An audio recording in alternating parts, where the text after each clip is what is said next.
Oh, here's my... Okay, we go fix that there. Good evening, co-workers. Yes. So... Oh. It's gonna be a little fussy. Fussy.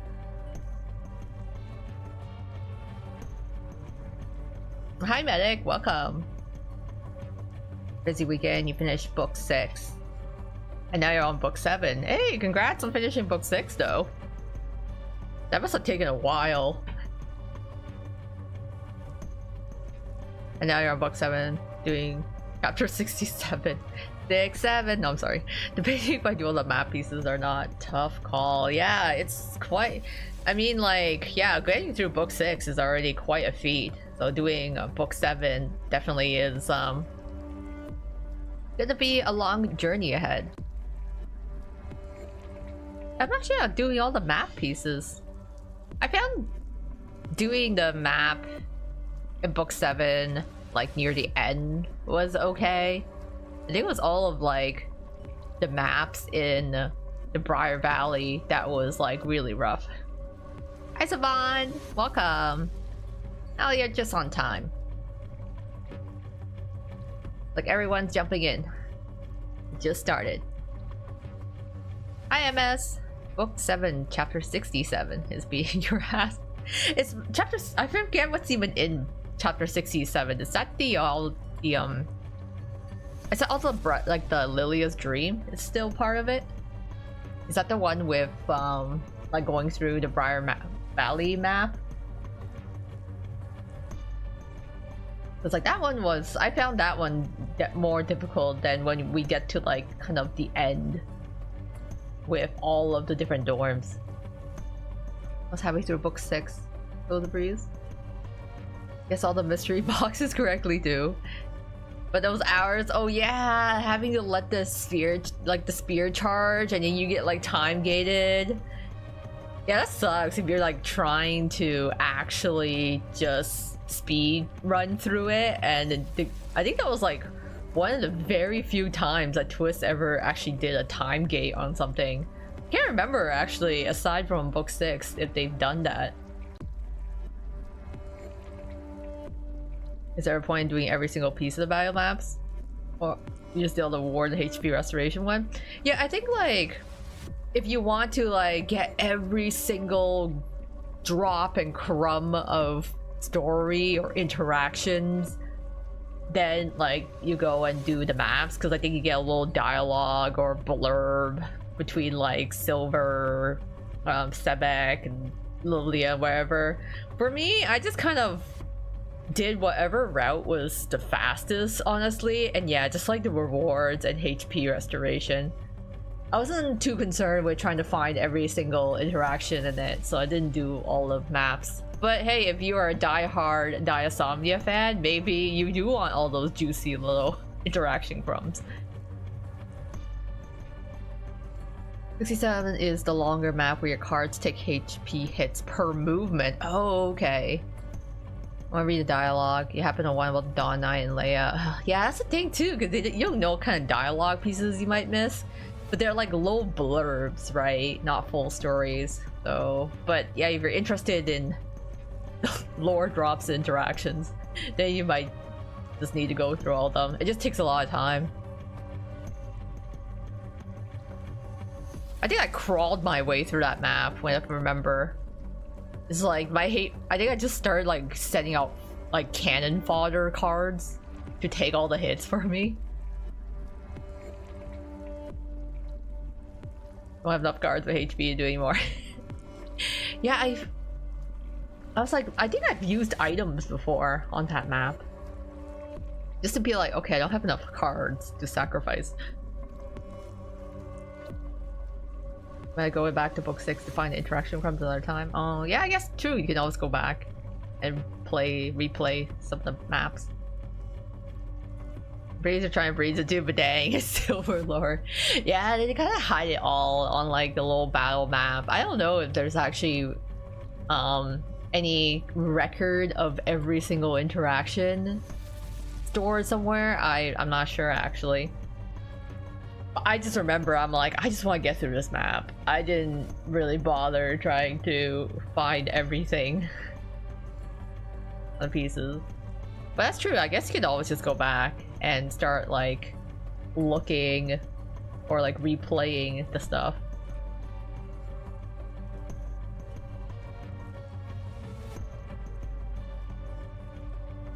Can't wait to finally beat the battle map and get those extra gems. Oh yeah, trying to farm those gems. I need to do that too, honestly. I don't know if book 7, if there's still spots in book 7 that will still give me gems. I don't think so. I think that's just the story to go through. I need to start farming for gems again. Gotta like start going through all those vignettes. In book 7, your cards lose HP. If you want to reset the health or pick someone else, then the map resets. Oh, okay. So I'm regretting not getting Silver's Night card. Oh my, I have tried to get Dawn, like Silver's Dawn Night card on both JP and EN server, and he just did not come home to me. I didn't want to spend that much, but he evaded me. Some of the cards like Ortho's Cerberus gear and like Silver's Dawn Knight armor card, both of them I was not able to get it on like either server, so kind of upset about that. Same with Lilia's card too. A lot of the cool ones I wasn't able to get, so I was a little upset about that, but can't be helped. Did you finish book 7, Koa? Yep, I did. It was a long journey. I remember it took me, when they did the last update for book 7, I think it actually took me like 2 streams to actually go through the entire thing, because one stream was just dedicated to doing all the battle maps for the dorms near the end and then finishing off the story. So yeah, I did finish book 7. It's in one of my previous streams somewhere. But it did take quite a while. What you want to say about book 6? All I remember is Azul kicking real all the way. I mean, it was effective. He's just like, move. There's no like gentler way of doing it. Silver's nice rerunning in JP suit. Ah, yeah. I don't know what my gems look like on JP, to be honest. I don't think I'm like in a pretty poor state. Azul took everything from me, and then it's been like kind of a stagnant downhill since. Have you started book 8 on JP? I have not actually. I'm actually very behind, if you can believe it, on my JP server. I used to like kind of skip through the story on JP, and I'm actually still in book 7 on JP. I finished it on EN, so I'm actually up to date on EN side, but not on my JP account. So I did not start book 8 yet, but I kind of know details here and there, so I know like bits of story, kind of like spoilers. But I like to leave everything to when like going through the story. I like waiting until it comes to EN server, so then I can like be able to fully understand and experience it for the first time. You did nothing. Oh, you were sick. Oh no, I'm sorry to hear. Hope you're feeling better, or it's in like recovery mode. You had done FGO story, but it's too flashy. Oh, okay. Yeah, I guess with all the NP animations, that would be pretty flashy when I think about it. That's fine, this is a little gentle. True, he might try to present himself as like a gentleman, but when push comes to shove, everyone NRC is a little more brute force. Well, most of them anyways, you know, except for like Silver maybe. This month is our Riddle Rapunzel event thingy, right? It looks so cute. Yeah, I think it was like on the rerun. That was actually a very short event. I think the Riddle Rapunzel event was actually, to me, it felt like one of the shortest events that they had in general. But it was cute. It was like a cute little story. It wasn't what I expected, to be honest, but it was a nice story.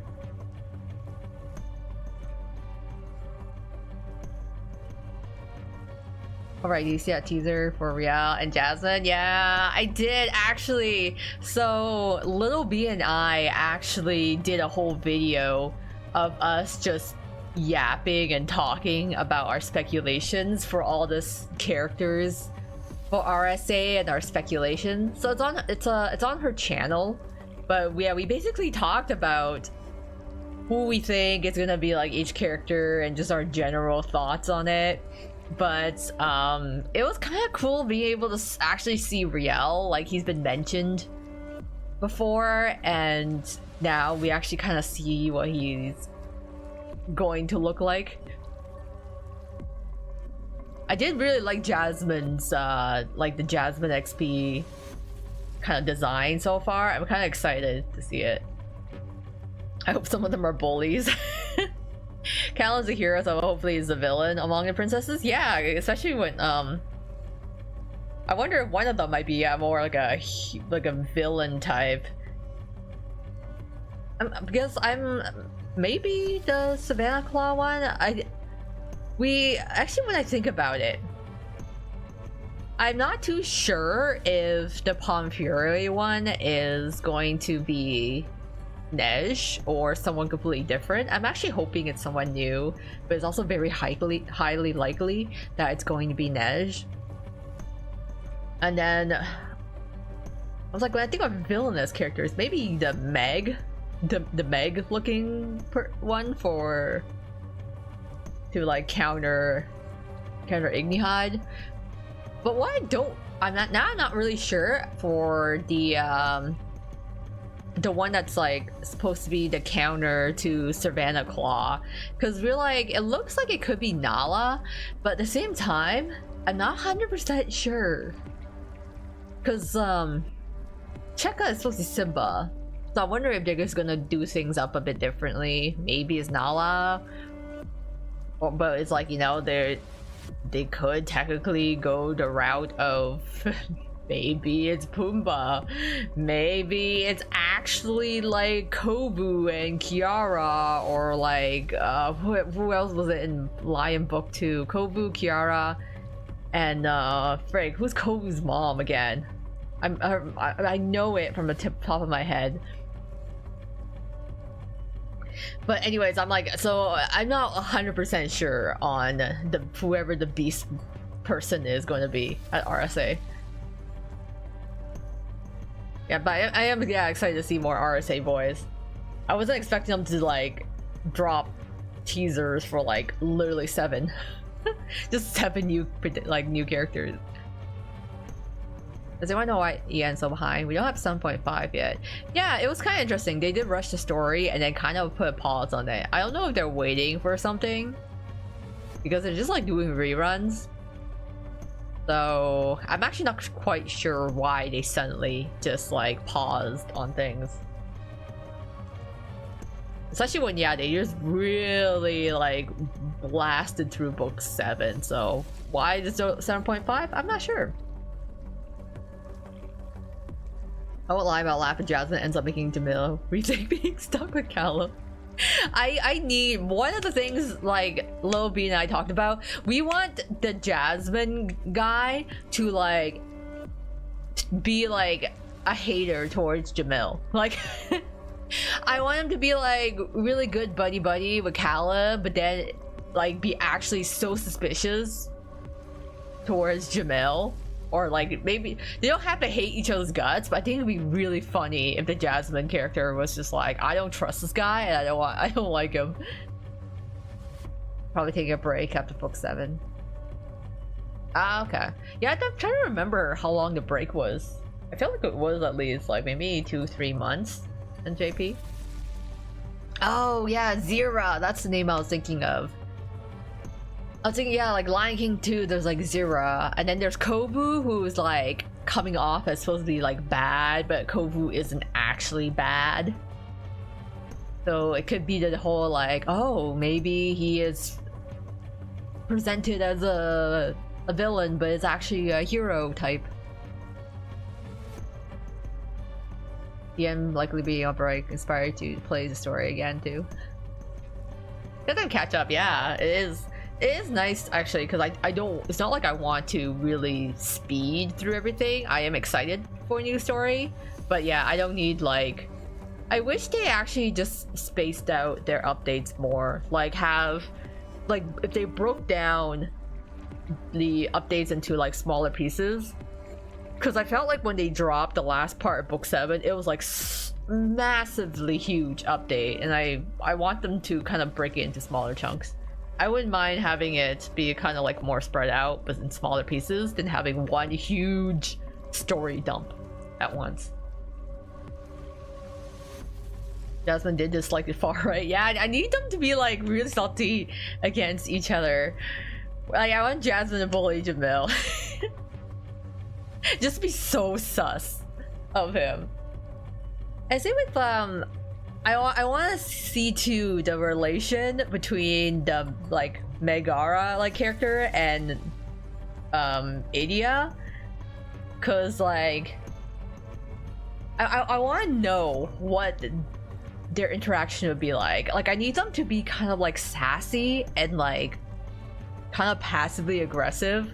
Because I could see that too, those two like just being overly passive aggressive against each other, or like just dishing out all these insults. I'm taking my time with book 7. Because after it you won't have much to work on. Yeah, it's just like it's good to kind of slowly digest the story. You can take your time with it. Clearly Ian is in no longer a rush for story, though they still like to really stack those banners. Yeah, we need a sassy Meg to his character. I'm like, it's not Meg unless they're sassy. So I really need this character to have that sass. And you know, I guess you're supposed to be the counter, right, to the villain character. So it's, you know, Idia's all introverted, but also like a smack talker. I need like Meg to also be a smack talker, but maybe they're on the extroverted side. So I'm really interested in seeing their dynamic because yeah, Meg and Hades was really fun. Even though she hated him, it was really fun to see their interactions. So I'm kind of hoping it kind of translate over. Same with the whole Jasmine and Jafar. I'm like, I need these two to have beef with each other because it'd be so funny to have a hero type character who's just like almost openly hostile. Because we do have characters like, I think Riel seems to, I feel like Riel will be one of the types who, and like Nej as well, who has no hostility towards like their villain counterpart. I think Riel is just, like doing his own thing off in his world there. But like I'm sure like Azul and like Octavinel just don't like him. But it's like a one-sided thing. So for like Riel and Nej, it's like more like a one-sided like salt from NRC side. Curious on how the Alice character would be. Maybe they could be a little mischievous, who knows. So yeah, I'm looking forward to seeing how the dynamics are gonna play out. I think someone compared this Cestra and that character to Meg's flower. Could be inspiration. Yeah, I know yeah, Twist also combines a lot of characters together. So Meg could also be Hercules. They could be combined together. Like overlap, just like how Silver is both Aurora and Prince Philip. They could be both into one. This one's different. He's honest and sweet. It'll never hurt me. He's a guy. Yeah, I remember. Oh man, I did really enjoy those two in Hercules. It was fun. And the Muses as well. I love the Muses.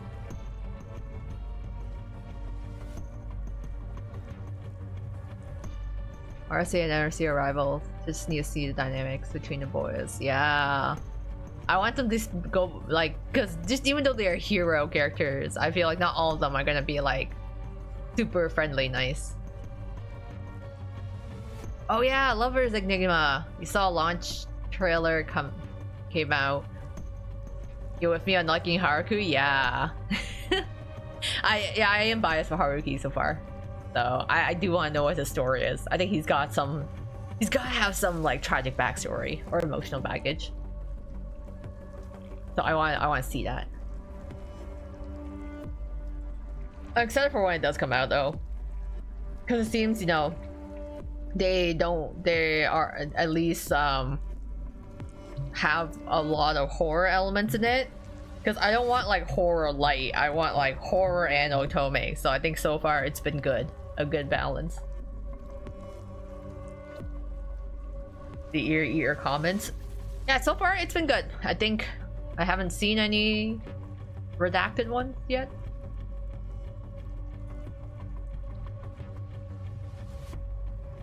But just yeah, saw it. We good. We Gucci. But yeah, because I think funny enough, I did get the game. So I actually did get the game 9 RIP or 9 RIP, the Otome game, on like a Switch sale a while back, but I haven't actually started it.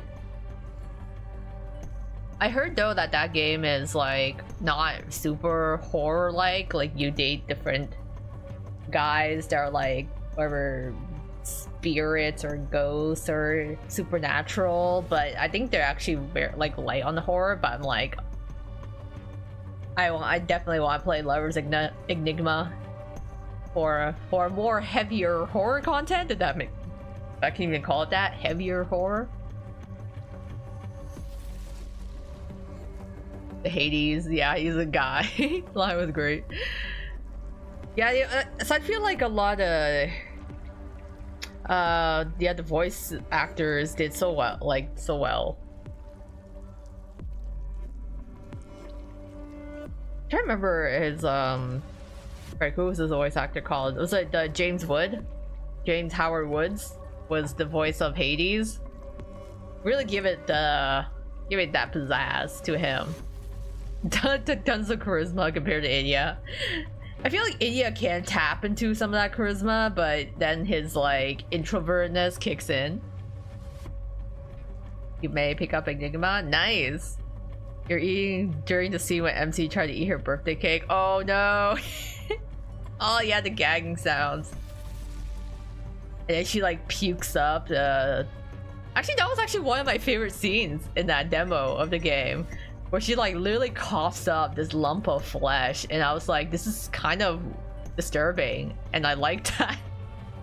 I'm like, yeah, the horror content. Is Hades and not being mythologically accurate, but yeah, is he fun? Yeah, he's just a fun guy, you know. You even though he's a villain, you still want to like hang out with him. He's so cool. Yep, his BA was James Wood. Yeah, James Wood. He just did such a good job. Same with I'm trying to remember the voice of Genie from Aladdin, right? He was I don't know why I'm blanking on everyone's name. Robin Williams, right? Yeah, Robin Williams. So like, I think Robin Williams is also another one, like example of like someone who just did such a good job in voicing the character. Because I also really love Genie in like Aladdin. It's just like the personality flair they gave him. We love the horror. Some says like, dang, it's making you regret eating. Yeah, I guess it. Unfortunate timing. Yeah, Robin Williams. He did such a good job with Genie. And then yeah, James Wood was really good with Hades. Gotta give props to the voice actors. They really put the personality into it.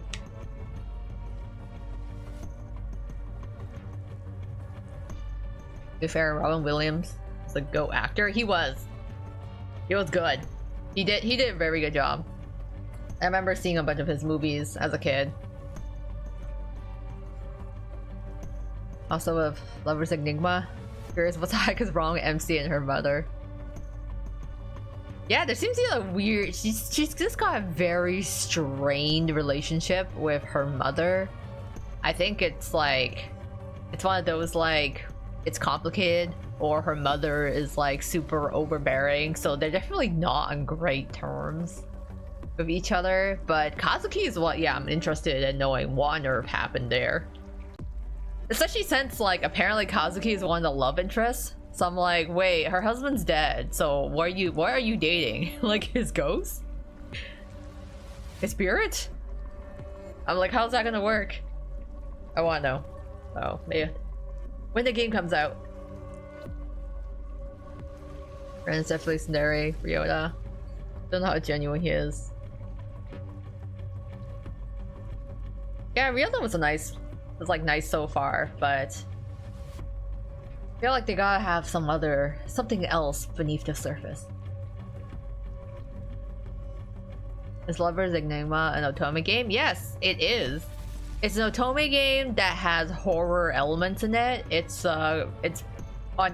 on Kickstarter, and it's like an indie game, so being developed by like some independent group, and I don't know if the Kickstarter is still up, but the Kickstarter project was funded, I'm pretty sure, and they are working on the game. The demo, you can actually play the demo for that game, which I ended up doing, and I really enjoyed what I saw. So looking forward to the full game. But yeah, speaking of indie games, I guess we'll go back into trying to play Limbo Break here. This demo has been so long. Oh my god. Oops. I think we're like more than halfway there. But like, I think it's crazy how long this demo is. And it's like supposedly a standalone from the main game.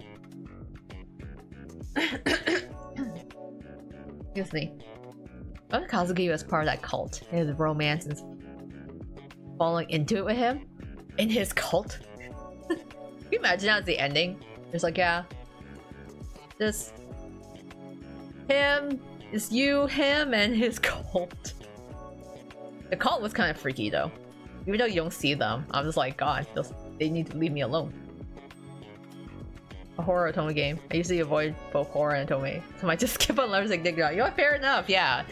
If it's not like your cup of tea for either genre, then yeah, because it is a dating sim, and it does have like horror elements. Not a lot of jump scares, but still kind of like spooky atmosphere.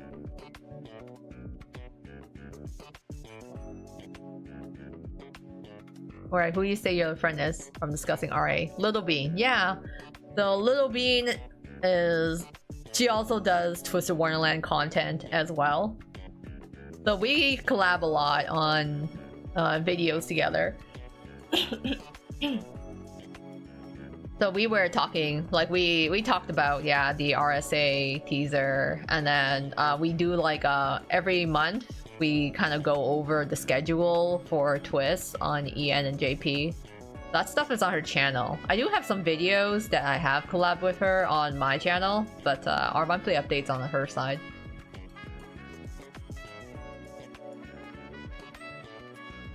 So what did I miss from the last time, since I had to hop out early? Oh, from Limbo Break here? Okay. Yeah, we need to recap what happened in Limbo Break from last year. Or why did I say last year? Last week. Okay, it's been that long. So, right. Heading to the college in the morning. Yeah. So, MC, she went to the college.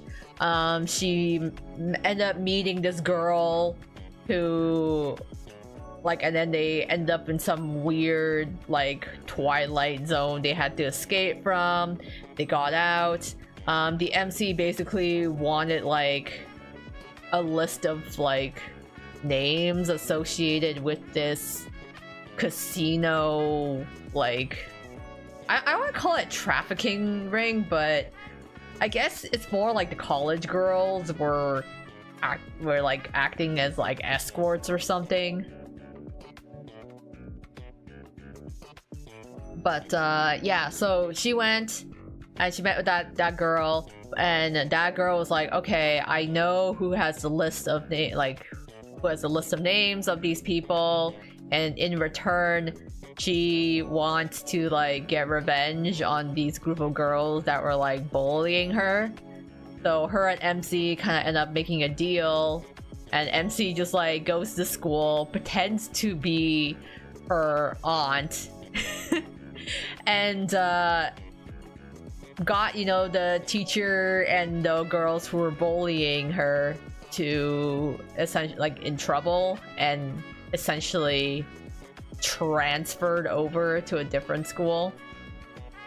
So then she got the list of names of the involved college girls in this whatever casino ring here, and I'm like I don't know why I'm forgetting all their names right now. I think it's been a long day. I'm like, names are, yeah, I'm like, why am I blanking out all the names today? But anyways, yeah, the girl, she was having lunch, yeah, with MC, and so they had this whole deal that happened. So she ended up helping out, and like both sides a win-win. So now we actually managed to get into the whatever hidden casino here.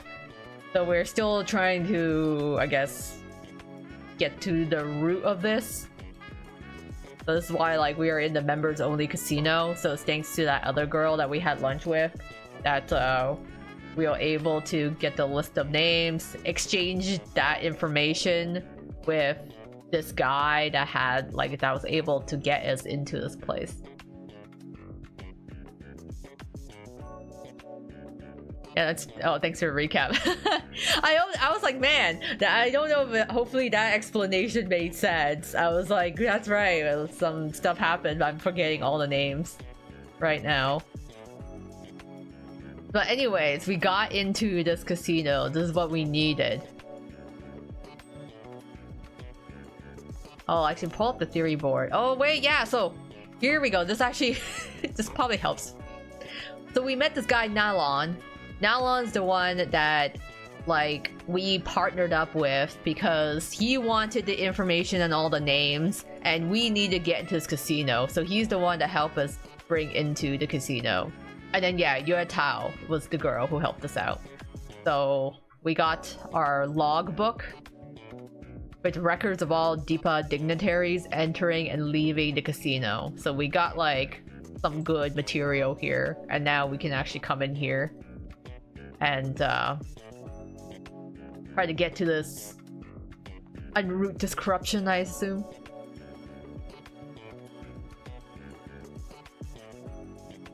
I'll walk along the plush red carpet, scanning my surroundings as I head for the chip exchange.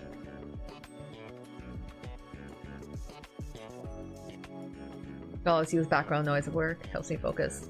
You wouldn't mind. You also watched some of Rose Ember. Oh yeah! There's someone who liked that. But yeah, I've seen some of Rose Ember's content as well.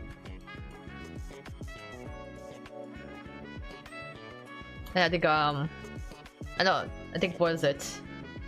Princess Macaron's covers more of like the card stats and like more of the technicalities, I think, of the game. 1万块筹码，谢谢。 Oh yeah, I think one of the issues of this game is that a lot of dialogue is not translated and like stuff just gets skipped. I'm doing book 7 as we do this. Having Sebek on mute. Could you imagine being able to mute specific voices in a game? You're like, I want everyone except for you, Sebek. Was Rose the Apple fan? I'm thinking of someone else. Yeah, I don't know actually. I know there's been other twists YouTubers or creators that have kind of like popped out in more recent years. It's kind of cool to see new people joining the community. 好的，这个数额偏少，可能不够你今晚的娱乐，需要多换一点吗？ Okay, we're talking to the chip exchange counter person. For some reason, all dialogue is missing. Dipa's currency is cheap. 10,000 is barely over 1,000 back home. They clearly think I'm stingy. Wow, they want us to spend more? I just don't care. Even if I had one coin only, I'd still be the same. 今天过得不顺，向市集把手气。 We're like, okay, we have enough. 怎么？怎么会？这不是看您今晚的气势，肯定能大小通杀。怕筹码太少，您玩起来不尽兴。I'm like, where's the 会 dialogue? 说话，换钱吗？ Anyways, we're exchanging casino chips, basically. But I'm like, where's the dialogue? Where's the text? I soften my expression and slide a credit card through the window. Soon a basket of chips is pushed out. Yeah, we're hitting the casino with this one, guys. And he had a Twist card guide video recommended. Oh, Twist never gets recommended to me. I wonder if it's her, Mackerel. Oh, like Macaron. Princess Mackerel. Or I refer to her as Mari.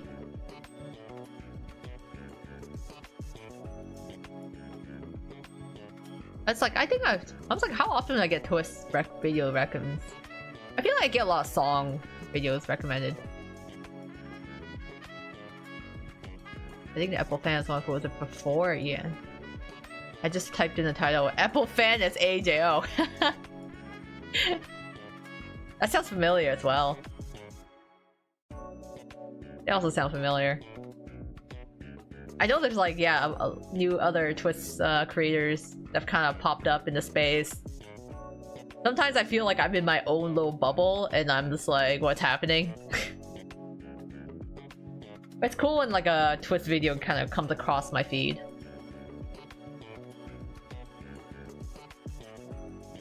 The exchange rate is 100 to 1. Wow. 10,000 only gets me 100 chips.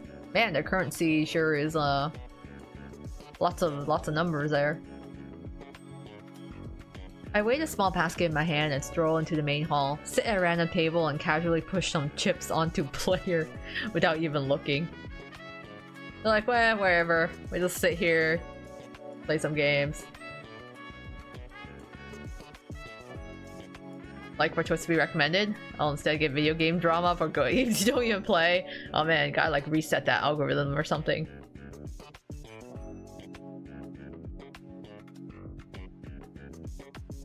I have a feeling it was AJ. I was like, man, I know there's a couple of creators, I just haven't watched it. Okay, I think I may have probably seen AJ's stuff before too. It's been a while. I used to watch her montages of playing story events. I thought the ending was very funny. Yeah, I think like, oh, wait, it's AJ. Okay. I think AJ is the one that does I think I've seen the videos because they do a lot of edited videos, right? Yeah, the montages. Those are great.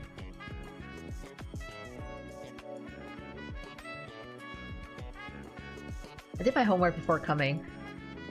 Besides betting on numbers of or high and low, most tables also offer banker, player, and tide. Okay, I have not heard of those casino games before, but I also don't hit the casinos very much. Banker is the one running the game here. It's casino itself. Player is a gambler. Tie is a draw. Wow, okay. A server in a red vest pours me a glass of water. I glance at him, and Du Yan's words suddenly echo in my head. 他当时跟踪服务员，找到了赌场唯一一部直通办公室的直梯，自己混进了管理人办公室。Wow, Du Yan, I wish they actually gave you dialogue so you remember what you said. 后来呢？ Is it even recorded in the logs? Oh my god, they didn't even put the actual text in the history.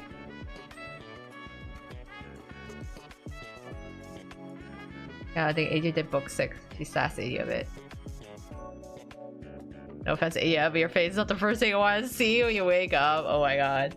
The disrespect. There's been a slew of new Twist content creators, since the anime release too. The channel that took on Riddle's name and covered anime clips. Oh, that's kind of neat. Yeah, I sure like there's gonna be more people that are just like joining in the community there. It's cool to see the Twist fandom grow, especially too now that the English voice actors are also very involved. 正好看见了李正强在和赌场对账。Talk about casino, okay. They're just not gonna explain. I take a sip of tea. I keep betting absentmindedly while tracking the movement of the red-vested staff until I roughly pinpoint the direction of the office. My chips run out. I pretend I'm heading to exchange more, quietly moving toward the office instead. Sure enough, if it's easy for one person to find, it's easy for anyone. A couple of turns is all it takes, and I slip straight into the casino office. Wow, security here is kind of lax, I see.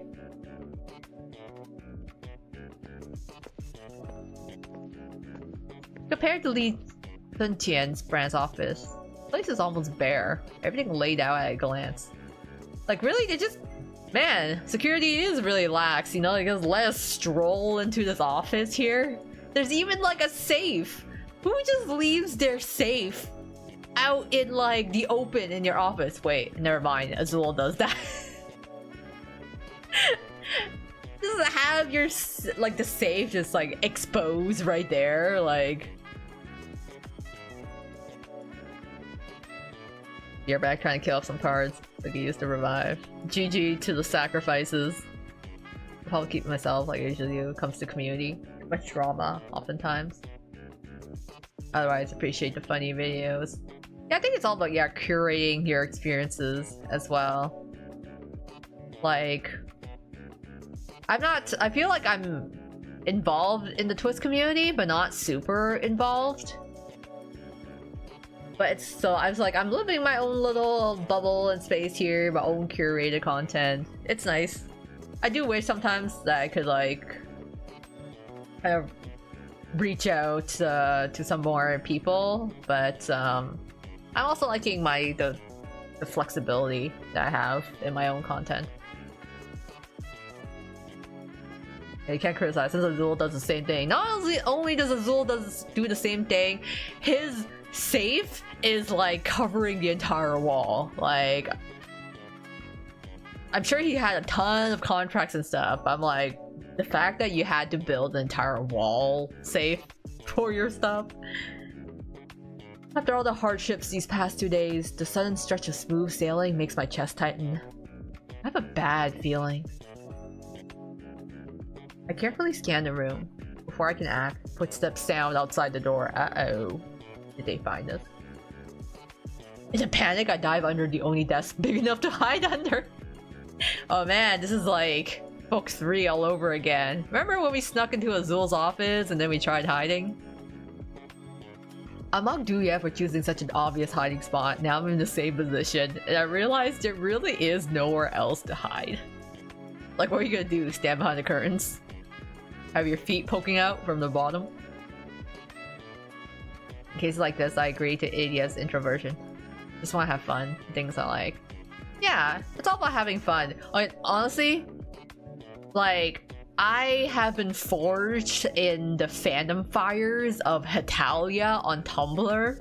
Like, those were like some Wild West days. I think like interacting in the Hetalia space on Tumblr like a decade ago, I think I got like hate mail at some point. Like, people were, I received like hate mail from like anonymous people in my like DMs on like Tumblr for like the most random stuff. It was actually kind of funny, not thinking back on it.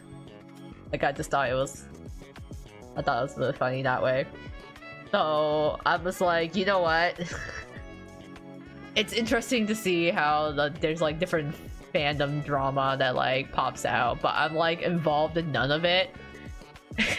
So sometimes I like walk in, I'm like, what is happening, guys? What is up with the community? I have no clue. I am in my silo and I do not understand.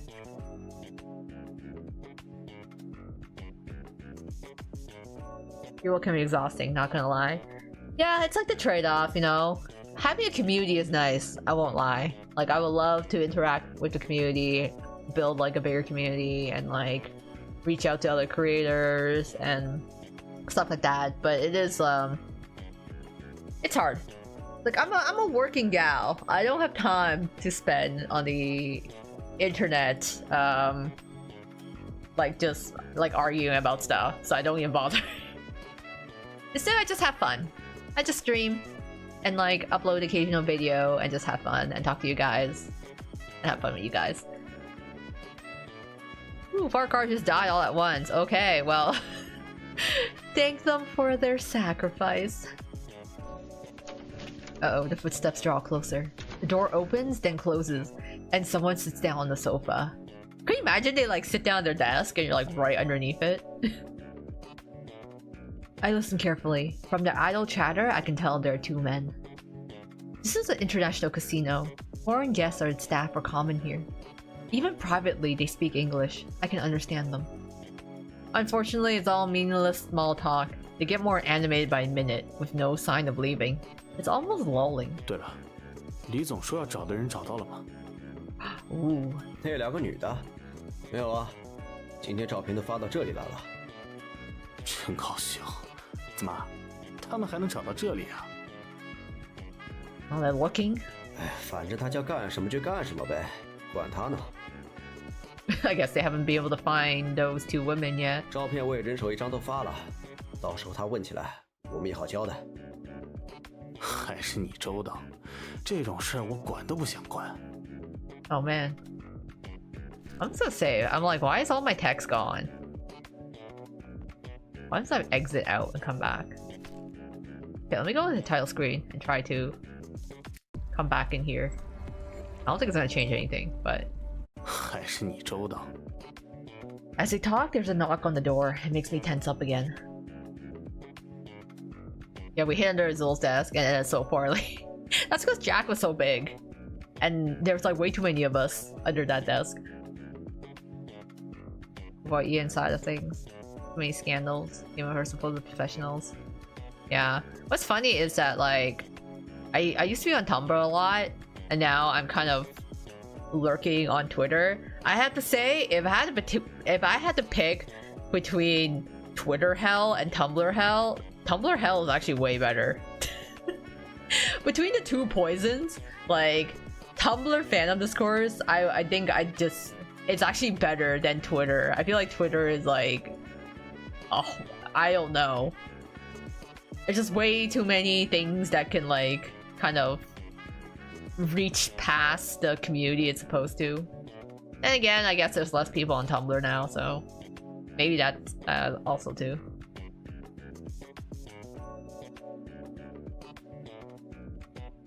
G， 怎么了？经理，我刚刚好像见过你给的照片里的女人。 You just saw one of the women from the photo. Was it me? 说什么？ What you say? My heart jumps right along with the men outside. 现在呢？是去哪里了？ Oh, they're looking for her. They're like asking where she is. 不知道。 He's like, I don't know. 别急别急，你跟我们过去，现在调监控。如果真是李总要找的人，肯定跑不掉。 Oh, you're gonna check the cameras. If it's actually a woman that Lee is looking for, they won't be able to escape. After a brief exchange, all three leave the office. I crawl out from under their desk, slow and stiff. Wow, I can't believe that worked.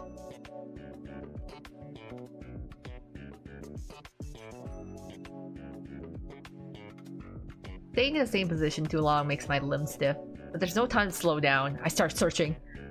Okay guys, trying to rummage through another office. I love that. We've just been like digging. This is like the second office we've dug through. We're like veterans now.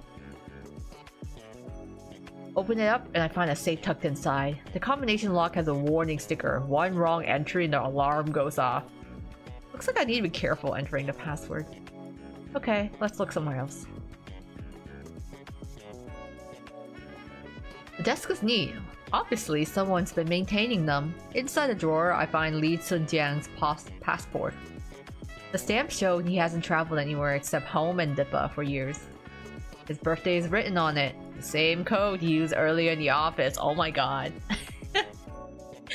I mean, well, I can't really judge him because, you know, if people use the same passwords for multiple places all the time. See. Well, let's see what's here. A congratulatory painting for the casino's opening. This is a painting? It just looks like a certificate. Or a poster. Its date converts neatly into 6 digits. Could it be the password? A birthday gift, carefully kept by Li Cunjian. Not useful to me. He used his birthday once, would he do it again? There are no obvious hints this time. Both the opening date and his birthday can form 6-digit codes. I hesitate. My instincts tell me the password isn't the same as the last time. Thinking too much or too little can both be deadly. Alright, so 50-50 here, guys. Whether we think it's gonna be his birthday again on the code or the casino's opening day. I think, you know, the game is hinting that it's gonna be the casino's opening date. So I'm gonna say casino's opening date. Li Cunjian wouldn't have lasted this long working for Tao Haixing if he weren't extremely careful. He won't use his birthday as the password, or he could be that stupid. The opening date, public but not obvious, feels safer. I enter the opening date and press confirm. The safe clicks open. No alarm. Inside is a mountain of cash. Buried beneath it, I find a USB drive labeled Tao account transactions. Tao must mean Tao Haixing. I pocket the USB, shove the cash back inside, and slam the safe shut. If greater wealth and power are about to fall into one's hands, who needs loose cash? Just casually a bunch of stacks of cash inside it. I slowly push the office door open, peek outside to make sure no one's there, and break into a quiet run. He's just like, I'm getting out of here. The elevator is no longer safe. I take the emergency stairs down instead. Jiang 小姐 I've barely gone down 2 floors when someone calls out to me. I look up. Nalon is leaning halfway over the railing. He's waving at me, smiling enthusiastically. The kind of smile that makes my skin crawl. Good, he's got a very like happy-go-lucky vibe to him, but then he's also like super dangerous. 江小姐，我送你走啊。 Something's off. Why does he show up now at this place? 不用了，我自己能走。 I take 2 steps back, turn around and run. Instantly, a rush of footsteps explodes behind me. 抓住他！ No, I thought we were working 把 together. 他身上的东西全都抢过来！ As I bolt downstairs, fragments of earlier conversations replay in my head until one line snaps into focus. Oh. 放心，我们的利益目前是一致的。那你们来找我做什么？现在不是已经签了协议吗？这个江小姐就不用管了。哎呀，这个对我们很重要，你不懂Dipa法律，跟你解释起来很麻烦的。 I love how this part is now translated, but earlier it wasn't translated. Yeah, something was off with him. Ugh, of course, can't trust a cute-looking...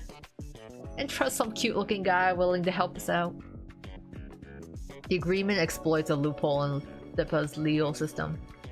Chances are, if Nalong gets hold of the falsified records, the agreement becomes enforceable, and the Dipa branch will exist in name only, nothing more than a money funnel for Tongchala. Nalong doesn't want to alert Li Cunjian, so he hasn't opened the safe himself. That's where I come in. If I can get the falsified records, all he has to do is arrest me. If I don't get it and he still catches me, Li Cunjian will move the accounts anyway, which creates a chance for him to get it. Either way, Nalong wins. Sneaky little bastard, taking advantage of us. I keep running, lungs burning, until I finally hit the first floor. This looks like the casino's VIP wing. Soft carpet underfoot. Gilded red and gold wooden doors lining the corridor. Warm, indulgent luxury hangs thick in the air. There's a corner at the far end. If I don't reach it in time, I'll have to hide in one of these rooms. But something feels off. The footsteps behind me are gone. The corridor can't be more than 50 meters long, yet no matter how far I run, the distance doesn't shrink. Doors on the other side feel like silent sentries watching me scramble past. Should I stop? I feel like we entered in another like weird zone. Yeah, the ghost zone. I keep moving. Laughter leaks from behind the door to my left. Rowdy, layered, like gamblers celebrating small, fleeting victories. The deeper I run, the more voices I hear. From every lavish room hidden behind golden trimmed doors, whispers seep through the cracks. Lighters flick, drinks pour, chips scatter, those badges of sin and indulgence clatter to the floor, swallowing the sound of my footsteps whole. Is the soundproofing really this bad? Or have I stepped somewhere I shouldn't be again? As I pass another red and gold door, my battered ears catch something different. I stop and look left. This room is silent, unnaturally so. When I see the nameplate, my eyes widen, my heart slams hard against my ribs. Jiang Yuejiao. Oh, for us? For me? My name! This seems like a trap. But where else would I run to?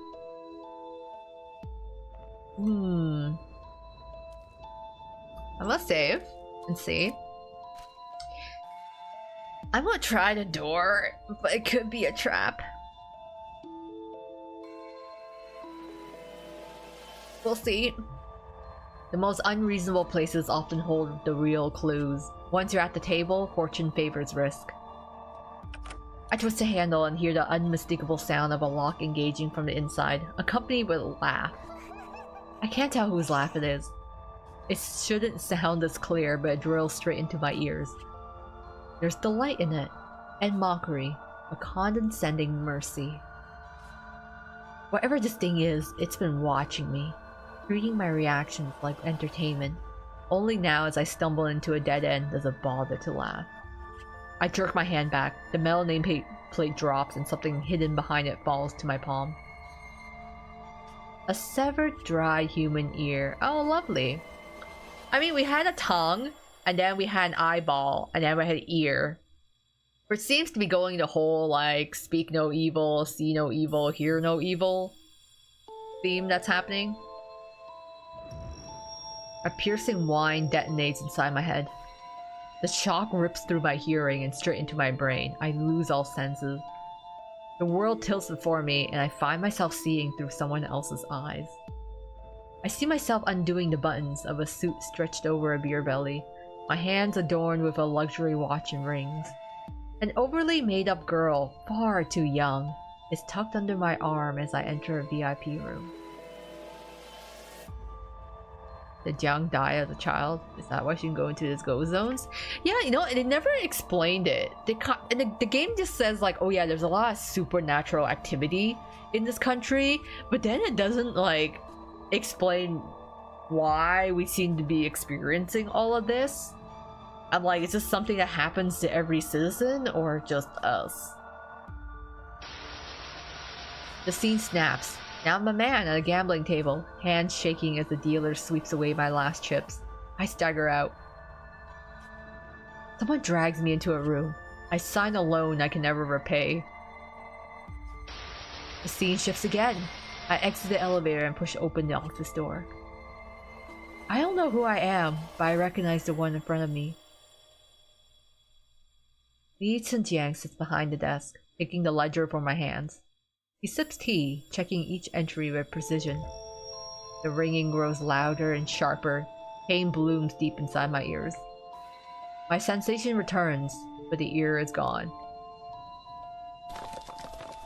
Footsteps thunder again from the stairwell behind me. Oh, okay. We just entered a ghost zone just to pick up some dried human ear. Either I'm doing deaf or that phone call is very quiet. Okay. Oh, welcome back, medic. I spin, wrenching at nearby doors. The third one opens and I slip inside. The room is dim. A massive gambling table dominates the center. The card game looks unfinished, ruined by spilled wine and fallen cigars. The air reeks of blood. Music masks the sound of the door. A man stands behind the table, back to me, oblivious to my presence. I close the door with extreme care and slip behind thick red curtains in the corner. The blood smell intensifies. I look down. My shoes sink into a carpet darkened with blood. This place isn't any safer. I recognize some of the men outside. I saw them at the school. The corridor light is blocked by the crowd. Through the curtain, I hear safeties clicking off one after another. I peek through a gap. The man at the table doesn't turn around. Instead, a group in loud floral shirts storm out of the adjacent suite. Submachine guns raised surrounding Nalon's men. They're wearing Dipa souvenir shirts. What is happening? The guy who looked like he would work in a red light district was a bad guy. Yeah, you know, what a shame. I did like his face too. Good thing they didn't see me come in. Can you imagine? You're just surrounded by a group of people in tourist shirts holding guns. Nalon scans the room for 2 seconds, then lifts a hand, signaling his people to stand down. 都出去。 His demeanor shifts instantly. The sun defense isn't just because of the guns. It's because of the man standing behind the table. 抱歉，谢先生，我不知道你也在这里。 The man called Mr. Xie turns around and sets his wine glass down on the table. 怎么？我来底帕要先告知通查了。 Oh, hello, Mr. Xie. We get another well-dressed guy. I'm like, is that an arm on his sleeve? It looks like a hand gripping onto his sleeve. Oh, there's also a hand like here. Lots of skull patterns.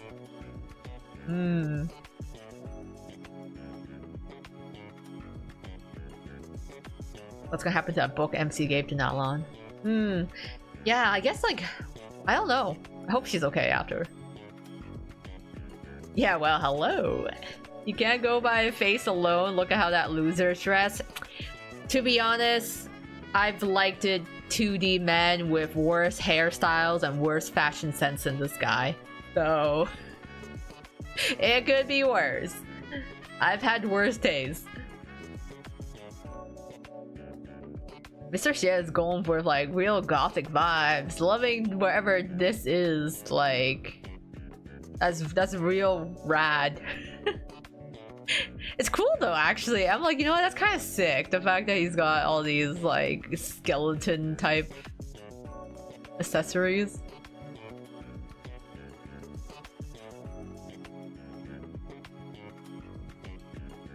He wears a tailored black suit. The ornaments draped from his body almost look like talismans etched with spells. Intricate tattoos peek out from his cuffs and collar, oppressive enough to blend into the dim light around him. He flicks a finger, casual and effortless, and the men in floral shirts instantly lower their guns in unison. 那儿的话，我们的部长还要仰仗您。如果知道您来了，自然是要来招待您的。 This guy seems important. 您见过一个女人进来了吗？那是我们正在追查的一个商业犯，非常狡猾。你要不要搜搜？ Nothing changes faster than a chameleon. 不用不用，您这里戒备森严，怎么会放商业犯进来呢？你们又盯上谁的产业了？怎么会？您和部长合作那么久，当然知道我们部长。他最贪心。滚吧，别再打搅我的兴致。 But Mr. Xie must be a very important man. At his words, Nalon glances briefly in my direction, but says nothing before leaving the room. He knows we're in here. I silently thank this clearly dangerous compatriot for driving Nalon away. I'm like, are we going like out of the pan and into the fire type scenario?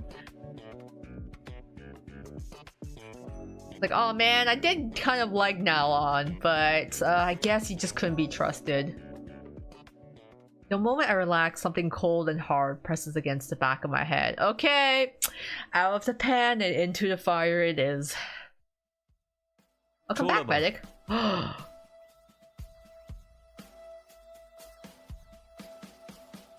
As he runs a hand along the leather sofa and sits down unhurriedly, elbows resting on his knees. His handmade cork-soled shoes are splattered with a few dark, sticky stains. I pull the curtain aside and step out. One of the men in floral shirts pulls a chair back across the table. I sit down without a word. This angle makes it look like we're kneeling on the ground. Are we sure we're on a chair? I almost feel like we're just kneeling in front of him. He takes a David off cigar and its cutter, studying me as he snips off the cap. In his hands, even the cutter looks like a guillotine. The guns are out, but he watches me long enough for me to calm down. From his gaze, I know I'm not in immediate danger. He bites a cigar, exhale lightly. At his signal, another man pours me a glass of freshly opened red wine. 这个赌场是你的？不是。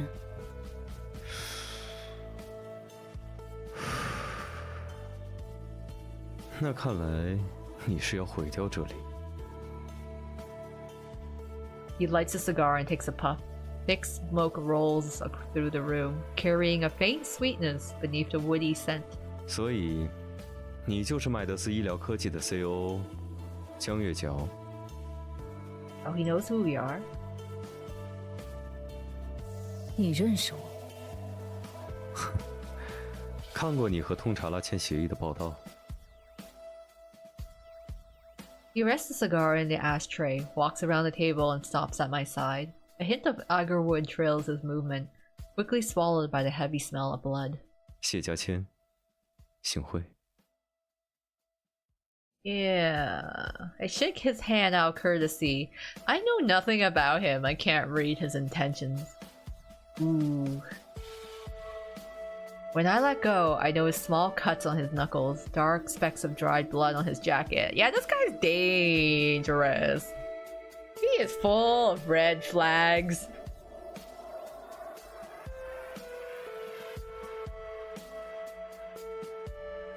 It seems talking to him is quite an art.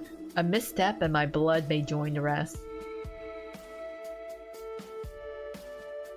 我知道通查拉的德行，能看出来，你不愿意和他合作，所以才被逼到了这里。不如和我合作。什么条件？首先，万历垮了之后归我，具体怎么办，到时候会有人通知你，不会影响你搞垮你们那位 CEO 的计划。He says it lightly, but there's a sharp undertone. He even knows my real target is Tao Haixing. 其次，你们分公司的收益4-6分，你4我6。未来不管是在底帕还是在东南亚，收到的这6分利，都是我对你们保证的承诺。Man, that seems steep. 60% of the profits for him. 就这2点。Damn, it's always the hot ones. They're red flags. Yeah. If evil, why hot? But Nalon wasn't a red flag. Yeah, Nalon was also a red flag. This guy's also a red flag. I don't know. Lawyer lady was also kind of a red flag, but you know, with the fact that she tried to choke us. These terms aren't much better than Hongchala's. I feel if I don't say yes, he's just gonna kill me right here. So I'm like, Do I accept or not?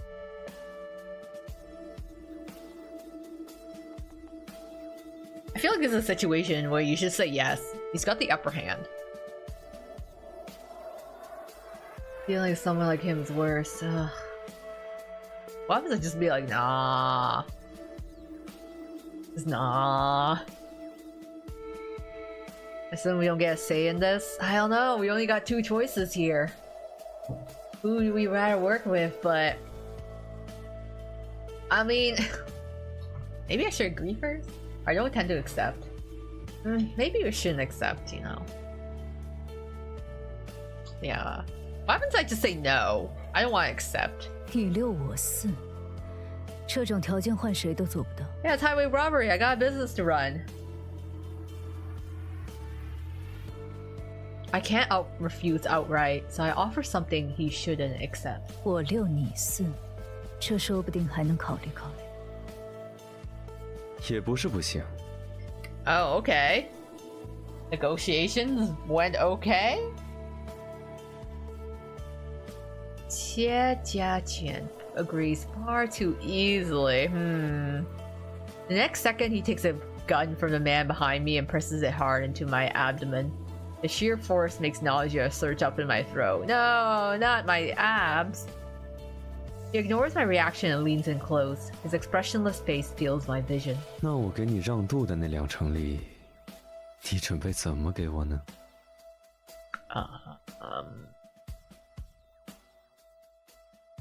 His breath brushes my cheek. 把你自己给我吧，如何？ No, this is turning into a Wattpad fic. I want to become a mafia hoe.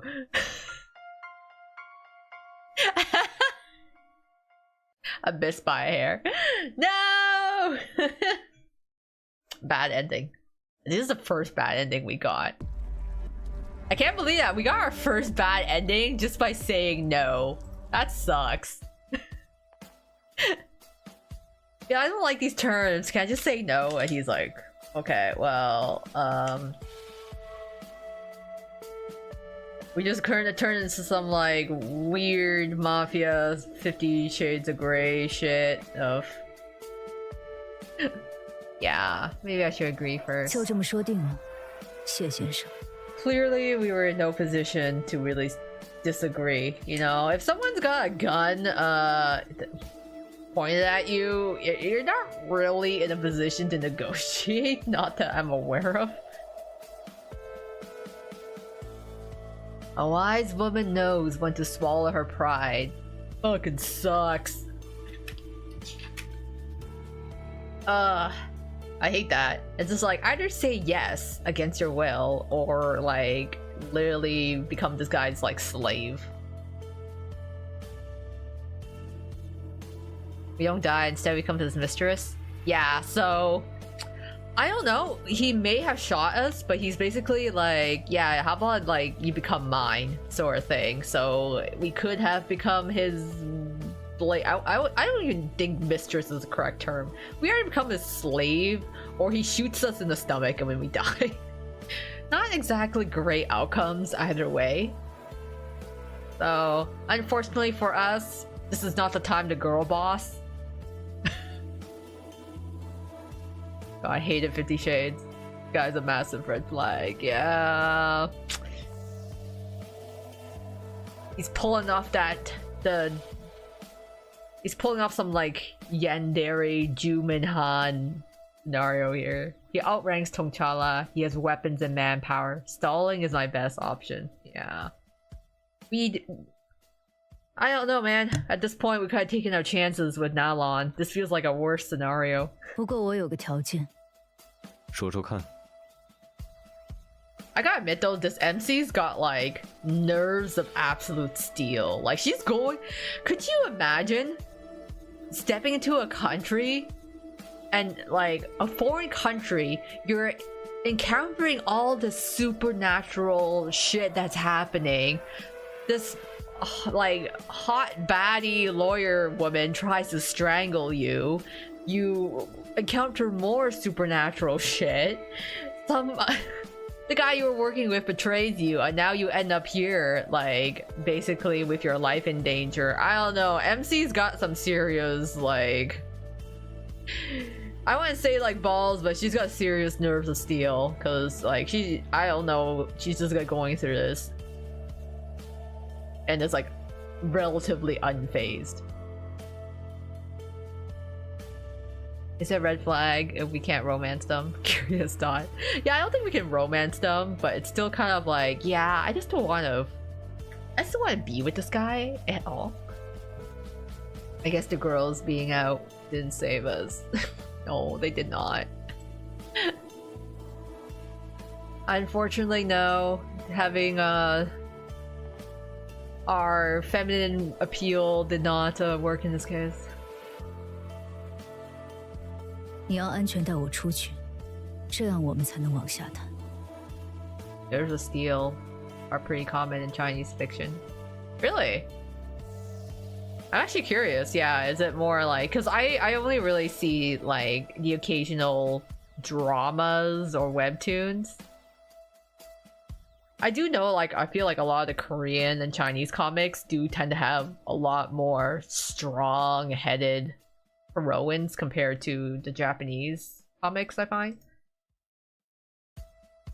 He raises a brow, sharp eyes locking onto mine. I lift the wine glass in a brief toast and drain it. This guy's got like a bunch of men with guns, and like he himself is probably armed. She's like, alright, just gonna drink. He suddenly laughs and waves someone off to draft a contract. 这是当然。事不宜迟，现在就走吧。商业范小姐。Jiang doesn't bother with any ladies first courtesy. He steps out first, casually exposing his unguarded back to me. This man radiates confidence, not the kind Du Yuan has. That the lone hero bravado, he feels more like a final boss, the kind who exists to kill the protagonist. He stops short. I'm just still distracted and almost run straight into his back. 你刚才进来的时候，门外是这样的吗？什么？ His tall, broad frame shifts aside. Beyond the door is no corridor, but another casino suite. This time there are no phantom hands. Everything has simply manifested for no reason. The room is quiet and immaculate. A single card table sits in the center, with an empty chair facing it. Behind the table, in the dealer's position, sits a mannequin. Another door stands behind it. It's the most common kind of male plastic mannequin you find in a clothing store. Rudely painted features, dressed in a dealer's vest and crisp white shirt, not a wrinkle in sight. The mannequin slowly places both hands flat on the green felt.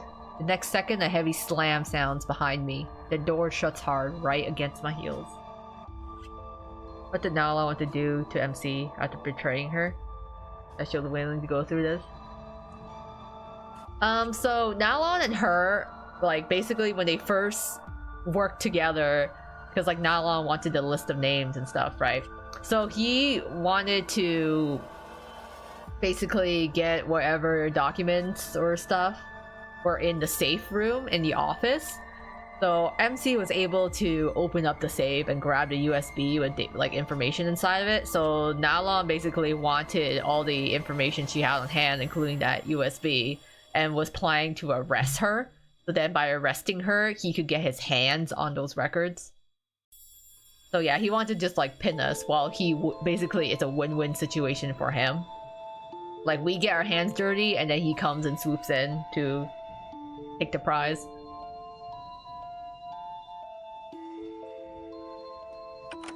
I grab the handle and twist. As expected, it doesn't budge. Not this again! You know what? That's a valid reaction. This is like... I feel like she's been here for barely like 48 hours and she's gotta deal with all the supernatural bullshit.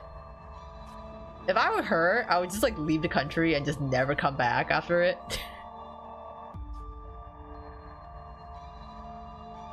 I mutter through clenched teeth. Jiang Yuejiao hears me anyways. He was a cop, dressed like that. He's not exactly a cop. He basically works for, like... I think the minister? Actually, I got to double check.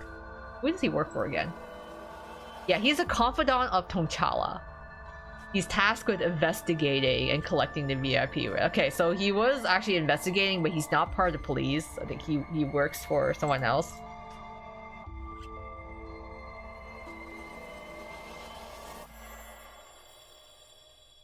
Yeah, I forget who Tang Jiao. To be honest, I kind of forgot who Tang Jiao was.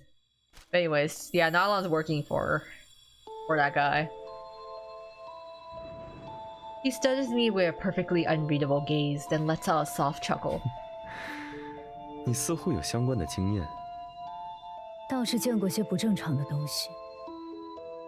I shrug and head for the table first. 这不就是底帕特色吗？总之，继续向前走才能破局。Jian pauses, chuckles again, then strides past me straight to the door behind the mannequin, and suddenly kicks it hard. He aims right beside the lock. Textbook breach technique. Looks like he's got experience. But to no surprise, the door doesn't even tremble. He curses under his breath and stays where he is. I lower my gaze to the table. A deck of cards and a dealer's shoe rest near the mannequin's hands. A small sign at the corner reads Baccarat. The felt is marked with betting boxes, banker and player. I look back at the mannequin, meeting its silent eyes. It's waiting for us to play. 谢先生，看来要赌一把才行。Oh, looks like we gotta gamble.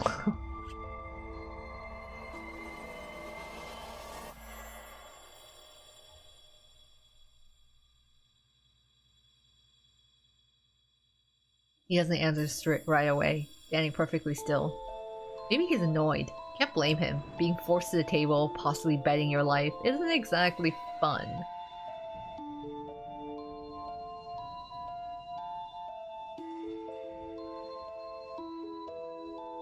I don't have the luxury to cater to a powerful man's mood right now. Oh, she's like, we got no time for this. 谢先生，我是第一次进赌场，需要你帮我解释规则。Oh, damn, it's our first time too. I finally gets a reaction. He takes a deep breath and walks over, eyes skipping past the mannequin to lock onto me. He looks thoroughly displeased. Good. It's not anger. It's something else. Something I don't fully understand yet. 那正好，新人赌运最好。 When I sit across from the mannequin, its face looks even more unsettling up close.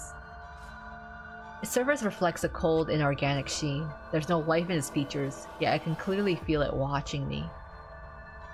He exhales again, unbuttons his jacket, leans forward with one hand on the back of the chair and the other on the table. In a comfortable, relaxed posture, he begins explaining. 这玩的是百家乐，规则很简单。 就是比各自牌面点数总和的大小。10和勾、圈、K 这3张花牌都是0点，其他就按牌面数字算。Huh. I've never played Baccarat before, so this is also new to me. 8和9点最高，开出来就是赢。牌面加起来超过10点，就按个位数算。看这里的规则，只能压庄或闲，要么他死，要么我们活。 That part at least sounds reassuring. He speaks while watching my face closely, checking whether I truly understand. When he finishes, he pauses mid-motion, then lets out a nearly inaudible sigh. I pretend not to notice. 谢先生，你有筹码吗？ There's only a single chip in front of the mannequin. I already spent every last one I had. 看起来，荷官没有给我们准备筹码。 I rummage through my bag for something that could pass as a chip and pull a half-empty bottle of mineral water. The cap might work. This is about to twist it off. A pair of elegant gemstone cufflinks appears in front of me. 用这个吧。 I kick them and lift one towards the dim ceiling light. A deep blue glow flows within, vivid and fluid. Just one color, yet under this weak light it shimmers, with almost dazzlingly brilliant. 这是帕拉伊巴。 Neon blue Paraiba tourmaline is long mined out. And it's rare to see stones this large, this intact, turned into cufflinks. Okay, he's like literally wearing like really expensive gems. Standing beside me, one hand resting loosely on the chair, Xia gives a light laugh. I can feel the vibration in his chest. 看来你对宝石有所了解。对于买不起的宝石，我对他们的了解可以说得上透彻。I set the cufflinks on the corner of the table, then unscrew the bottle and drink the rest. Holding up the cap between 2 fingers, I show it to him. 那么好的袖扣，拿来当筹码浪费了，不如用这个，以小博大，才是合格的赌徒。Oh man. Oh, I like how there's actually a CG here. A real gambler bets small to win big. Oh, she actually's got a different outfit. I wish I could actually see that in her sprite. Because I actually do like her clothes. And yeah, the mannequin does look... I didn't realize that's what the mannequin looks like. It is actually kind of creepy when it's covered in blood. Like, okay, this creepy smiling mannequin. Alright. Is that... And what is that? What is that on the side? Is that a brain? Are we not gonna address what that is? Okay. Interesting. She does seem to have a knack for ending up in bad situations. She just keeps stumbling onto all of this paranormal activity. She does. She scares me a little.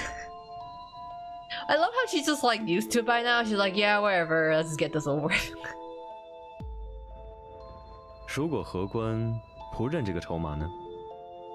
He takes a chip from my hand, examining it. 那就再用你的袖扣。你不怕没有换袖扣的机会？在这个世界上，从来没有低到让人必死的容错率。Hearing that, Xie tosses the ball cap onto the table and taps the belt with his index finger. 开局吧。 The moment the word leaves his mouth, the mannequin dealer seems to come alive, every joint clicking. For an instant, Jian stiffens. I feel it clearly. His body leans back a bit, like he's reacting to a threat that makes him deeply uncomfortable. He looks like our butler in that picture. Oh, if only. I mean, it would have been interesting if that's the case. Having a butler at our side. Given who he is, why would he look this tense? I glance up at him. His gaze barely settles on the table. It keeps drifting back to me. I'm not narcissistic enough to think I've charmed him at first sight. Combined with his earlier reactions, there's only one explanation. He's afraid. Afraid of this irrational warp space, and especially of the mannequin sitting across from us. Mr. Xie, a formidable figure, is afraid of ghosts. I almost can't stop the corner of my mouth from lifting. My gaze drops to the cufflinks, and I force the smile back down. Those cufflinks are extremely expensive. His pride even more so. I'd better keep that little secret to myself. While my thoughts drift, the mannequin continues his routine, revealing a fresh deck, unsealing it, shuffling, cutting, and then feeding 8 full decks neatly into the shoe. It draws 8 cards aside, then slides out 4 face down. 2 glide toward me, 2 remain on its side. The mannequin dealer raises his right hand in a stiff, inviting gesture, and then goes completely still. 他让你先下注。 Oh, place your bets. 我 Oh 不能 god. 先看牌吗？电影上都能看的。 Yeah, Jiang Qian hesitates. 你可以试试。 I don't know the game well, and even if I did, Xie would not be able to cheat for me. Challenging the dealer's rules here feels unwise. I push the plastic bottle cap forward. The mannequin doesn't react. Looks like it has accepted this as a chip. Now, where do I bet? So I can bet against myself whether my cards are higher than theirs is, if I'm understanding this correctly. That just literally feels like 50-50 if I can't see my cards. But I'm like, statistically, what are the statistical chances that my card would be higher? That's the thing, right? Because I'm like, from my understanding of this game, we want to aim for a 9. So we want our card total to be 9. But then anything that's over, we take the last digit. So in theory... So the number 10, Jack, Queen, and King are all, what? A value of 10 or something? So we had those cards, we take the last digit. Wouldn't that be 0?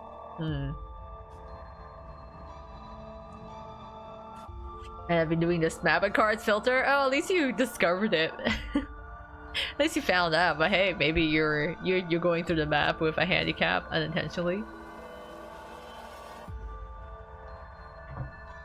I'm just like, I've never played Baccarat before, so this is actually like this new concept to me.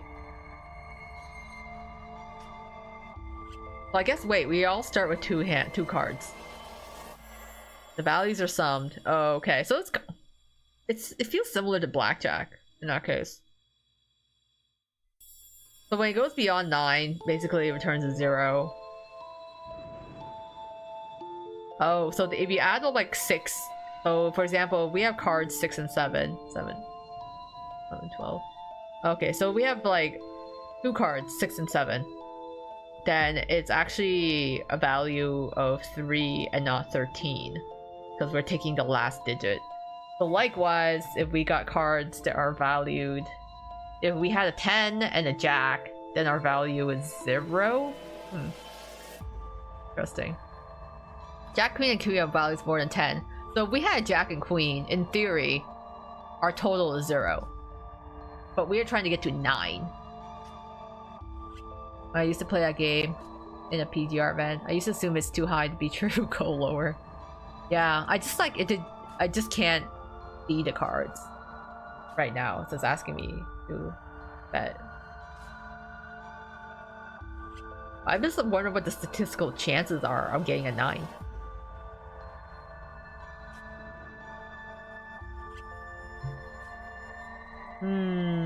Yeah. So 50-50 chance. You know what? I'm gonna say player. I think I already saved. But alright, we're just gonna bet we have the higher hand.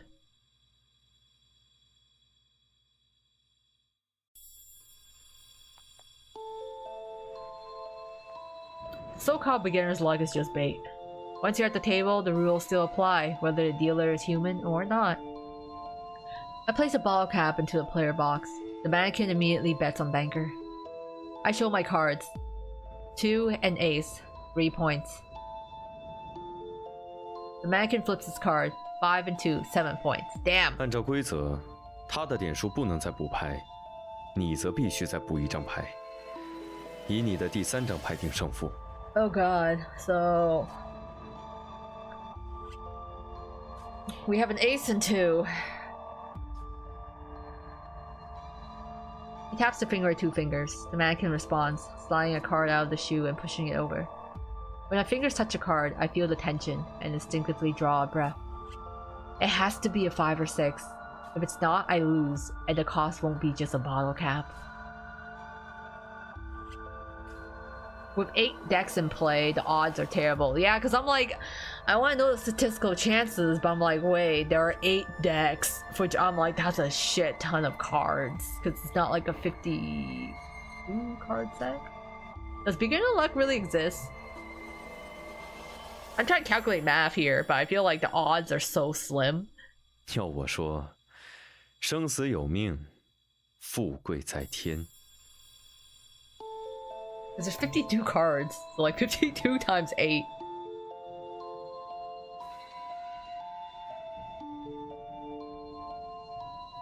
He's tough all of a sudden. Now he even tries to comfort me. But his words help more than I expect. I take a deep breath and flip the card.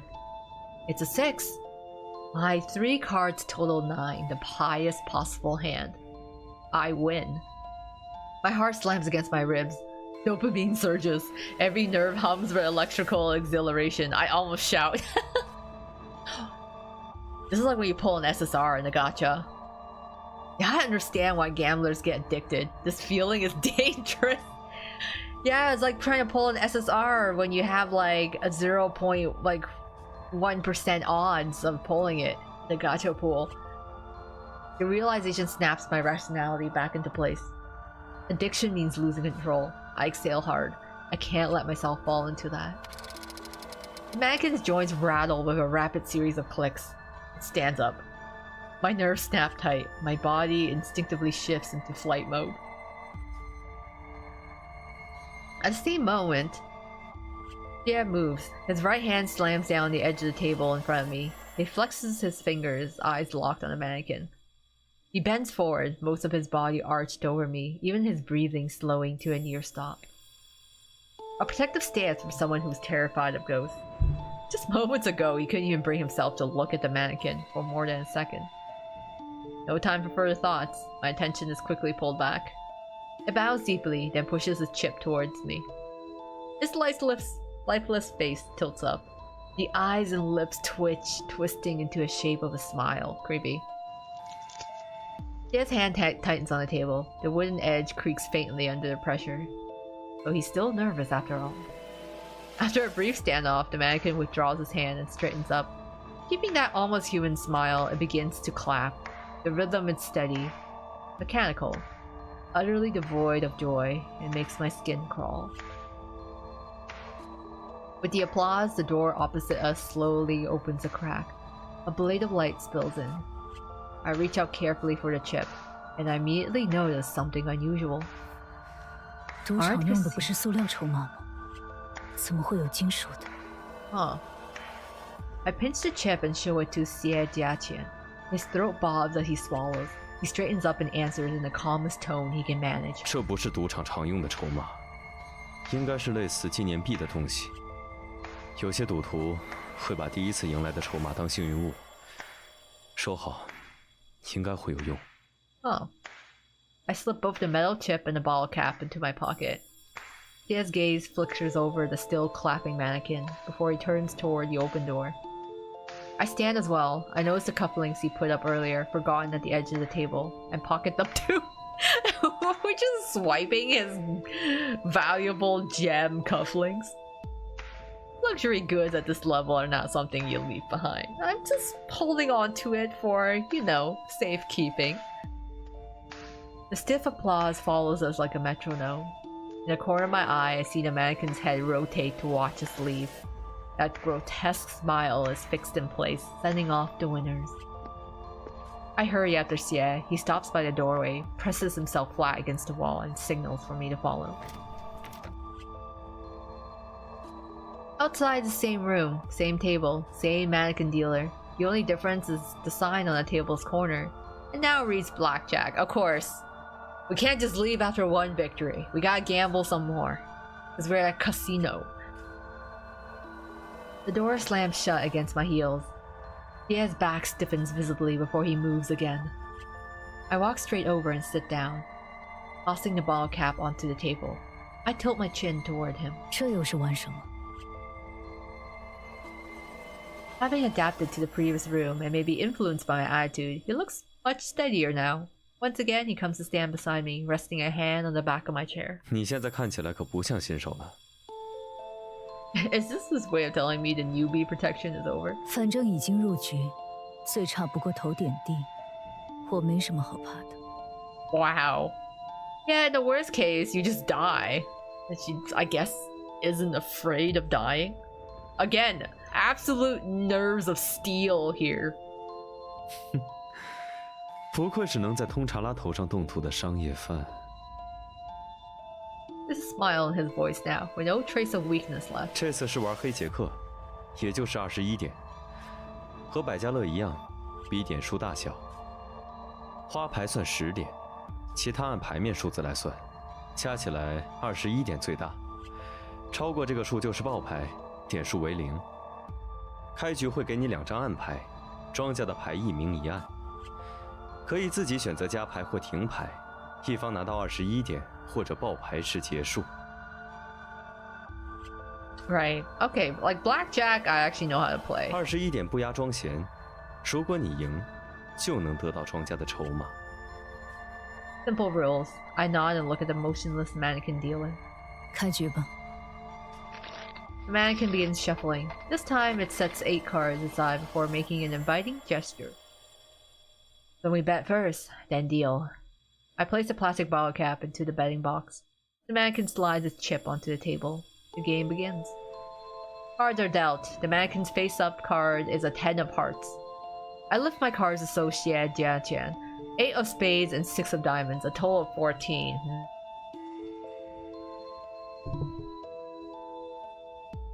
按照规则，他的暗牌和明牌相加小于16点，就必须加牌。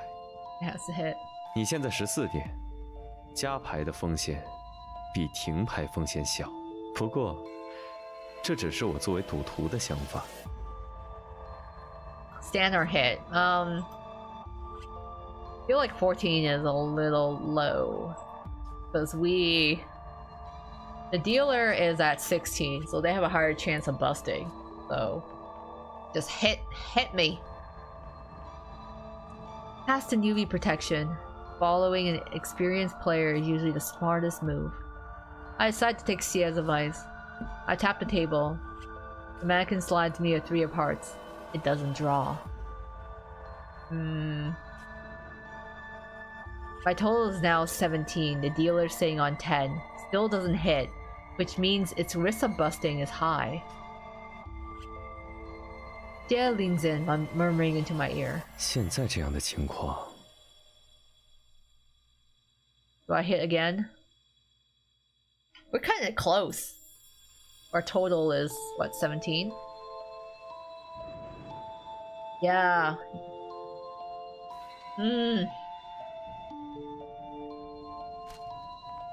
I don't know. If I was actually playing this, I'm really cautious. And I probably wouldn't hit.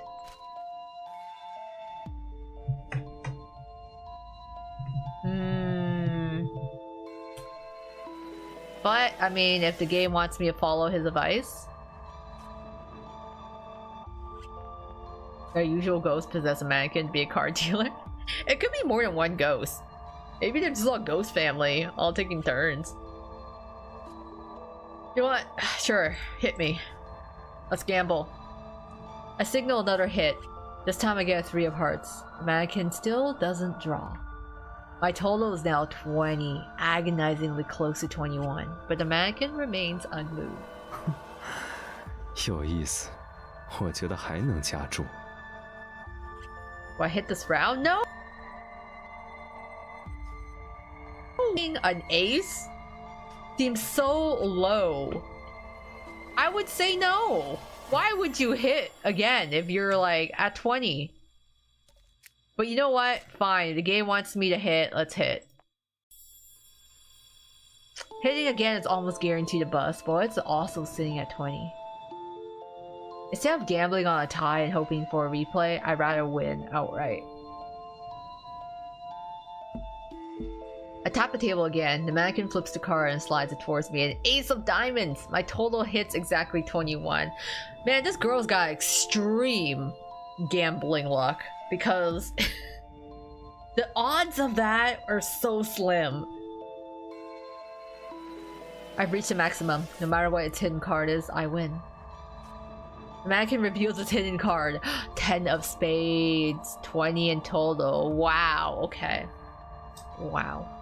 看来是他棋差一招了。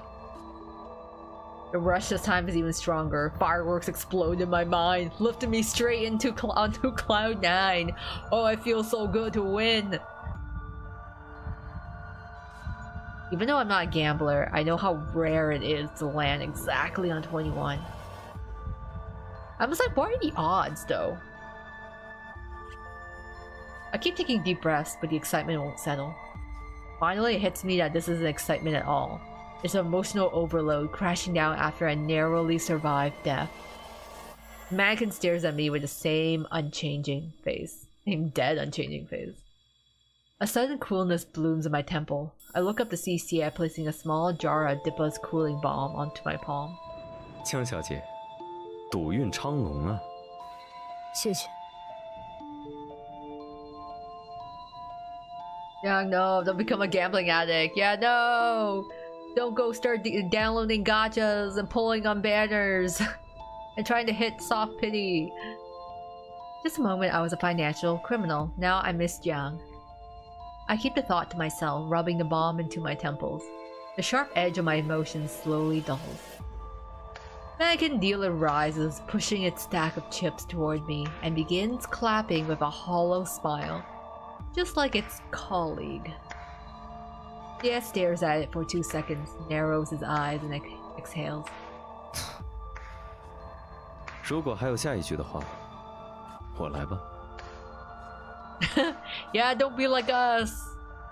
That's hell you're walking into. Once you're in gacha hell, it is a nightmare to get 怎 out. 么，寄养了？ 21点这么难得的数字出现在牌桌上，任谁看了都会想来上一局。那之前你怎么不来？当然是因为我相信江小姐的赌运更好。 He dodges the question, and I choose not to press him. I casually pick up the chip. This time, it's just ordinary plastic. A thought slips in, there will probably be another round. I pocket the chip. Together, we walk toward the open door. The familiar applause follows us like a soundtrack. We push the door open, and just as expected, it's the same room, the same mannequin. The only difference is the table, much smaller now, and an ornate old-fashioned revolver is resting on it. Even someone who knows little about gambling understands this game. Russian roulette, of course! We can't have a life or death gambling stakes game without a little Russian roulette, you know?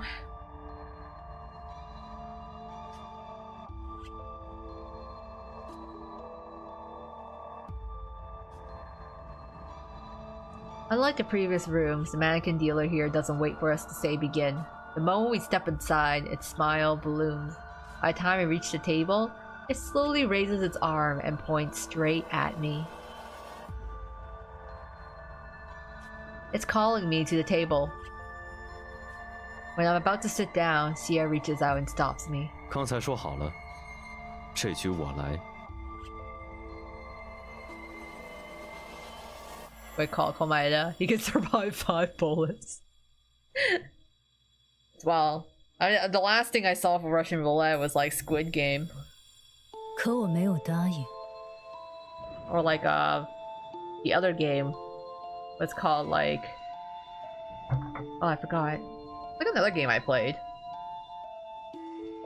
That was this I'm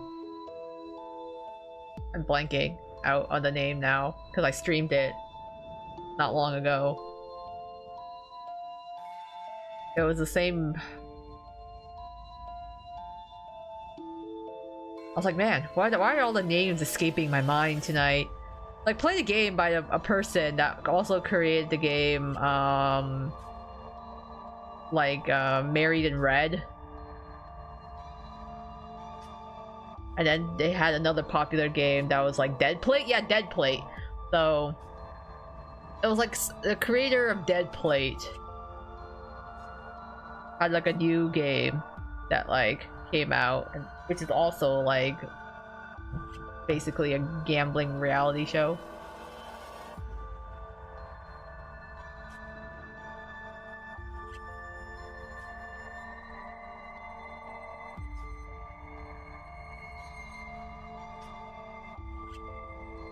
Seems like YouTube is being all weird.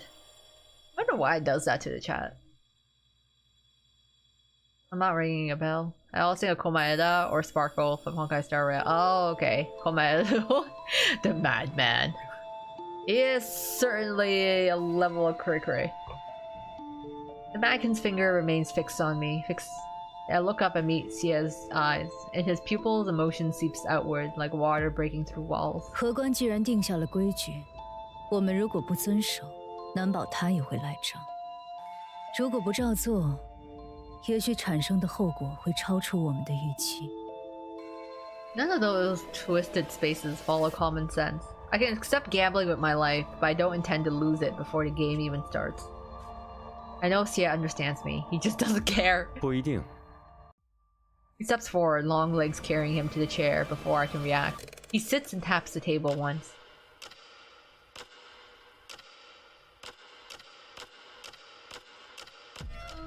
The mannequin doesn't move. It keeps pointing at me. A silent protest. Xia lowers his eyelids. His fingers twitch, but he says nothing. 谢先生，还是我来吧。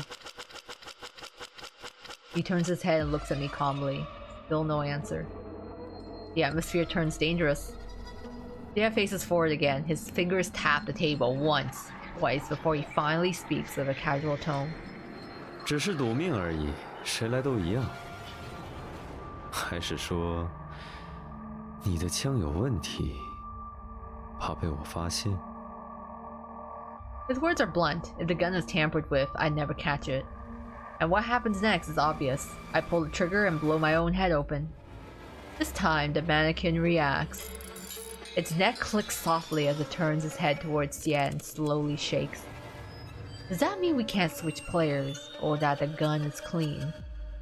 原来能听懂人话呀，那就好办了。 Without warning, he grabs a revolver and throws it into my arms. At the same time, his other slams into the edge of the table and flips it over. The solid wooden table crashes to the floor with a thunderous bang. The ground shudders. A gunshot erupts out of nowhere. Smoke rises from a hole blown straight through the mannequin's chest. I've grown up in a society ruled by law. Who just pulls out a gun and fires? The shock nearly makes me drop the revolver. I retreat quickly into a corner, putting as much distance between myself and the chaos as possible. Jie doesn't stop. He steps forward, lifts his knee, pivots his hip, and whips out a brutal high kick. His shin slams squarely into the mannequin's neck. Wow, okay, he's just like, I don't want to play your game anymore. I don't want to play with you anymore. Table flip. Oh, good luck on the final stretch of the map, medic. Making good progress. I reflexively tense my own neck. Unreal pain crawls up my spine and legs. If that were a real person, their neck would have been shattered. Have I just walked from a horror film into an action film? The mannequin is sent flying into the wall, collapsing to the floor. His expression never changes. His right hand still stubbornly points at me. Jie grins. From inside his suit jacket, he pulls out a pair of silver knuckle dusters and slides them on. He rolls his wrist, flexes each finger, and strides over. He plants one foot on the mannequin's right hand, drops to one knee, draws his arm back, and drives a punch into its smiling head. The mannequin still doesn't move. Neither does Xie Jianqian stop.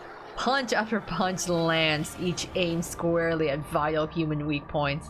Dull impacts echo through the room. This guy is just serious business. But you know what?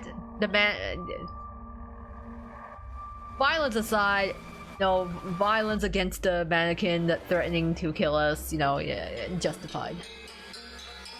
From my angle, I can see the side of his face. Veins stand out along his collar. The coil tattoo beneath his skin makes him look like something straight out of hell.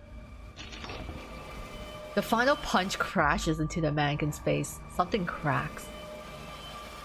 Jie exhales deeply. He lifts his foot off the mannequin, grabs it by the torn collar, and hauls it upright, staring straight into the cracked smile up close.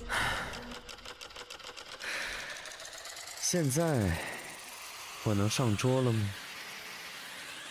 Loose strands of hair fall over his forehead, half shadowing his face. His voice is soft, almost tender. The smile never leaves his lips. The mannequin's painted features shift slowly, resetting into a blank expression. Its raised hand finally lowers. Even ghosts fear villains. He literally just beat the shit out of the mannequin and be like, I want to play! Let me play! If I'd known, I should have let him handle it from the start. Yeah, even the ghosts are like, damn, I'm not messing with this guy. Apparently satisfied, Xie removes the knuckle dusters. He drags the mannequin back by the collar, sets the table upright, seats the mannequin properly, and even straightens his bow tie. Like, okay, you know, now that we've gotten that out of the way, oh, it's just... let's get back to things. He walks back to me, smooths the wrinkles from his suit, and tilts his head down slightly. 让江小姐见笑了。 Jie reaches out for a revolver. His cuff slides back, revealing part of a tattoo. Some kind of incantation etched onto his skin.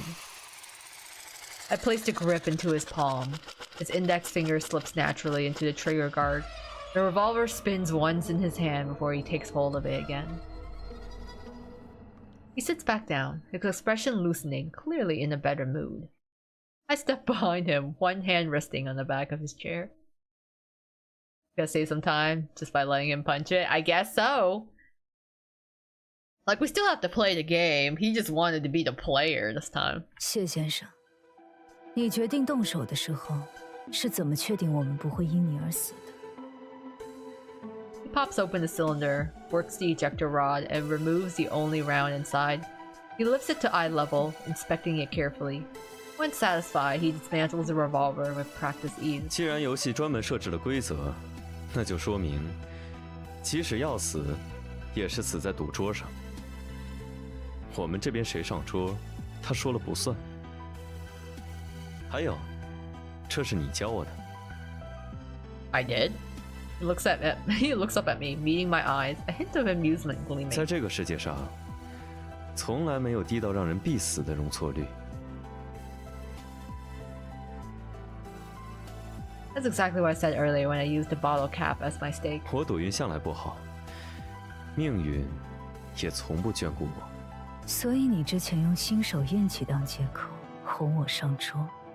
我相信这个，或者说，在这方面，我愿意信一次命。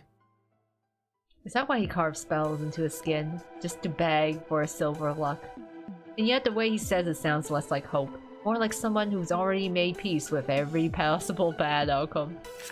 He finishes checking every part of the revolver and reassembles it smoothly, leaving no time for me to think it over. 还有，虽然你说过你不怕死，如果那两个牌局真正的赌注是命，那你的生死不该掌握在我这个赌徒手里。你的命总该握在自己手里。 Well, I thank you, Xie, for those wise life advice, I guess. If only we weren't playing Russian roulette. The light above us crackles, flickering on and off. It's hard for me to make out its expression. 就算我是个新手，就算你是个新手，这样说来，谢先生未免有些不负责任。 I don't know what about that sets him off, but the moment the words leave my mouth, he grabs my wrist. I stumble forward, nearly pulled into his arms. 江小姐，我是个赌徒，赌徒最容易的就是被赌局困住。如果这个赌局会持续下去，可能到最后我赢了，也还是会继续压住。 He's not just talking about gambling, he's talking about obsession, about regret, about something he can't let go of. 如果当初我压的是另一边就好了。这种想象会困住人，这种不甘心会困住人。得到好的还会想要更好的。 My pulse pounds wildly under the pressure of his grip. The tattoo along his neck finally comes into view, half of a Dipa spell. Bells again. 你会愿意拿自己的命给一个赌徒不断去赌吗？ Into his arms, you say? Ooh. Might as well get a sniff while you're at it. Damn it, he's a dangerous red flag, but dang, he is hot, yeah. It's like, ooh, it's like all the hashtags, like, you know, bad romance, mafia boss, the type of dangerous, almost like enemies to lovers, question mark type. I'm like, it just wasn't Otome. It's, you know, I could see him being a popular choice. 只为了让他赌一个好运，赌一个翻盘的可能，最后和他一起死，或者陷入无边轮回吗？你会愿意把自己交给我吗？ No. His fingers dig into my palm. It feels like my blood stops flowing, like my heart is slamming against my ribs because I can't take the pressure. 我不会。这就对了。I suddenly hear Lady Gaga. Ra ra ah ah. Rama papa. He eases back, straightening me up as he lets go. I grab the tough hand again, pulling him closer instead. Ooh. He braces himself against the chair to resist to pull, but still ends up close for a heartbeat. His lashes brush my eyelid. I don't care how close we are, I just hold onto his hand tight. Our joined hands are separated from the heart by nothing more than bone and skin, as if being this close might force the truth out. 那你这次为什么又一定要上赌场？ Damn, the tension in the air.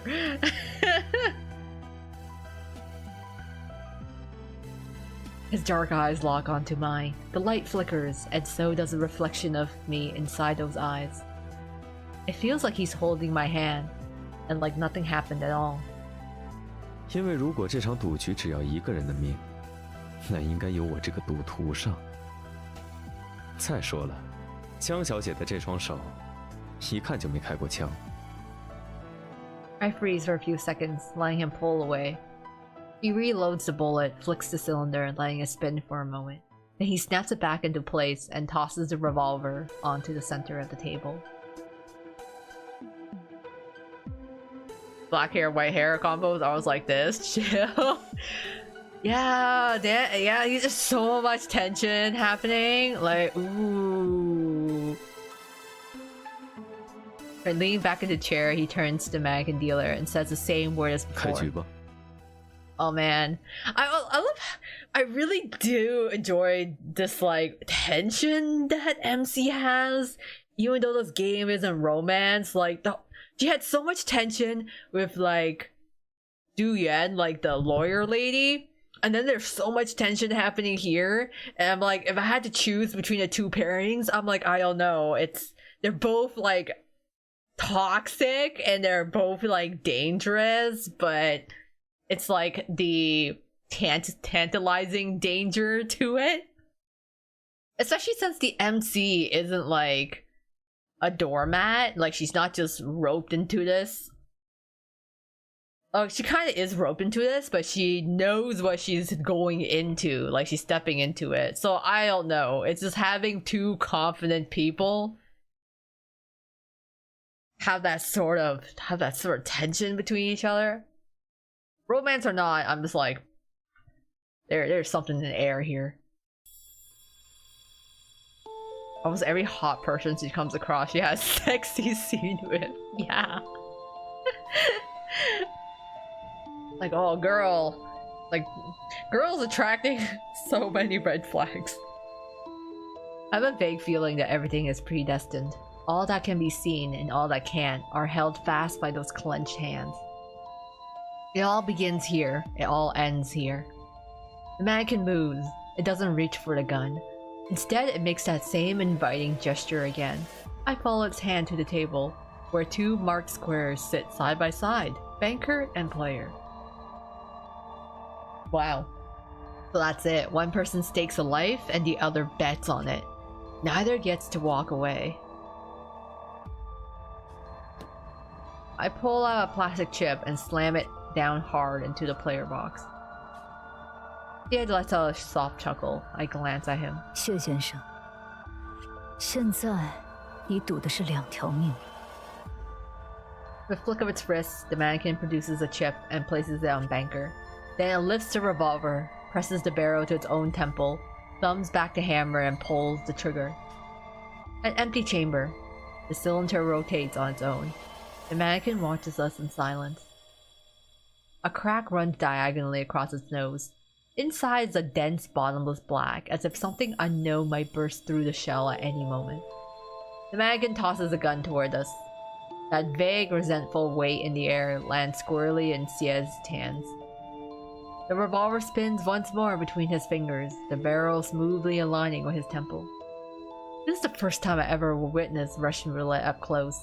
And as a bystander, it's also the first time I clearly realized that this death game, born among desperados, isn't something courage alone lets you play.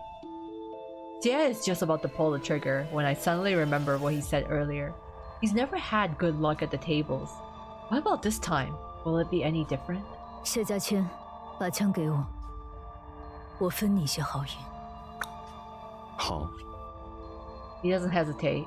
It's almost as he already knows what I'm about to do. His index finger hooks through the trigger guard as he offers me the grip. I take the gun carefully, just like he did before. I swing open the cylinder, draw a deep breath, spin it again, and before I can stop, I snap it shut. Once it's done, I hand the revolver back to him. 祝你好运。当然， Maybe it's my imagination, but his movements are even smoother this time. He raises the gun, presses it to his vital spot, pulls back the hammer and fires. So fast I don't even have time to react. Empty. The revolver slides back to the mannequin. It mechanically repeats the same sequence until it pulls the trigger. The explosion is deafening. I flinch. I heard old revolvers pack a punch, but I never imagined a gunshot would be this thunderous. White smoke rises from the barrel. More than half the mannequin's head is blown apart. Fragments scattered across the floor. 看来是我们赢了。 Jiang stands, mimics firing a gun at his own temple with his fingers, and arches a brow at me. 谢谢你的好运。我也赢了，所以不用客气。 This time there's no applause from the mannequin. The door across from us opens on its own, spilling out a light far brighter than anything we've seen in the rooms before. We walk toward it. As usual, Xie pushes the door open first. The glare is so intense I have to shut my eyes for a moment, and I hear him mutter something that sounds like a curse. I don't catch the words. Judging from the accent, it's a local slang from Bay City.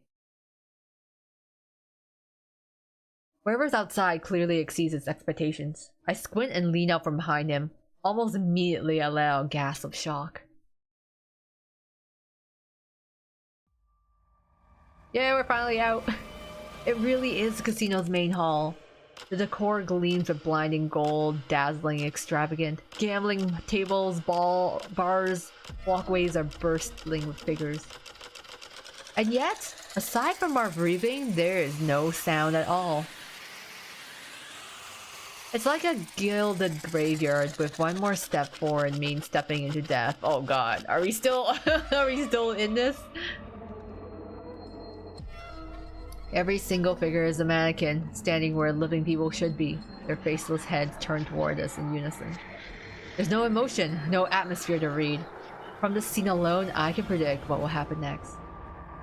I shift up my gaze to the ceiling. A harsh light forces me to calm down. They're all watching us, which means there must be something on us that draws them. They're naked with no visible identities, but that doesn't mean they don't have any traits. For a gambler, what's the most irresistible thing? Money or...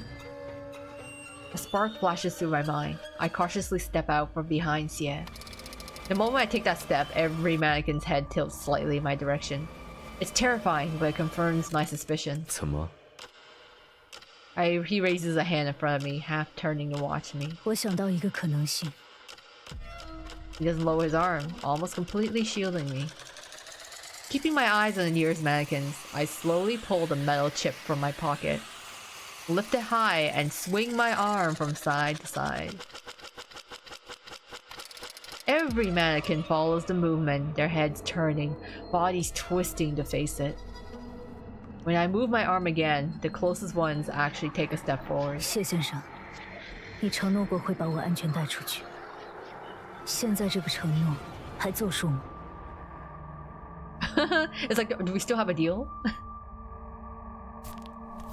Hearing that, Xie takes a deep breath, then exhales. He turns towards the mannequins, pulls out his knuckle dusters, slips them on, and rolls his shoulder and arms. 放心，我说到做到。You know what? Kind of hot. He leans forward slightly, ready to lead the way. The next second, I hurl the chip with all my strength towards the farthest corner of the hall. The instant it leaves my hand, every mannequin charges after it. We move almost in sync with them, breaking to a sprint toward the distant casino doors. Our paths cross with the mannequins. He barely takes 2 steps before colliding with one. One clean punch and it goes down instantly.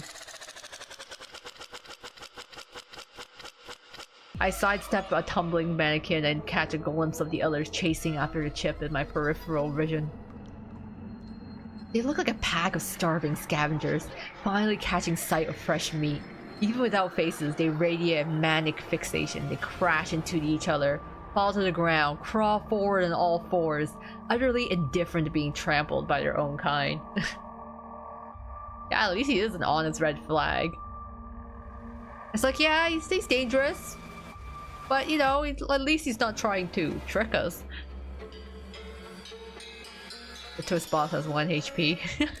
Well, I think I've encountered some battles like that, where it's literally like that 1 HP left. I don't really consider Nalon that hot. To be honest, personally, looks-wise, if I had to choose between Xie and Nalon, I actually prefer Nalon's looks more. But in terms of trust right now, at least, you know, Xie honors his word. Xie kicks aside a mannequin that nearly crashes into him, steps on his chest, leaps onto a gambling table, and launches himself onto the next one without breaking stride. My man going ham. He's gonna take down all those mannequins. His physical condition is truly exceptional. I have to push myself to the limit just to keep up.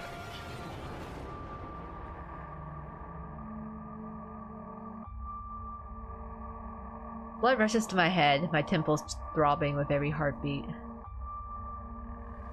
You worry about me?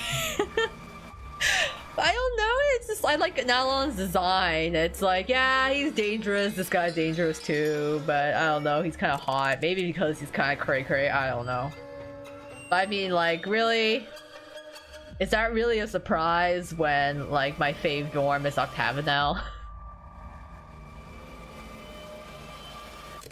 Nalon really is my type. You have to pick between the two, you pick Xie. Ooh. I think with, like, Xie, I think it's, most of the time I never end up going for, like, now that I think about it, I'm not really like the CEO type person, you know, like in a lot of dramas or like media where, yeah, especially like all the Asian dramas, you have like the kind of stoic CEO type. I guess like that was never a type that I was into. It's also kind of like the Jumin Han from like Mystic Messenger.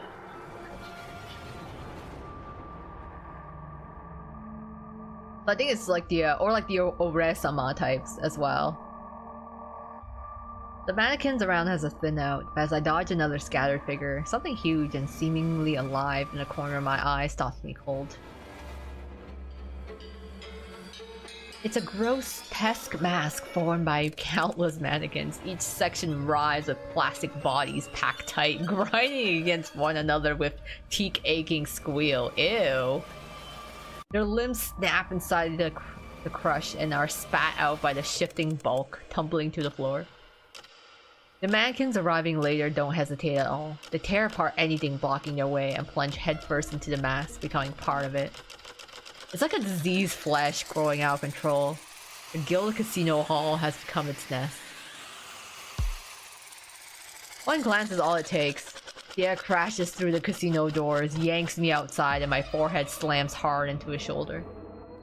Dipa's ever-present humid heat crashes over us. City lights, traffic, human noise flooding every sense. We make it out. Huzzah! We actually made it! Yeah, Jianqian's breathing is heavy. He sets me down, steadying me with one hand, a faint frown on his face. My forehead throbs. With his help, I steady myself and draw several deep breaths before finally managing to catch the air that's been knocked out of me. Wow, yeah, that took a while to get out.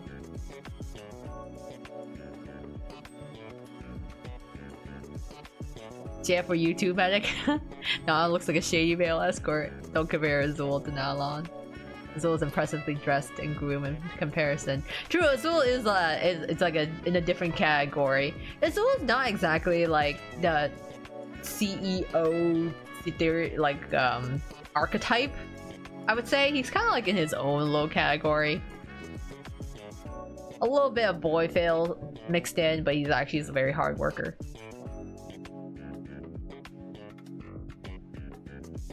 He likes pulling us into him. Maybe he's just like, oh, we just want to get real close. 没事，活着就行了。 I scan our surroundings. This is the main entrance of the Grand Wind Casino. Beyond the steps lies a packed road. Pedestrians are all moving in the same direction. Far off, lights blaze like there's some kind of celebration. The men in floral shirts guarding the entrance don't seem to be concerned about how we just appeared. One of them steps forward and tells Xie the car is ready. Oh, okay. Xie's breathing steadies quickly. He slips off the knuckle dusters, drapes his jacket over his arm, as if the chaos moments ago has already been filed away and forgotten. 走吧，商业范小姐，想去哪里签我们的第一次合约？ Oh, here we go, signing contracts again. Speaking of Azul, like, yes. Let Azul do some maturing. I can see him becoming a CEO type or mafia. You know what?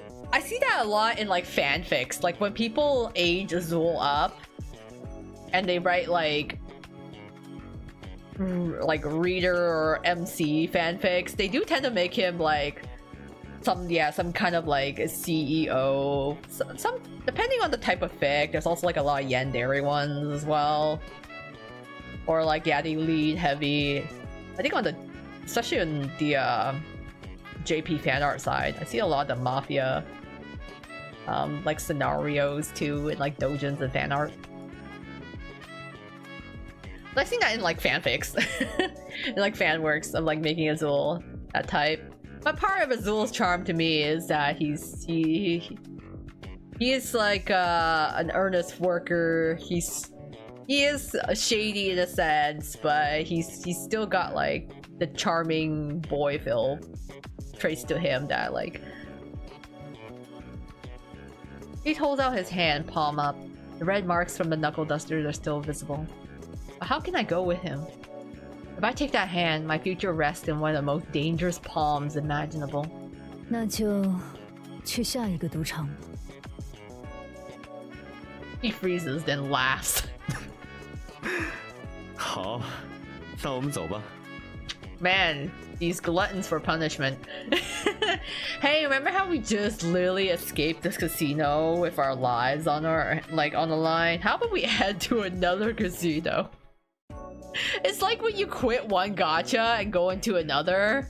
It's like, I know we just got out of that hellscape, but do you want to go into another one? Yeah, Xia's dangerous, but he hasn't really tried to hurt us. So I feel like he's like, as long as, you know, the deal is established, you honor his side of the bargain, but, you know, we have to do the same. If he wasn't bluffing about his arms being strong, then he'd probably throw fists like Xie, even. I'm actually curious. I need Azul to like throw a punch at least once. I kind of curious on how Azul is like fist fighting. His stamina might be kind of crap, but maybe he'll have really good punches. I place my hand loosely in his, then grab his collar with my other hand and pull him closer. Damn, you guys are like grabbing at each other. Can't keep your hands off each other. He bends down cooperatively, offering his ear. This is the last thing I say to him. 你知道吗？像我这种人的话，是最不可信的。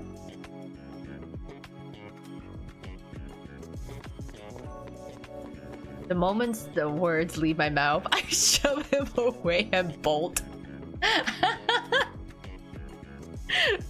Hitting him was never an option. A feint works better. As expected, he doesn't react in time. The floral shirts do, but they're immediately blocked by Nalon, who arrives with reinforcements. His voice is booming. Girl just makes a run for it.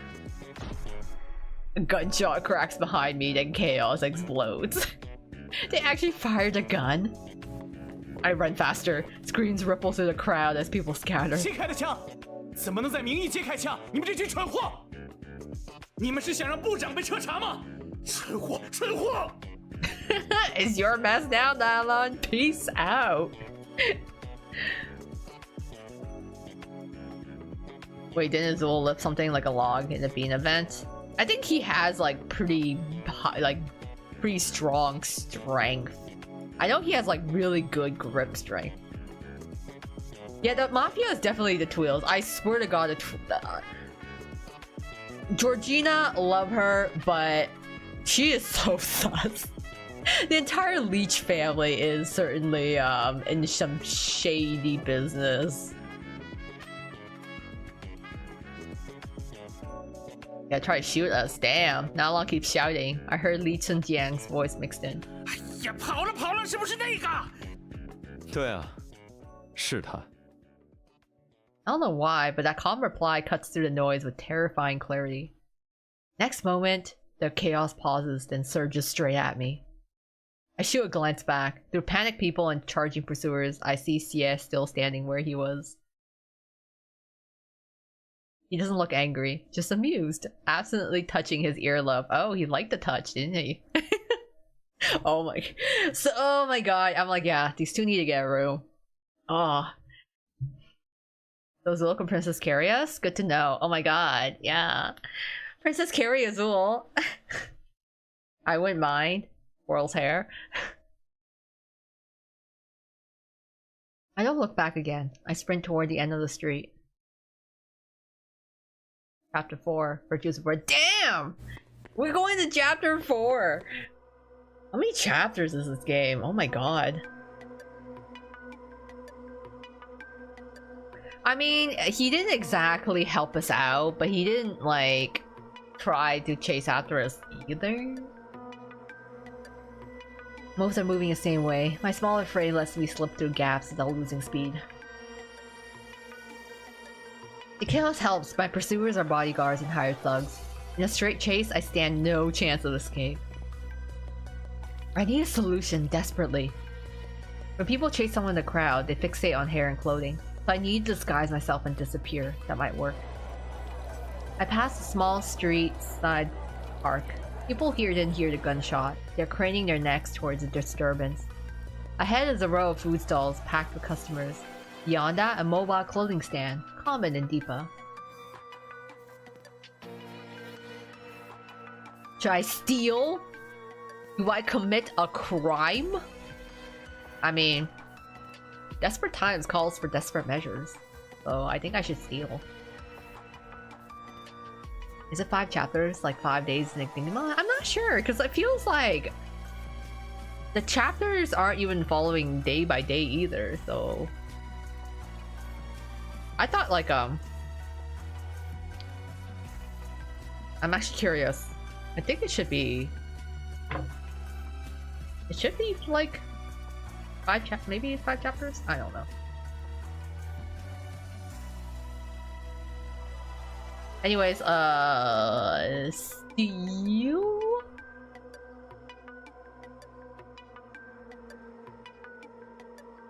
I hate the idea. But I don't have a choice now.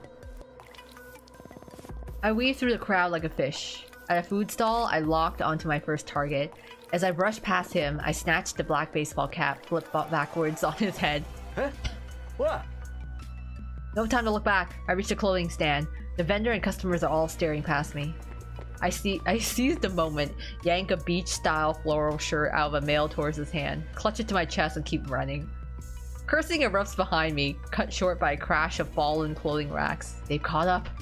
I mutter apology in my head. This is emergency. Saving a life outweighs everything. Later, I'll pray for you at a temple.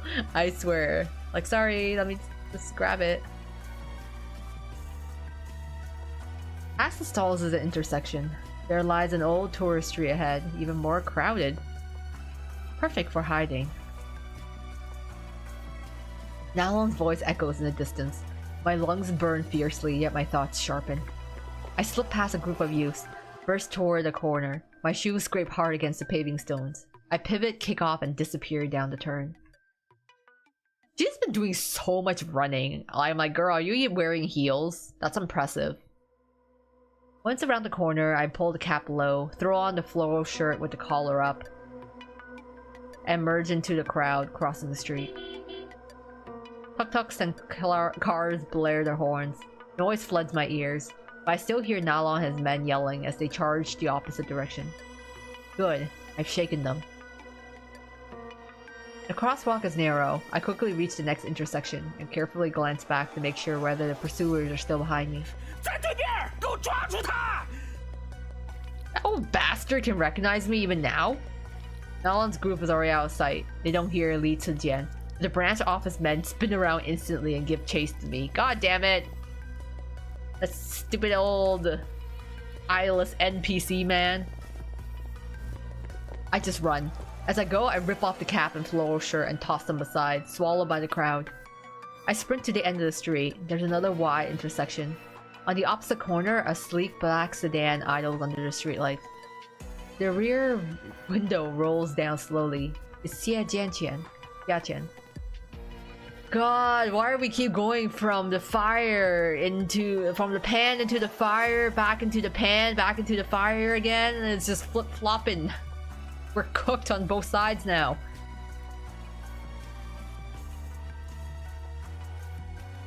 Might not have a choice. He gives a beckoning gesture. He's such a red flag. But again, we're in a rough situation, so okay.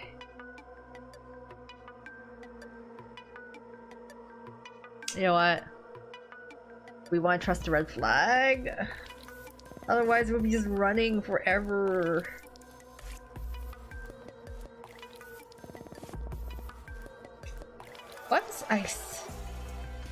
Let's see if he betrays us. Let's see. Okay, we're gonna go to him and see if he betrays us.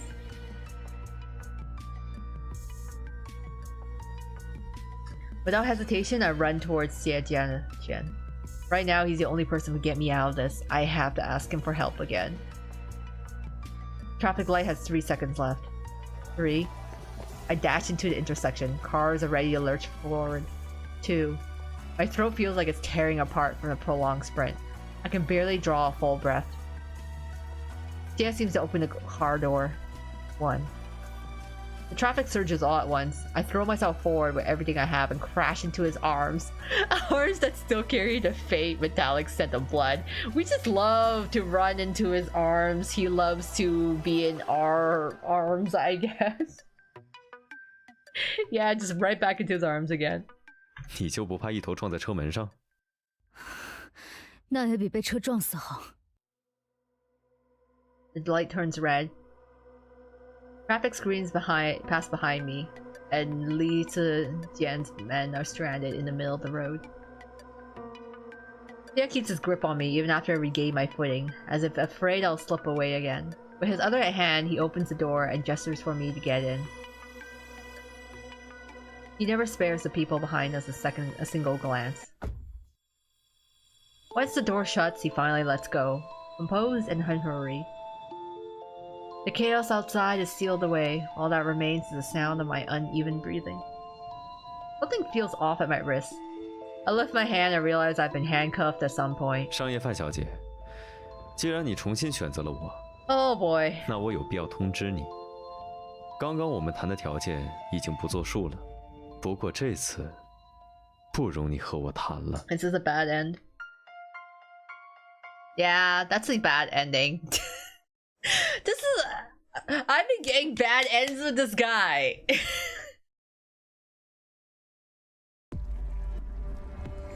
Okay. I don't know how I feel about Xie now. The only bad endings I've gotten so far are because of him. So, figure something out on my own. We're a strong, independent woman. We don't need no man. Xie's no fool. I just betrayed his trust. Going back now is walking straight into a trap. Because he's a red flag. Yeah, you know, but there's so many other... It's just like, would I die, or do I want to die but in a different way? Either way, in both cases, I just die. Either way. I veer left and run. scanning desperately for somewhere to hide, ignoring the man who's already stepped out of the car. He watches me go with an unreadable face. Eventually, he seems to get back into the sedan. Those hired thugs behind me are still in pursuit, but the crowd here is dense. I managed to widen the gap.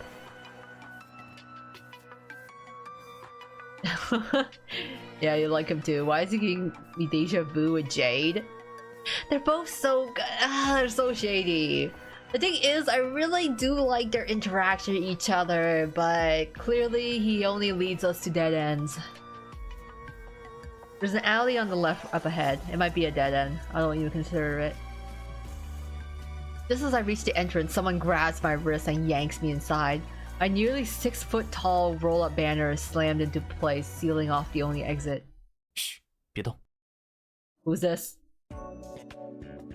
A golden puppy mask tilts toward me.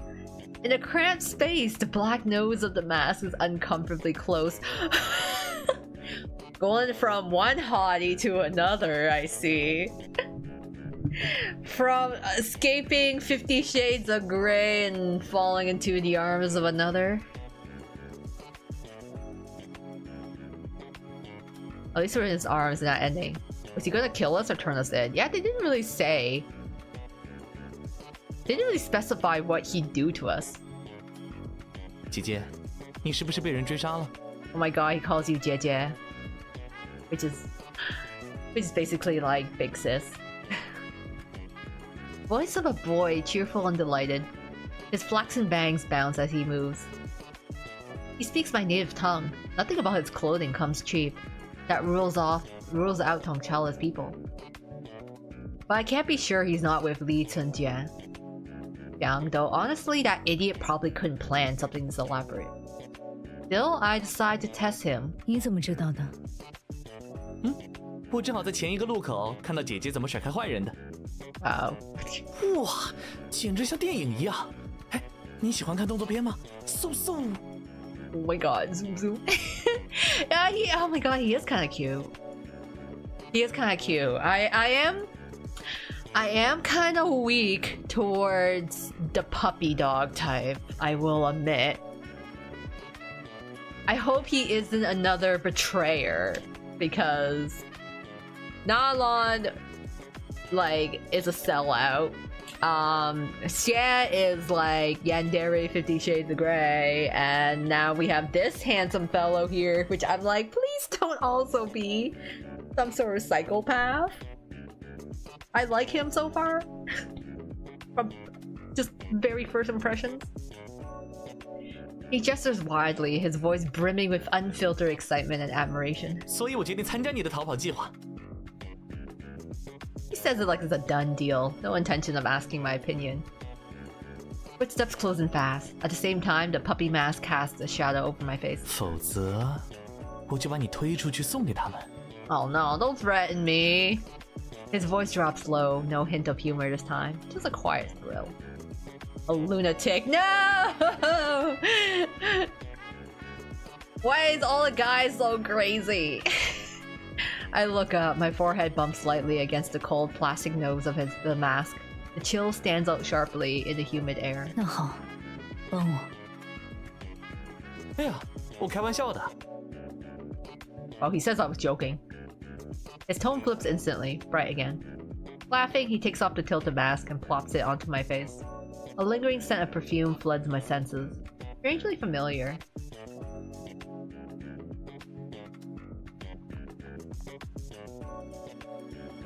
YouTube swallow up your comments? Oh no!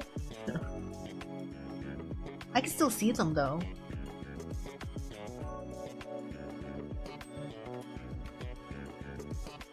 Through the narrow gap between the roll-up banner and the wall, I see Li Cunjiang's men shoving towards the side as they rush past the alley entrance.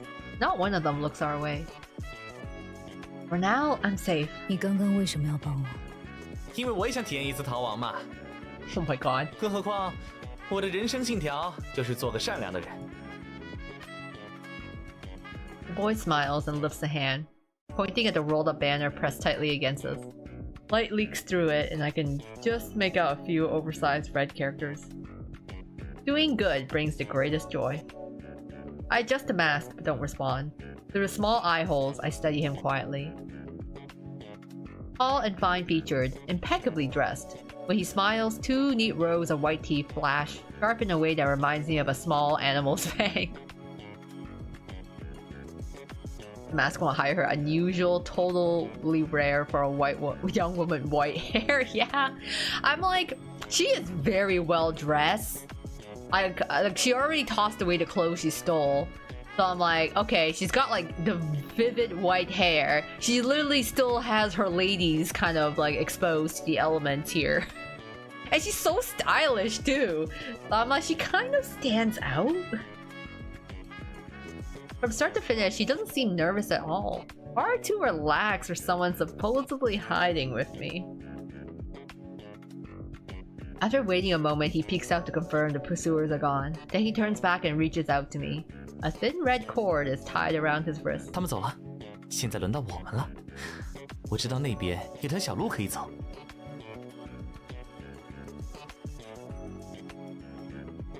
His eyes glint in the darkness, bright and expectant, like he's about to drag me into some kind of festival. In this dim, cluttered alley, his clean face is full of restless excitement. Neither Nalon or Li Chunqiang managed to catch me. They won't leave anytime soon. They'll definitely comb the area. Taking side streets is definitely safer now. As for this boy, I'll keep my distance. If anything goes wrong, I can still run. Huh. Alright. I take a deep breath, remove the mask, and hand it back to him. There's something on my face. Yes, 2 eyes, a nose, a mouth, and 2 brown ears. Oh. Love how candid Silver is. 谢谢。 He glances at the mask, tosses it into a nearby trash bin, then flashes me a wide grin. 不用谢。 I follow him deeper into the alley, pulling a tourist map from my bag. I compare it carefully with my surroundings, and confirm there really is a narrow path that leads to the main road. 姐姐，你不相信我？ My movements catch his attention. He glances at the map and puts on an exaggeratedly wounded expression. I glance at him, then return my gaze to the paper, memorizing the routes before folding the map away. 如果我因为你帮了我一次就完全信任你，这才不正常。 He shrugs, kicks aside the cardboard box, blocking the path, and mutters under his breath. 果然和电视剧不一样。 I don't respond. We weave through the alleys together, turning corner after corner until I finally see the exit ahead opening onto another main road. Only then do I let myself breathe a little easier. The boy suddenly stiffens instead. Disgust flashes across his face as he raises a hand to cover his nose. Near the exit, piles of trash line both sides of the alley. Murky puddles dot the ground, and the stench is overwhelming. After a few more steps, he clearly can't stand it anymore. He pulls out a small vial of perfume, sprays on his collar twice, and offers to me with a questioning gesture. I wave him off. Perfume won't mask the spell, and mixing it will only make things worse. Seeing my refusal, he pockets the perfume without comment and quickens his pace. I'm about to follow when a large frat suddenly bursts from nowhere, shrieking as if startled, leaping down from a trash heap and scrambling in panic. Bang! It slams headfirst into a trash can and collapses, unconscious. No. Something falls on its body, landing right in front of me with a clack. It might be a delivery for me. Didn't that thing just kill a rat?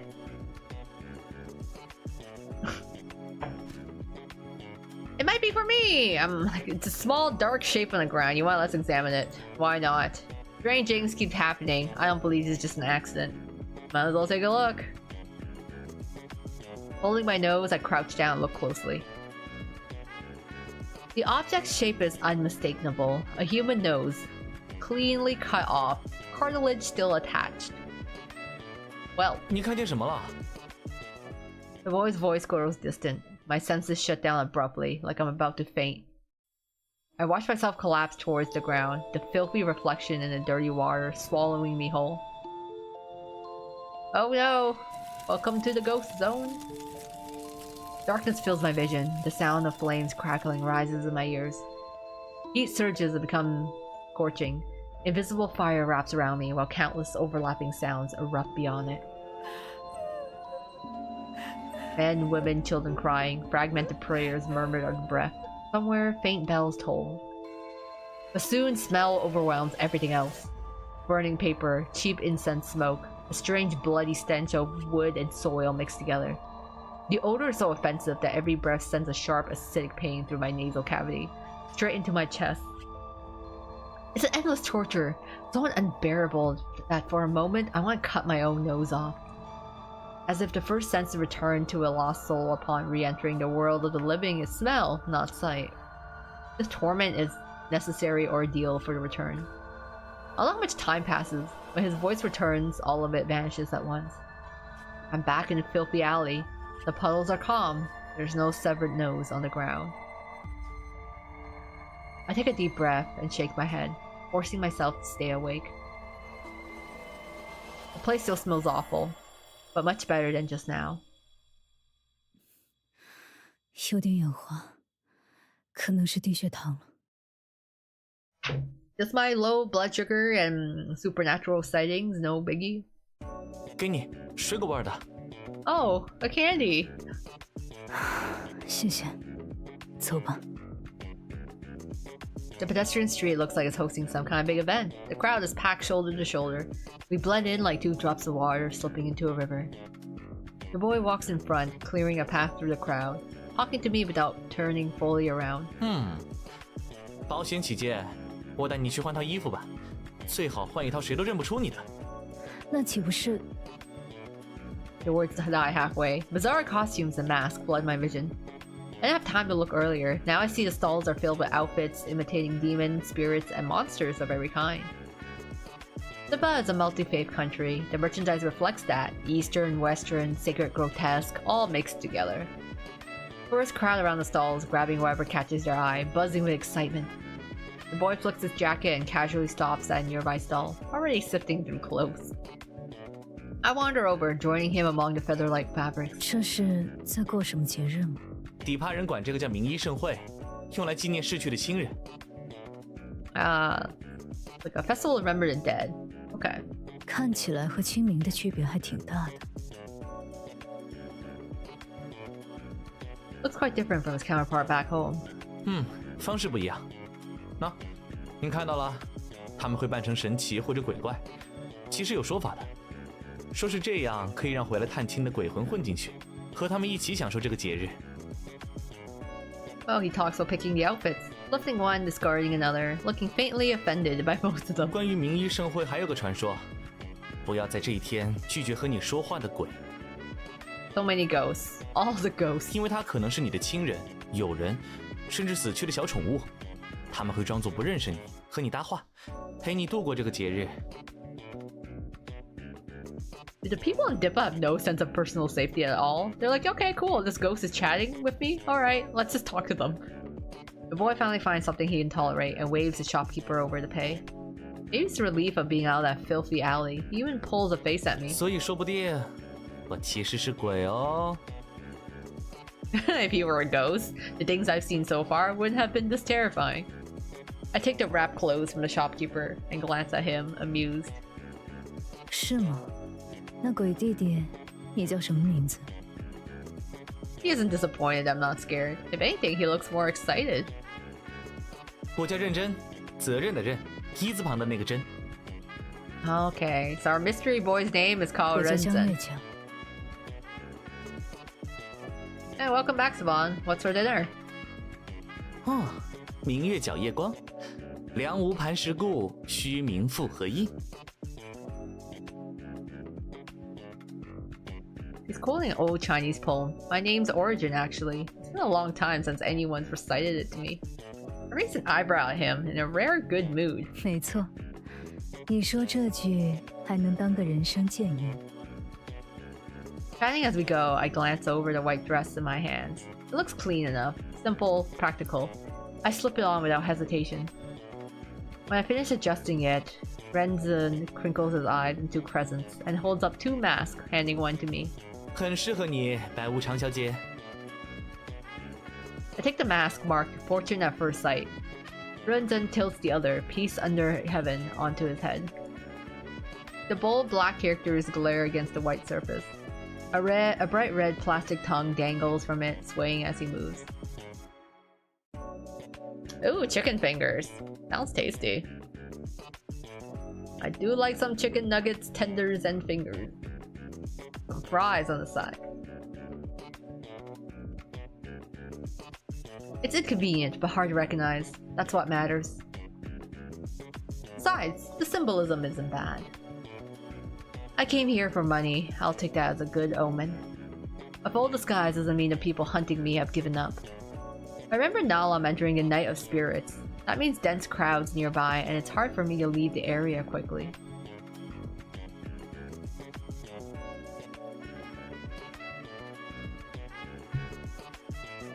They know that too. I pull out the map again. I head on our main road and several narrower side streets. 大道上人多，我们可以朝大道走，不容易被发现。 He's not wrong, but if he can think of it, so can Li Cunjian and Nalong. Which road do I choose? I don't know, man. I'm sticking to the side streets. I don't want to bump into people that might see me. Side streets. This isn't a moment to rely on habitual thinking. After 2 seconds of thought, I reject Renzen's plan. 不安全，走小路吧。 I point at the narrow road. Renzen clicks his tongue in clear dissatisfaction. 好吧，那就往这里走吧。 He obviously wanted the main road. I fold the map away and pretend not to notice. Following the map, we make several turns and arrive at an even more crowded street. We move with ease with the flow. The crowd thickens with every step. 前面就是庆典的主会场了，那里肯定不会有人找得到我们。 Color lights hang from the buildings and trees alike. Vendors cram both sidewalks, shouting and laughing. Everything is bright, noisy, alive. Night itself sealed outside the street. Halfway down the road, I hear running water. A river cuts straight through the district.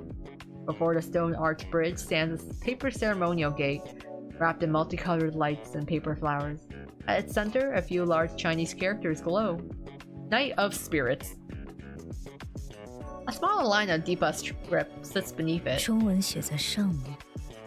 这是华人的节日。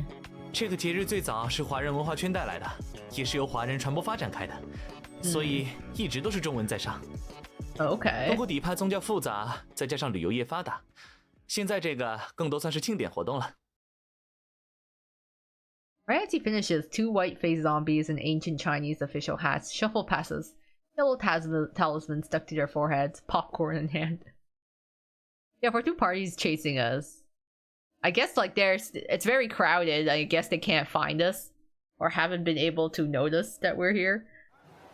At the center of the street, a Western-style parade advances in symphonic music, floats past under the paper gate and climb onto the bridge. Bikini-clad dancers smile brilliantly, blowing kisses to cheering doors. Everything around is strangely harmonious. Amid the infectious revelry, I feel myself relax. At least here, right now, no one knows who I am. No one is able to catch me. 哎，姐姐，你看那个。 Renzen grabs my wrist and drags me towards a Chinese-style float approaching from behind. 窥到人在喷火哎！ He waves enthusiastically at the float, shouting over me over the music. Hair mussed as he tries to push closer. 我喜欢他的骷髅头项链，小时候就喜欢。走啊，我们再往前点。 His eyes crinkle into happy crescents. Strands of hair stick up like ears, tuned to every sound of the festival as he celebrates the crowd. While he cheers, I pull out my phone and book a flight home for early tomorrow morning. I have the evidence and make it out alive. It's time to leave. Delay only invites disaster.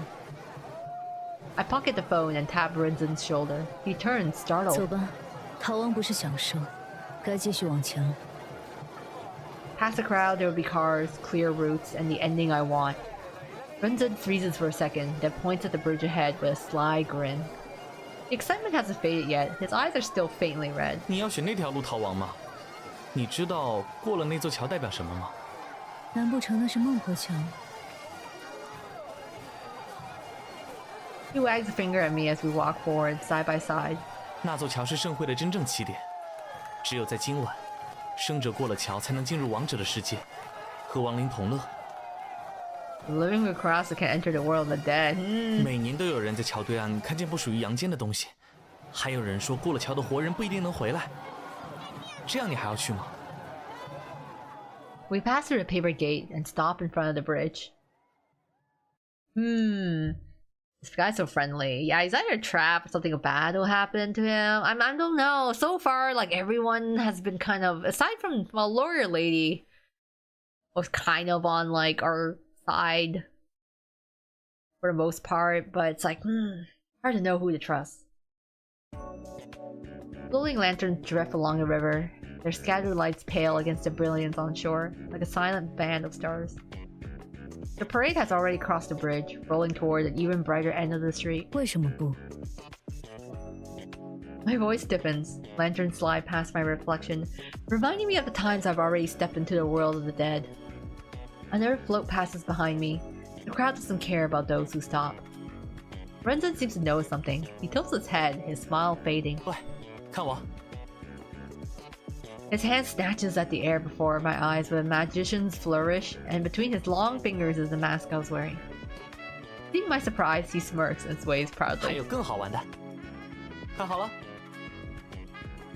Before I can react, my mask is already on his head, and his is on my face.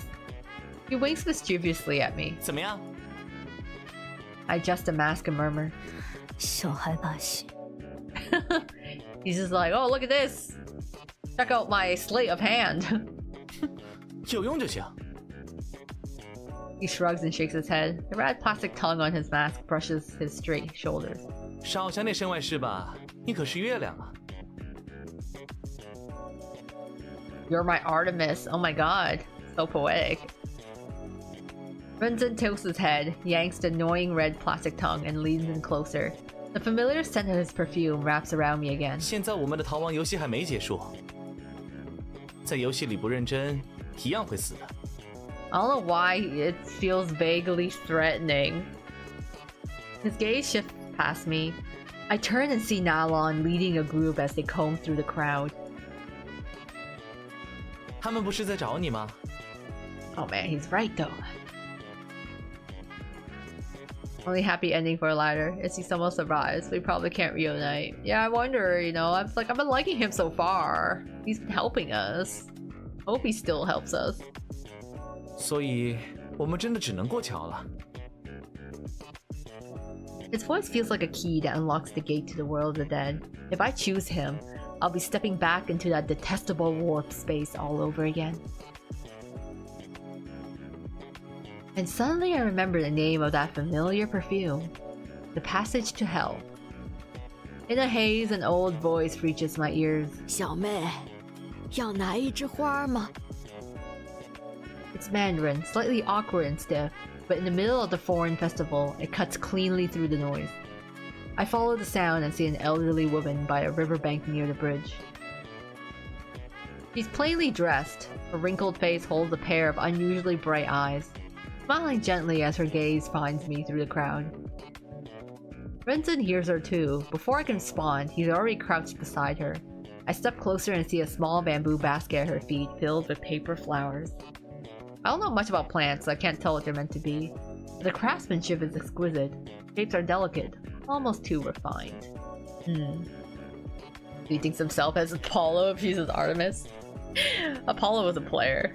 I think he was. But I mean, he's got like a sunny personality to him, so I mean, kind of flirty despite this yet not being a romance. 婆婆，这是什么花？ He smiles, letting him gently turn the flowers between his fingers.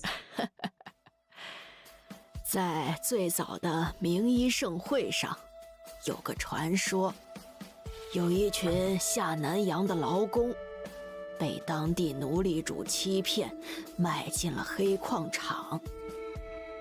劳工们在那里受尽苦难，死了很多同伴。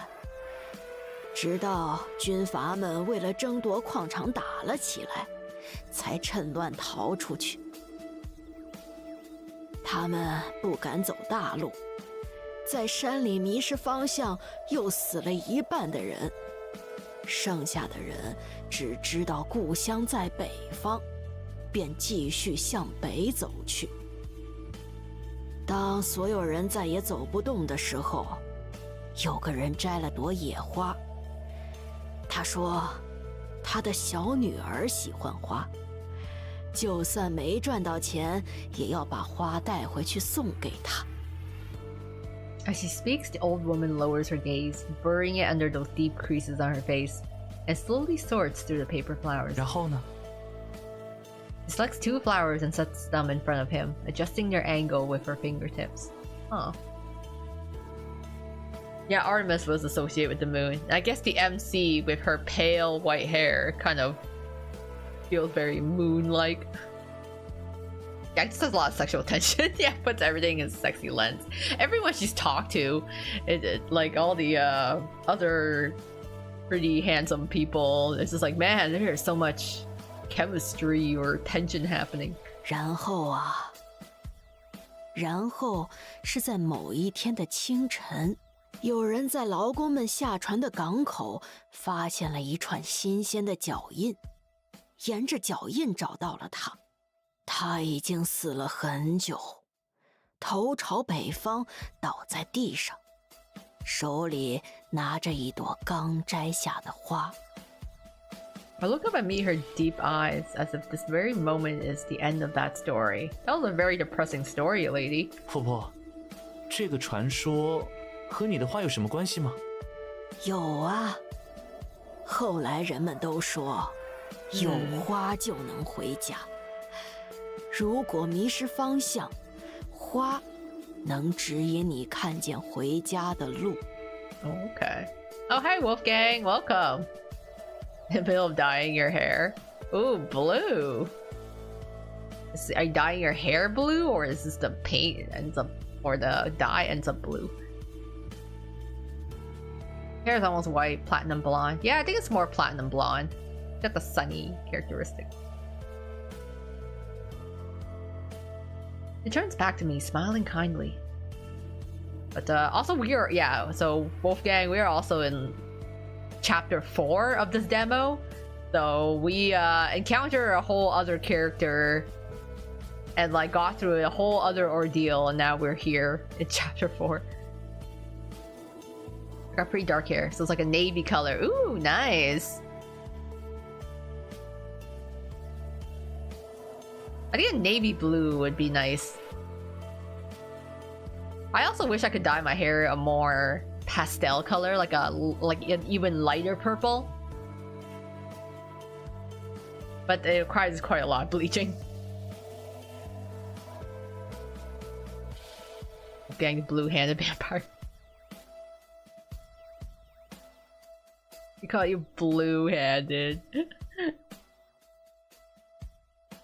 Wasn't there like certain creatures that are blue-blooded? Or is that for like sea creatures? 所以小妹，要拿一枝花吗？ Take the flower or don't take it.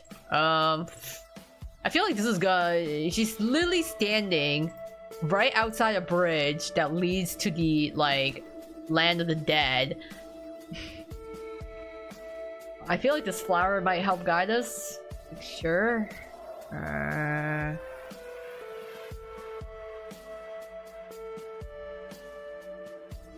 Take the flower. If every salesperson were this good, sales would be the most profitable profession on earth. I have to admit that story moves me. There's no harm in getting myself a little lucky charm. I pick up the paper flower to examine it. The craftsmanship is so good, definitely worth paying for. 婆婆，2朵花多少钱？我来。 She names a reasonable price. As I reach my wallet, Renzhen presses my hand down and pulls out a thick stack of bills. Paying without hesitation. My boy's got money. He's got the cash. She takes the money and hands us 2 small clips, gesturing for us to pin the flowers to our chest. Much more convenient than holding them. After thanking her, Renzhen and I turn away and merge back into the crowd, heading onto the bridge. Aw, we got matching flowers. You even bought it for us. I believe those are sea creatures. Okay, so sea creatures are like blue-blooded. was thinking lizards. I'm like, wait, no. I think it's sea creatures. Or more like, wait, no. Lizards are cold-blooded, not blue-blooded. Okay. Getting my facts mixed up. Just then a woman's voice reaches me again. 过桥之后，不是所有人都能看见花。 I spin around, about to ask what she means. Her figure is already swallowed by a crowd. Okay, thank you, mysterious elderly woman.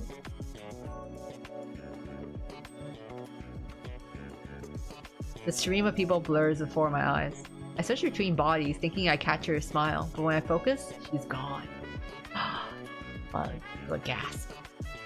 He's got money, it's all cash. Try not to leave a trail.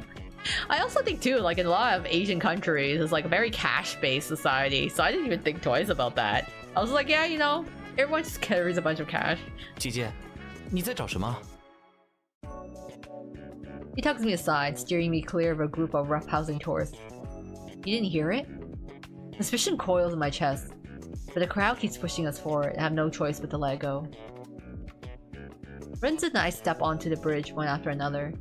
River lanterns sway on both sides, their reflections drifting with the ripples. The river turns into a moving band of stars. From the highest point of the bridge, I can see past the crowd. At the far end of the long street lies a square, its center dominated by a massive wooden structure. Bright decorations are wrapped around it, and I can make out several platforms at different heights. At the very top stands a huge ceremonial drum, its surface carved with intricate patterns. 那是祭祀吗？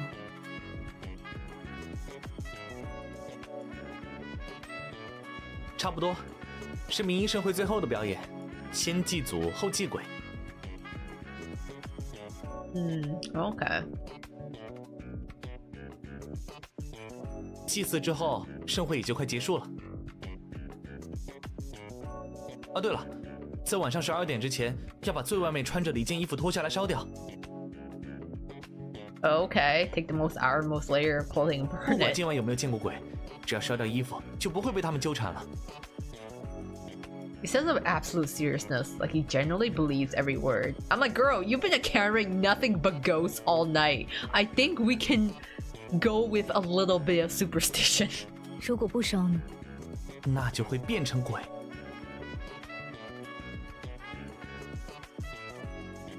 Yeah, why did it make the red flag hot? That's such a shame. It'd be like, man, I really did like their dynamic. 要试试吗，姐姐？ There's a glint of anticipation in his eyes, like he can't wait to make an attempt. 我们就穿着现在的衣服从广场离开。你说我们会怎么变成鬼啊？ I wonder if he's just like some adrenaline junkie or thrill seeker. He seems to be really enjoying the whole situation we're in. 被车撞死，被广告牌砸死，被坏人捅死。哦，太多死法了。 也可能是悄然无声就这么死了，自己却不知道。直到你回家才发现，早就没人能看见你。那就更好了，我们甚至死在异国他乡，自己都找不到自己的尸体。 I don't know what this guy's deal is. He's like, oh my god, yeah. How do you think we'll turn into ghosts? What? Just fading away and having no one be able to see us anymore? Oh my god, that's so cool. His excitement is genuine, so is his mania. He really is the type who thrives on chaos. Is this like a Floyd type, basically? Watching his animated face, it hits me that he truly craves stimulation, whether he's throwing himself into my escape or chasing danger now. No matter how attractive this red flag is, you're still thinking of that one woman, forgot the name of. Oh, I think Du Yan, the lawyer. It's only the lawyer who joked this.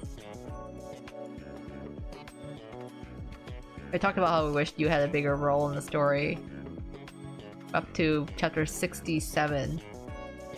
Silver is making me feel noticed. Yeah, I like how Silver acknowledges this. He's always looking for something beyond common sense. 姐姐，我们一起试试吧。 His eyes shine unnaturally bright. He bends forward, crowding his hopeful face right into my space. What is with everyone getting into our space? Everyone is literally up in our face throughout this entire game. From the lawyer who chokes us, from the mafia red flag who keeps pulling us in his arms and like getting into our face. This guy is also getting us, like getting into our face. Literally the only main character we've met that has not been up in our space and business is like the girl, Yuejiao, like I think was her name. Everyone else has just been like up in our business. He's just a reckless kid that kind of wants in on everything. Huh?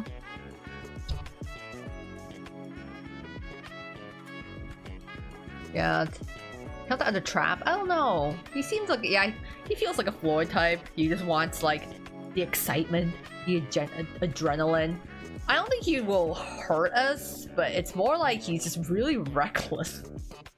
The easiest way to deal with a child is to play along. We're only on the same boat for tonight. He's chasing thrills, I'm searching for a way out. So these words will pass through my ears and disappear. No one takes them seriously. We follow the crowd down the bridge. The moment we step off, a gust of wind hits us head on. Wind rarely reaches this place since it's crowded, yet I feel a chill. Even the paper flower pinned to my chest rustles softly. Remember, not tagged romance. Yeah, despite all the interactions happening and all of the tension, there's no romance. But now I'll get into our space. Not really. He did give us coffee though. So that wasn't at least it was like right in our face. Something feels off again. I scan the surroundings, but everything looks normal. The street is wider than the one we came from. Once people cross the bridge, they disperse and the crowd thins. Brenton stays energetic, dragging me from one novelty to the next. But his enthusiasm fades quickly too. Once he understands how something works, he loses all attachment. As we step away from a stall serving freshly made festival sweets, someone brushes past me, leaving a sharp gust of cold air in their wake. The air that hits my face is damp, tainted with a strange fishy stench, like sludge rotting at the bottom of a lightless pond. I felt like a hand gently tugging at me from behind, urging me to turn and meet its eyes. Alright, time for another ghostly encounter. Turn around.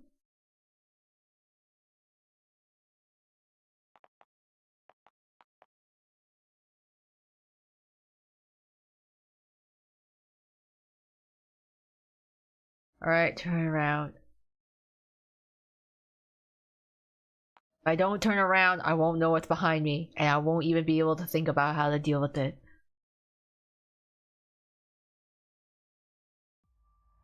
Twist does have some teasing Otome moments. My turn. What comes into view is a trail of soggy footprints, staining the stone pavement of filthy black. Following them upward, I see two legs, grossly swollen, like overinflated rubber. Only one shoe clings to those feet. The damp, grimy fabric stretches tight at the knees. His body faces away from me, but his head, twisted back like a balloon on a string, has swollen to its limit. When he senses my gaze, the legs stop moving. My pupils roll upward. At that moment, something squeezes my heart without mercy. A ringing fills my ears. His face looks like dough left to ferment too long. The features are crushed and contorted, the nose sunk into flesh, swollen lips unable to close, rotten fluid mixed with blood dripping from his mouth. His eyeballs bulge grotesquely, straining against dead eyelids. Those lifeless pupils linger on the flower at my chest, then lift to meet my eyes. His purple-black lips twitch as if trying to form a smile. I don't turn back forward. I'm afraid the conscious corpse will lunge at me from behind. I grope for Renzen's clothes to keep from falling. Without a word, he grabs my wrist and keeps walking. The man doesn't move, only when he's completely swallowed by the crowd do I dare face forward and tug Rinzen's arm. 你有没有看见什么奇怪的人？ Rinzen pauses, then he lets out a low, barely contained laugh. He speaks fast, but every word is clear. 右边有个白裙子的女人，她看见我衣服上的花就不动了。 I peek out from behind him and spot her instantly. She's thin. Her skin is a sickly gray-white. Dark purplish blots stain her exposed calves. A deep brown smear trails down her dress. Her head droops forward, messy black hair hangs to her shoulders. A dried, dark streak runs from her jaw to behind her ear. And it's like, it's like, oh, multiple ghosts now, I guess. She stands still, head lowered, turning slowly only as we move. Just before tourists block her from view, those blood-red eyes meet mine. I clearly see the corners of her mouth lift. Her lips part, a dark tongue presses through the gap, thick, filthy blood drips down. The festival crowd finally swallows the woman in white. When I look back again, the crowd is scattered with many who don't belong to the living world. Distant spirits wander aimlessly, pedestrians passing through them without noticing. Nearby spirits stop when they see the flowers on our chest. One by one, they smile with the exact same curve, as if they're welcoming us. Rinzen's eyes shine brighter. He smiles back at the dead lining the road. He grips my hand and strides ahead, visibly thrilled as he cranes over the crowd to examine the dead in their varied form. 我们真的过节了！ He's so excited. 姐姐，能认识你，简直是我最大的幸运。 Wow, how romantic. He's only halfway through a sentence when he nearly laughs out loud. That's when we hear it, the sound of waves surging behind us, a sound that absolutely should not exist here. It roars like a tsunami, massive and overwhelming. Rinzen and I turn back at the same time. From the river we crossed moments ago, a black wall of water rises, 7 or 8 stories high in the blink of an eye. The living can't see it. Only the dead and us tilt our heads up to watch. At its peak, the wave hangs still for a fraction of a second. Then it crashes forward, collapsing towards the crowd like a falling mountain. You're born in a haunted state. Your childhood was haunted. Your second home was haunted. Oh my god. That's a lot of hauntings that happening.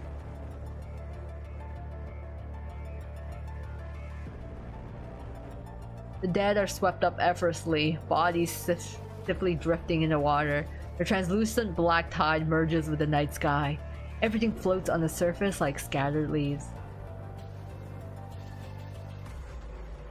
Buildings swallowed by the wave decay in real time. Walls rot, peel, and collapse layer by layer, leaving the entire street stripped down to a skeletal ruin.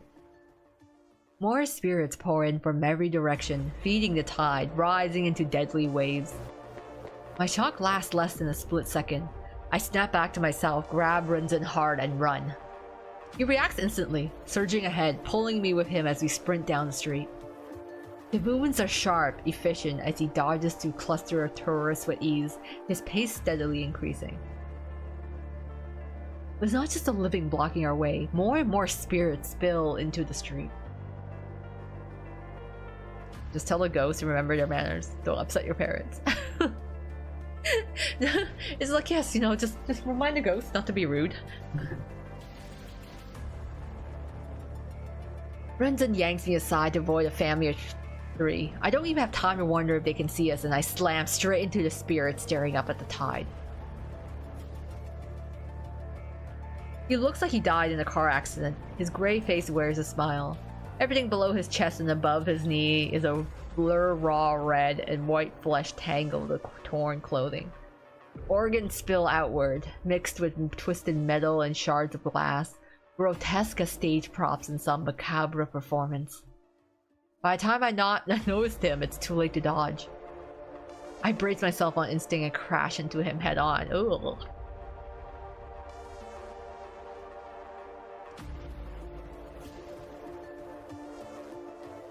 There's no pain from the glass. Instead, an unbearable cold slams into my arm. The paper flower on my chest trembles, then its petals ignite on its own, sparks bursting outward, driving the cold away as the spirit passes straight through me.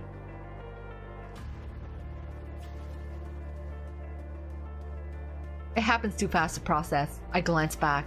The spirit hasn't moved, and the black tide is closer than ever. Yeah, there is a black tide tsunami that is happening. The ghosts are just an additional problem. When we slip between two or more groups of tourists, I'm certain now, the living can't see us at all. We dodge again. This time Rinzin collides with his spirit. He looks back in shock as he passes through it, his paper flower flaring up in sudden flame. My chest burns with every breath, my own gasping fills my ears, chased by the roar of the tide. 你还能更快点吗？可以。 He accelerates again. I reach for my mask, desperate to breathe more freely. The instant I touch it, numbness explodes at the back of my skull. Pure terror detonates in my chest. Why can't I feel the fingers on my face? All my senses turn into a mess. I grab the mask and yank. Pain is tearing my skin apart. My hands shake as I trace the edges of the mask. There's only a faint ridge. The mask is fusing with my face. My other arm is yanked hard by Rinzin. He pulls me clear of the group of teenagers. I'm still trapped in a panic, half a beat too slow. The left side of my body collides with a living girl. The contact feels strangely warm and causes some numbness. She screams, looking around widely, but there's no reflection of me in her eyes. It feels like we're becoming ghosts. The tide roars even closer, cold wind presses down from above. There's no room left for thought, only escape. We stop dodging the dead. Every collision burns away another piece of the paper flower. As I pass through a withered spirit, pain stabs my chest. I look down. The flower is almost burned out. Rinzin is much better, but we've reached the edge of the plaza. Performers are preparing atop the central stage. The show is almost on. Tourists pack the square into a solid wall. Rinzin can't find a gap, and our speed plummets. Only a scrap of paper flower remains. The damp, rotting breath of the tide brushes my back. Wails of the dead mixed into the surf. One more second and we'll be swallowed. A spark of clarity flashes through my mind. I shout, 相信我，冲过去！ I'll just run. Sebek's grandfather is also Sundari. Yep. Aren't your kids need Sundaris too? I feel like Sebek really respects his grandfather, so he follows after him quite a bit. Hence, I'm pretty sure he probably picked up his mannerisms as well. So rich from Monopoly money. Hey, we're gonna make sure to burn some ghost money too. Without hesitation, Rinzin grips my hand and lunges forward, crashing into the crowd. Numbness spreads throughout my whole body. Living people pass through me one by one. Only instinct forces my legs to move. A massive drum booms. Someone strikes the giant drum atop the stage. The sound hits my soul, shaking me to the core. Another beat and my sensation floods back. The drum sounds the third time. We burst free of the crowd. The pressure vanishes. The final ash of the paper flower drifts down. The mask drops to the ground with a dull clack. Every smaller drum around the stage erupts at once. Performers spray liquor on their torches, and 4 pillars of fire surge skyward, driving away all cold. The black tide and the dead dissolve silently into nothing. The final performance of the Night of Spirits begins. Ding dong, ding ding dong. As the firelight settles, the soft notes of the Dipa xylophone emerge. Dancers in dark patterned silk stand across the stages. On the third beat, they raise their hands together, bowing and bending as they move. 是祭祀舞。 Rinzin stands beside me, still catching his breath. Other Dipa instruments join in. The dancers lift their right hands, fingers blooming like white orchids. They point toward the crossroads. 那里应该是出口。Yeah, the flowers are worth the money. Like, damn. Imagine we didn't have them. Probably another bad end. That his kids could end up admiring too, or Savik himself. The song of Tsundere song. Can you imagine being Tsundere in your DNA? The text is so vivid. It's like reading a book. Yeah, it's like really descriptive. I almost wish there was additional visuals to prop the text, but I like kind of how descriptive all the scenes are, and like especially describing all the grotesque ghosts as well. 祭祀舞会为迷失者指明方向。 Runzen steadies his breath, casts a glance at his watch, and tilts his head at me, a playful look in his eyes. 姐姐，要走吗？还有一会儿就12点了吗？对。休息会儿，看看我们会不会变成鬼。We're just resting. Clearly doesn't expect that answer, but it hits home. 我还以为你不信呢。就是因为不信，所以才愿意做。不，应该是正因为不信，觉得做起来无聊，所以才不愿意做。Let's go. Eyes fixed on me. 谁会陪陌生人做无聊的事啊 ？Who does boring things to a stranger? 你就当这是我给你的报酬吧。I lean against the wall, meeting his gaze. 我想要别的报酬。A reward. Runzen leans against the phone booth, eyes drifting to the public phone. He lifts the receiver, presses it to his ear. 比如，我哪天真的变成鬼了，你能不能给我打个电话？ Is this a pickup line? If I turn into a ghost one day, will you call? Will you call me? Hotline to the other side. I mean, if you turn into a ghost one day, I will meet you in the underworld. If you cross paths while I'm processing your records, feel free to drop by my desk. A little wink that he gives too.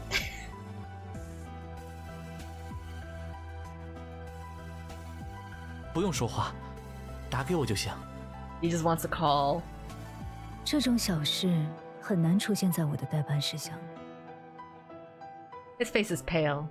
His coat billows in the wind, trapping the cold inside. Breath passes between us. Holding a receiver, he steps closer, tucks a loose strand of hair behind my ear, then retreats. His brows dip slightly. My reflection sits in his eyes. 那我能打电话给你吗？ He just really wants to call us.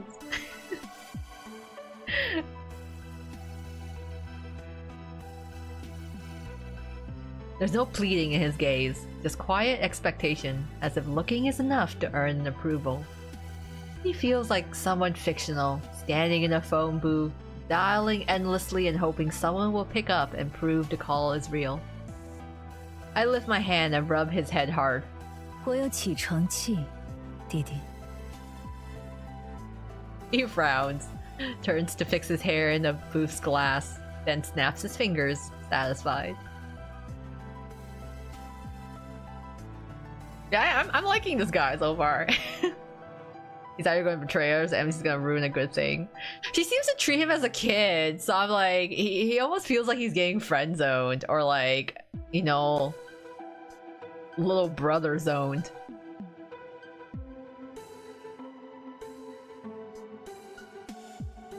你睡觉的时候，我绝对不会打扰你。 How does he know when I'm awake then? 谁叫我是个好鬼呢？ Are you actually a ghost? Midnight arrives on the dot. The dancers withdraw from the raised platform. Gasoline is splashed over the wooden frame. An exquisitely carved dragon head snakes its way into the square. The crowd surges toward the dragon dance, cheering. The lifelike dragon head rises with the fireworks as the entire platform erupts into flames. 走吧，看看我们有没有变成鬼。 It caught me. I was like, man, this feels like such a romance game.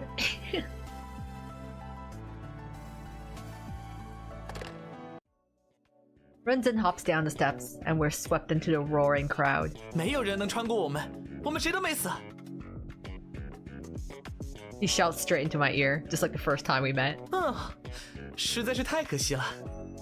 这对你可惜，这对我来说倒是好事一桩。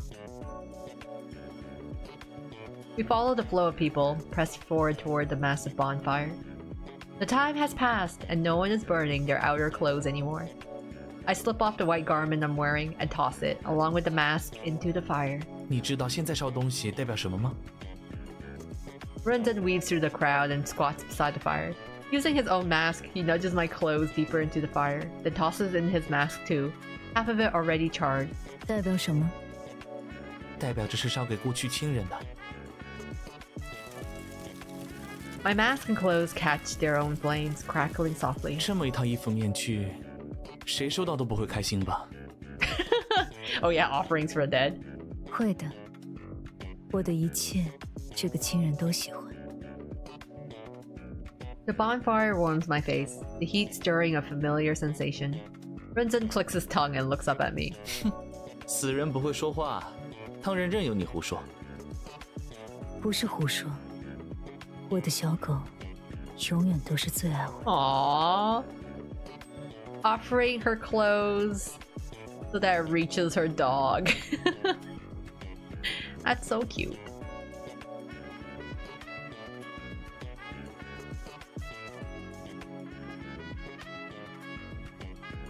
I show him the golden retriever charm hanging from my phone, then squat beside him, watching the white fabric disappear into the fire.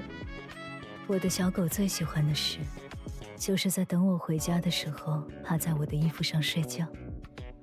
这件衣服，它不会不喜欢。Aww. 他最喜欢的是，怎么会是等你回家？ And Runzen snorts, squinting at the fire with me. 只是你总不在家，所以他才只能趴在你的衣服上的。这叫没得选。也是。 The white dress is completely consumed. The mask turns black with soot. I keep watching the flames, then can't help but smile. 认真，我有时候觉得。Okay, it's not just me. I'm like, the first time we saw him, I'm like, this guy's got puppy energy. He's got puppy boy energy. She's like, oh, what's worse, getting friend zoned or like, hey, you kind of remind me of my dog. That's a little funny though. I don't know what's worse. I only see you as a friend or only see you as my cute little puppy. Yeah, I thought he was a ghost or something, but it seems like he's just a human chasing thrills. You don't wash your hair. Okay, good luck, Wolfgang. It's gonna be tough work getting all that hair dye out. 是吗？我像你的小狗哪一点啊？ He doesn't sound offended. He's just curious. Voice low and dull. 除了你不爱我，其他都很像。 Other than the part where you don't love me, you're very sad. 比如，从来喜欢假装温顺友好，其实暗地里总在伺机咬人一口。比如，想要有人陪自己玩，可又不知道怎么才能留下。Wow, you just seriously clocking him. 那你错了，我不需要玩伴。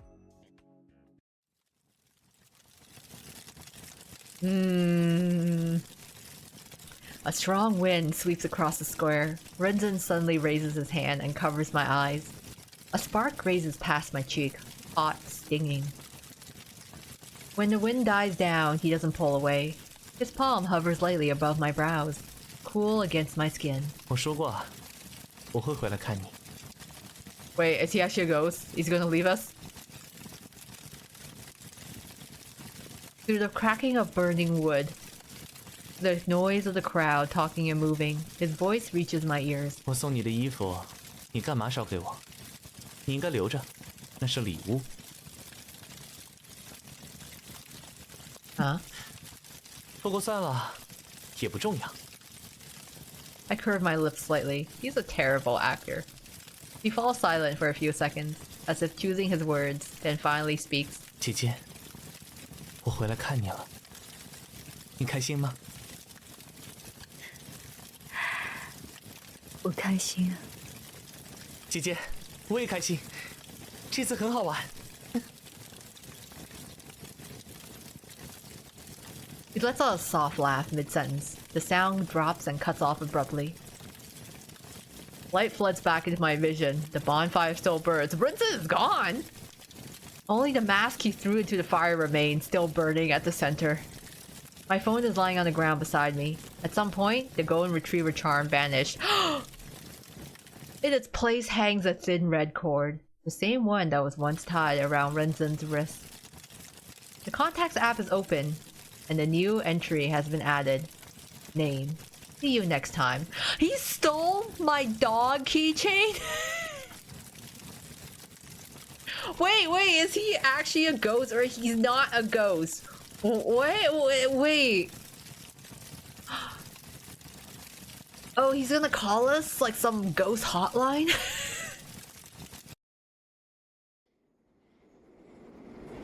What? Wait. So was he a ghost or is he not a ghost? Is he a ghost and then he's like, okay, I'll see you next time, like see you in a year or something? And then he just like took our keychain?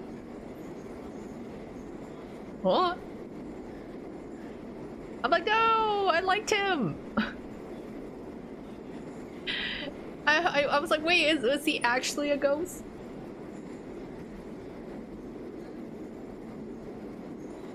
Wait, if he's a ghost and gave us his clothes, isn't that a method of spiriting someone away? Is it?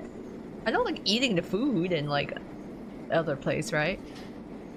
Was he a ghost all along and then he just wanted us to hang out with us and have fun? And then because of the festival is over now, he's gonna disappear. But then he left one of his belongings behind, but then took our keychain. I think that's the whole thing when he's like, hey, can I call you? So I'm like, maybe he's just a ghost and he's gonna like talk to us through a phone? Damn. We finally found a good guy and then he's literally ghosting us. Girl can't have anything these days. I don't waste a second. I rush back to the hotel, pack everything, and check out early the next morning to catch the first light rail to the airport. There are barely any passengers on the train. The entire carriage I'm in is empty.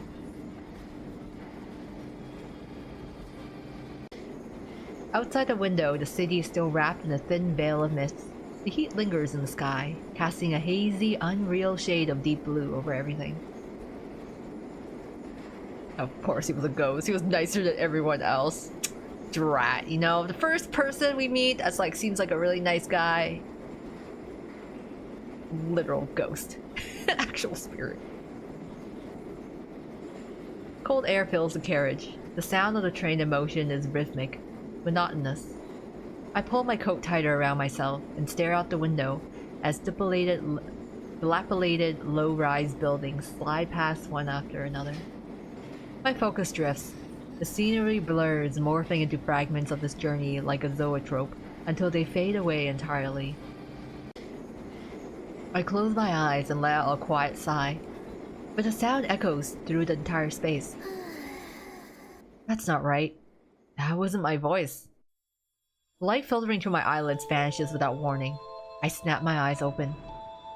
The white interior of the train looks exactly the same. Pale morning light still pours in through the windows, so why can't I feel the light at all? It's a deeply unsettling realization. Everything before me feels like a picture pasted directly onto my pupils.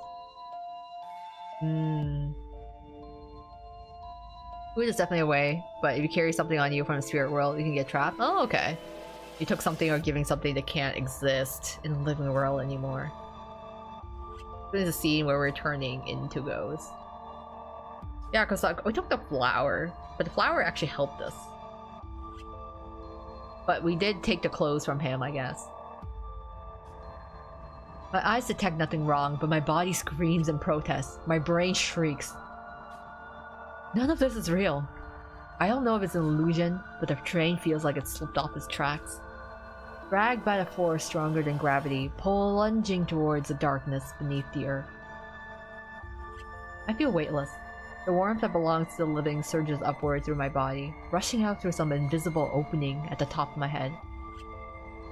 Something doesn't want me to leave. Ding dong. The arrival chime rings out. In that instant, my body loosens, and every abnormal sensation vanishes. A few passengers begin to file into the car. I exhale slowly and look out the window again. The oppressive city is receding. Low tropical hills appear ahead, and the airport is just beyond them.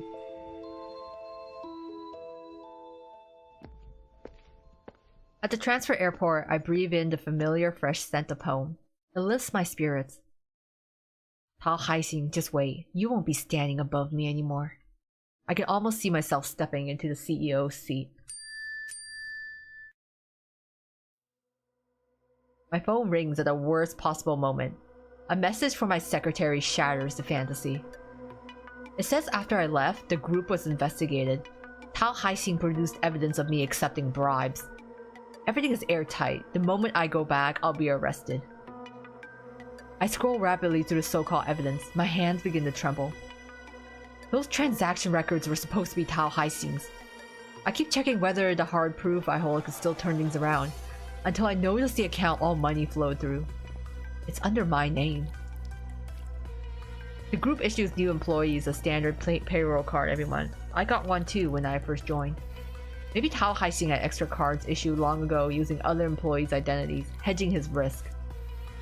As my position rose, he simply consolidated those transactions onto my card. Maybe he knew all along that I went to Dipa to look for evidence, and just didn't care. Because even if I found something, he could use that card to shove me neatly into the trap. I'm the perfect scapegoat. That way, I can't deal what happens in Hypolis City. I told the investigators you were still abroad, but now there's a record of your entry. Once they dig deeper, they'll find you easily. I'll try to arrange for you to leave the country again. Leave the country again? Closest place will be Dipa. As my mind races, a large family of tourists approaches from the opposite direction. The baby in the man's arms is wailing loudly. When he brushes past me, the baby suddenly turns its head. Those tear-filled eyes lock onto mine with uncanny precision. The soft infantile features relax instantly. I watch helplessly as the baby breaks into an intoxicated smile. The tiny mouth spills words of feverish eagerness. Okay, creepy! Creepy! It's the owner of that hand. It found me. Oh my god! You can't just end it there! No way! What? This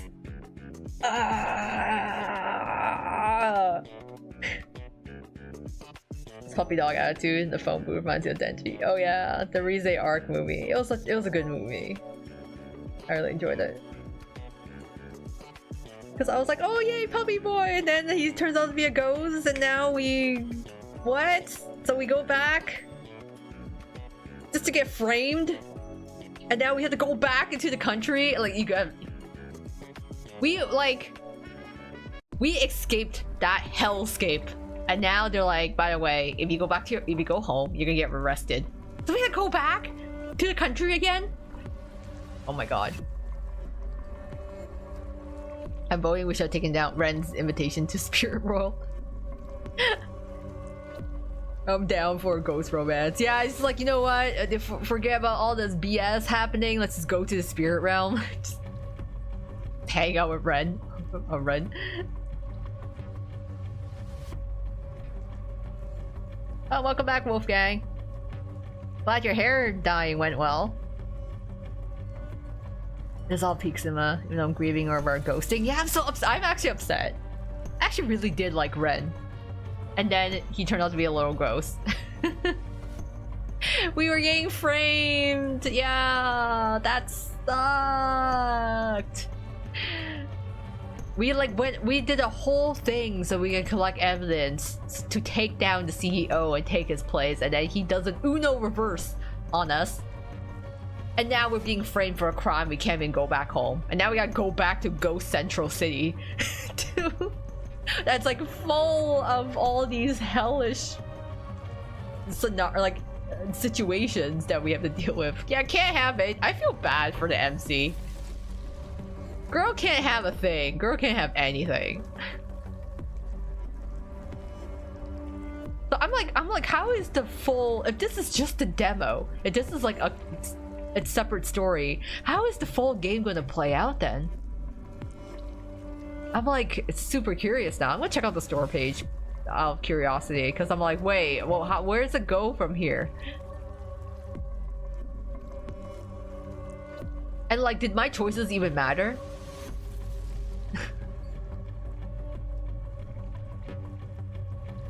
You officially cleared that whole map in book 7, chapter 67. Oh, congrats, medic! Yay! That's some progress done on the twist map. You didn't ghost us technically. MC's a coward. Oh, she'll gladly run into CS armed. Yeah, I'm like, she keeps running into red flag 50 Shades of Grey Mafia man, but then, you know, we have good old puppy boy Ren here, and he just got like treats him like okay. Like a little bro. We trying to clear our name? Yeah, I think so. Because based on the description of the game, I think it was. I'm looking at the full. I'm looking at the actual game page. Okay, so yeah, we're being framed, forced to flee, and then we get drawn to various terrifying worlds. Which I'm like, ah. Yeah, we basically do have to flee back to the country. And then we have to go through all sorts of horrors again to escape.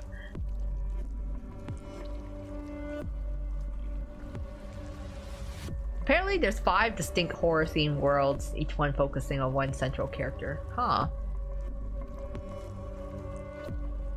Yeah, I'm like very curious on like the full game. Like, do we start playing as each individual character? Do we still stick with our main heroine? So I'm curious on how it's going to go from there, because I am invested in the story and I do really like the MC. So now I'm curious if like the full game it's going to be, you know, still with her. And then if we're gonna like encounter the whatever games, the characters in the game again, because I am invested. Like I do really like the story writing. Some things did need to get ironed out a bit more, like get a bit more polished. But there's something like the story itself, like it did pretty much feel like reading a novel. If MC won't be your Artemis, I'm free. Yeah. We're just like, forget everyone else. Let's just all give Ren a call, you know?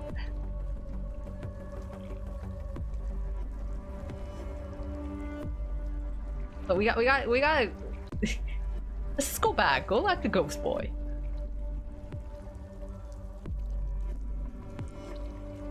I'm just trying to find more information about it.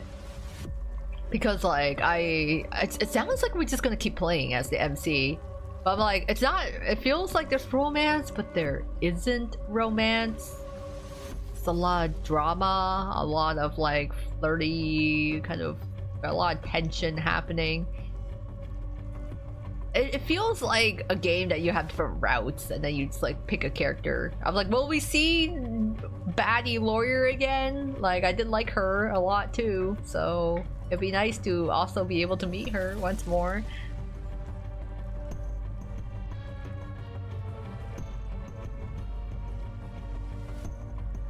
Another game to have in the waiting room. Yeah, my backlog of just games waiting to be released is actually so big. I keep playing like just different types of demos. I'm like, man, the games are actually really good. It is on my wish list. I have wish list this game because I am invested in it.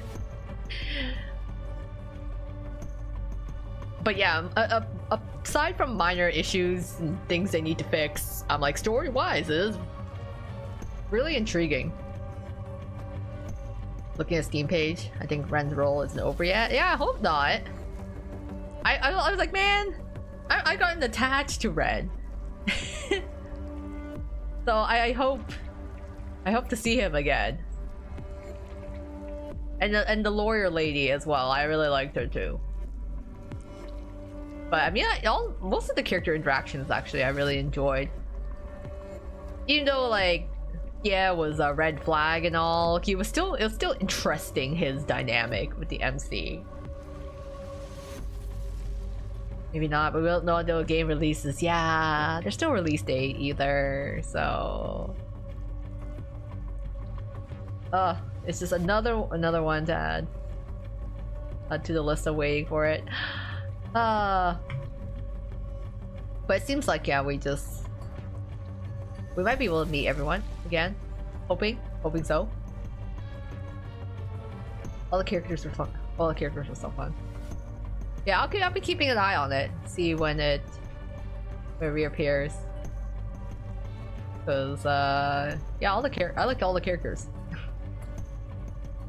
No release date. Yeah, in this like waiting hell purgatory. But I mean, hey, the fact that this demo was like okay, so the page told me this demo would only take 2 to 3 hours, but look at us. Look at me. This demo took 2 streams, and each of those streams are close to 4 hours.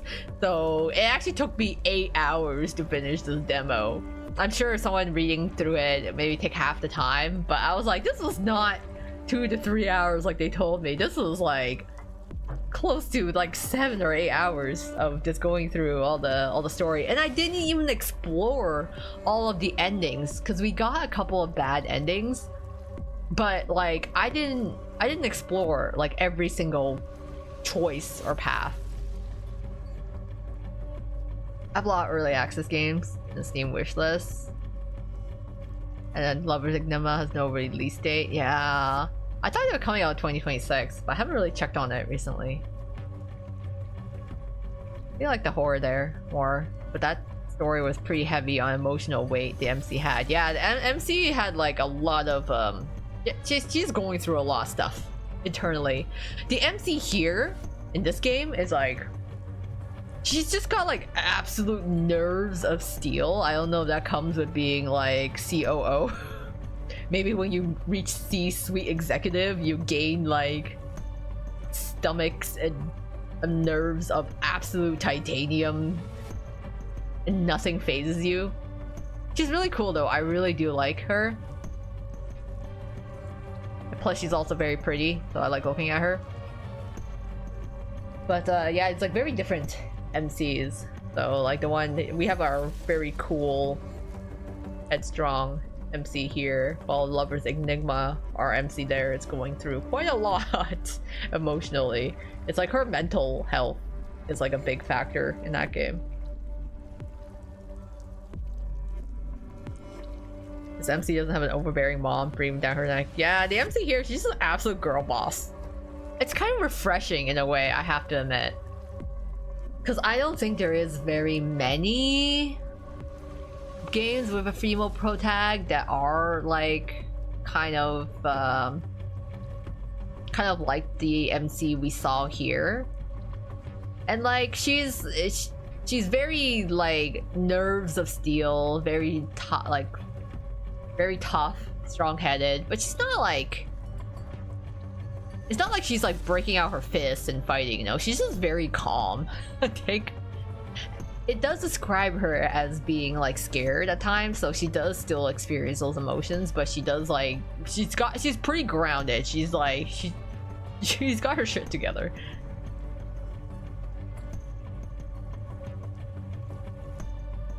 Maybe wish we could be a different pop, interact with her.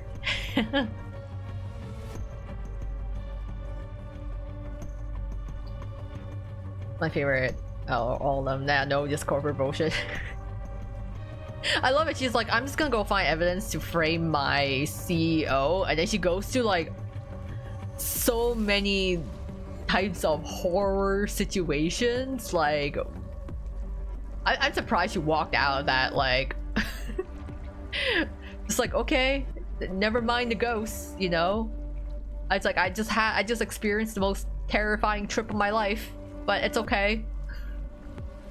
There are more terrifying things, like the fact that she's being framed for fraudulent company activities.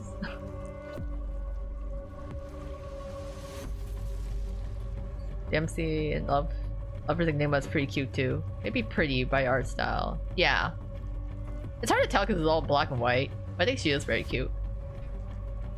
I love investing pro tags. It's especially girls. First Homicipher, now this. Yeah, Homicipher's pro tag was very interesting actually. I actually really also like Homicipher's protagonist because I think she's like the first of her kind. Especially once you find out what like the twist is. Let's say I like how MC and Lover's Enigma isn't completely letting her mom make her a doormat. Yeah. Calls her a bitch in her thoughts. Yeah, she's still like, I think she's just very mentally tired in Lover's Enigma. But it doesn't make her a doormat. She's just really like, her husband died. Like she is going through an emotional turmoil and her overbearing mother is not helping the situation. So I'm like, you know what? Very completely understandable from her perspective. And her, I'm calling that exorcist you hired. Or Haruki. Yeah, it's just this fun one. I like seeing all the different MCs that I'm encountering in the visual novels.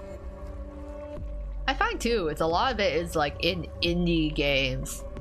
Like I think too, like I do enjoy a lot of otome games, but I find like especially for the big Japanese companies like Otomate or Idea Factory, I feel like a lot of their stuff has been kind of getting into more cookie cutter, while a lot of the indie developers are exploring like very like different angles and dynamics. So like Homicipher is very interesting in terms of its gameplay and the MC. Limbo Break, I really enjoyed all the characters here and the protagonists. And then yeah, Lover's Enigma too. The concept of just like you're just like an emotionally distressed MC, and then you're dealing with also horror ghost bullshit, but you can date the guys. Yeah, she seems tired. She lost Kazuki. They didn't seem to love each other. Then like they were like, it was like I'm curious on their relationship. Mom was treating him like a disposable toy. Also investigating work gossip. She's just going through a lot. It's just going through a rough time. I feel bad for her. So like and especially when there's like a sanity meter too. Like she just literally straight up lose her mind. But yeah, now I'm like, Limbo Break was time to keep this on my wait list and see whenever the full game gets to be released. It's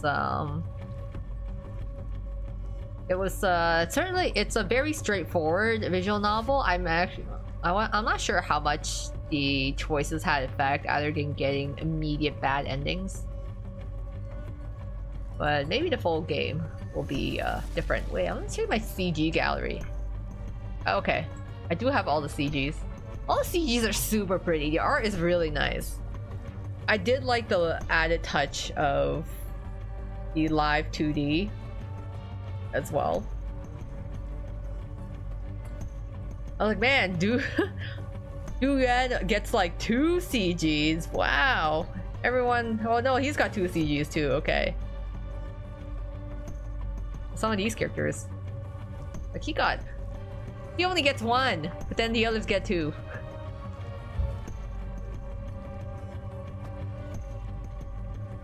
Limbo. Yeah, Limbo Break was really interesting. That's why I was like, oh, I want to know. Like, yeah, I feel like there's some parts, you know, we still haven't fully addressed. There's so many loose ends, right? You're like, hey, you know, she's investigating her friend who like disappeared, you know, what's going on with that? Is Yuejiao gonna be safe after Nalon's looking for us, basically? What the fuck was that kid outside? I was with you interacting with it. Turned out to be a good call. Oh yeah, so that the kid outside in Lover's Enigma. I think when you click on it, he just ends up being like a jump scare. I think it just takes a hit to your sanity. It's not an instant dead end, but the kid outside, yeah, you just it's a jump scare basically. Except for Xie, you got bad endings. I'm saying, yeah, you know what? Damn you, Xie. All the bad endings I got was because of him. I managed to literally avoid death throughout the entire game, and except I got 2 bad endings because of him. So, curse that guy. He's nothing but bad news and bad ends. I wonder what a bad ending from Ren would be. I think there were choices where you could get a bad ending. I think one of them is if you go... I assume one of them is if you don't buy the flower. And another one if you choose to go to the main street. But I might see actually. Yeah, I'm curious. If you take the main road, I think it might get a bad end.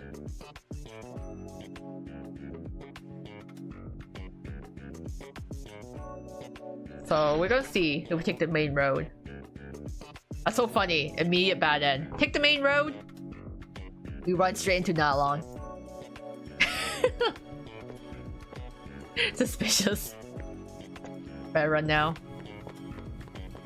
And then we run. And then we just keep running. 喂，姐姐，我们去那边，那边能堵人。 If I listen to him, I could. If I say no, 不行。 why was I just say no? 前面就 Oh damn! Okay, I do it. Oh wow, I managed to dodge that one. I am curious if there is actually a bad end with it.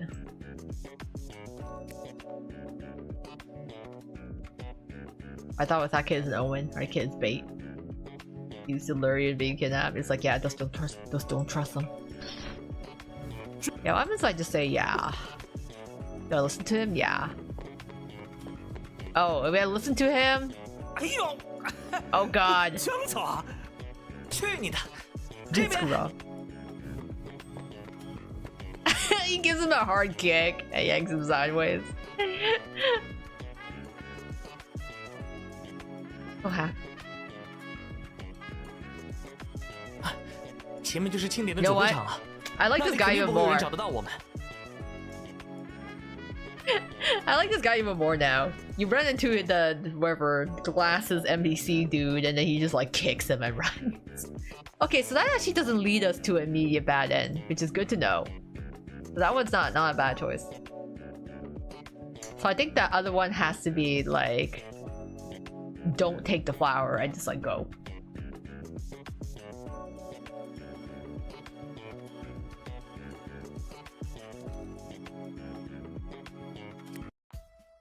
Yeah, well, I was like, just don't take the flower. 不了，好看。是了。 We're like, okay, well, we just don't take it. 深圳。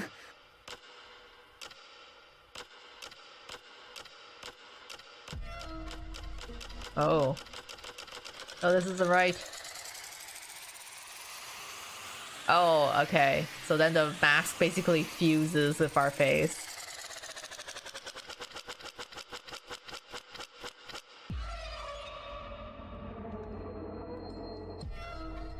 No.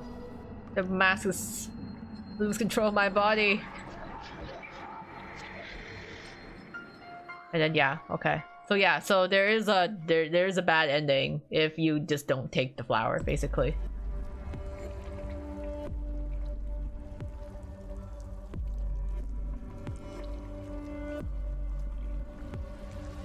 Red not scared, disrespect criminal elders. Yeah, he don't give a shit. He's a ghost. Dude looks like a shady chump. I mean, he is pretty much shady. That mask was given to us by Ren. Yeah, yeah, it was actually. Ren did give us the mask and gave us the clothes. And then if we go and don't take the flower with us, the mask just ends up fusing with our face. And then we just kind of never find our way back. So yeah, we do have a bad end that way. So it looks like just the bad ends are just death endings from making the wrong choices. Yeah. Last meet. Bad. Oh wow, okay. So wait, does everyone get a chapter then? Because we have Blasphemy, and that is our chapters 1, 2, 3, and 4 that we did. And it looks like there are chapters for each character. Renzhen, Jiaqian, and then Yuejiao. So everyone gets a chapter then? Okay. 2, 3, 4. Yeah, I'm curious then if it's gonna go into like the perspective of each character in the full game, considering it's actually here. Then there's the 50 Shades of shit. Yeah, I don't know. I really like the tension between him and the MC, but I'm kind of miffed at him for all the bad endings I got. What a red flag for sure. Can't trust him in the least. I did like whatever little moments they had together, but still. Perhaps in an Otome, perhaps other circumstances, he would have been a very interesting route to do. Before Ren showed up, we both went choices. Yeah, it's a shame Nalon is just like a bad guy overall. I know he was shady, but like Xie is shady too. But no, I'm like I am definitely a fan of Ren. And then you know what? Du Yan is actually interesting too. I want to know her business. I want to know her story. So like, these are different routes you can do. I'm like interested in theirs the most.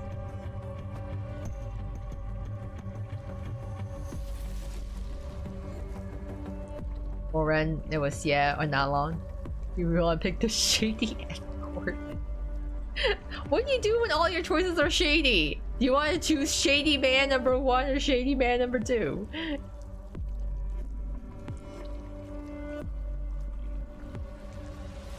The shame a grown man can trust himself. I mean, I guess the weather gets really hot in that country. I don't know why he decides to do a leather jacket though with open shirt. And you're like, okay. Choices were definitely made there, for sure. Oh, like, okay, so there's actually a CG gallery. There's actually chapters. Can't play through the rest of it.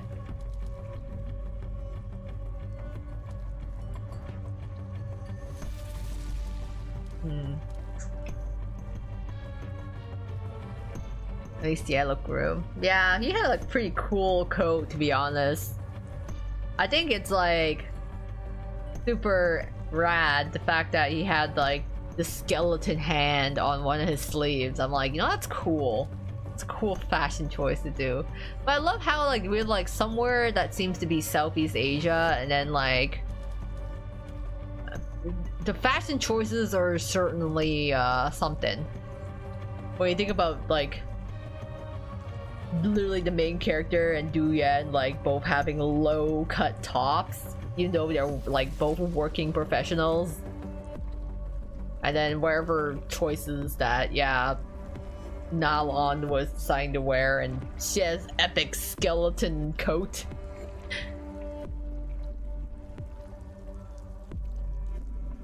Leather, yeah, he had leather pants and belts too. I'm like, I don't know, like, are you trying to be hot or cold? I pick a struggle. Oh yeah, the art piece to share. Let's see if YouTube eats the link. Oh, the fan design for the RSA Diasomnia guy. Oh, like the teaser pic. Okay.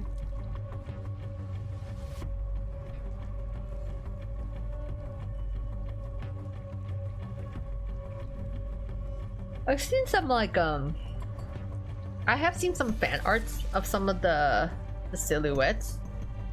Not a whole ton. Still. On X, yeah, on Twitter.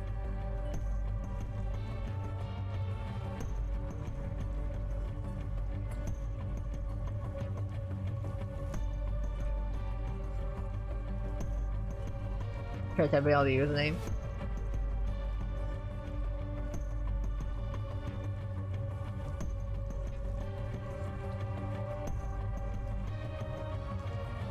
Gonna go back. Okay. I don't think there's anything else here.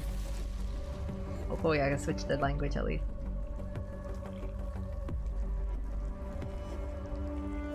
Kuro Kitsune? I think I can find them.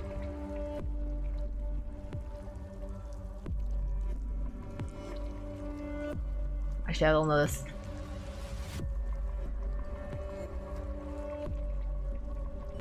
Oh, that's a 0. Okay.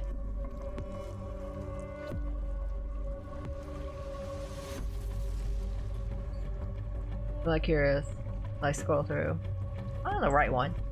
I crossed out O. To be a crossed out 0. Okay. I have to briefly check if I can find it or not.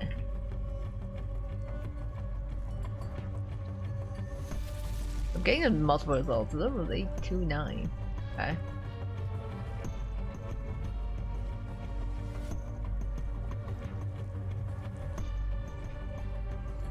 Like, I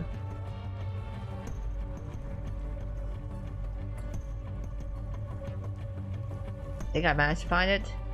Oh, okay, yeah, okay. I did manage to find it. It's fairly new. Okay, I see it now. Oh my god. That design is... I can only... This is the fruitiest design I've seen. Like, he looks like a Fruit Loop. Actually, he just looks like several Fruit Loops together. You two eat it. But I see it now. I found it. I like the clothes themselves. I think the colors are a little bit much. It is like he looked like he just rolled around in like a lot of Fruit Loops and dyes. Yeah, let me see if I can copy this image somewhere.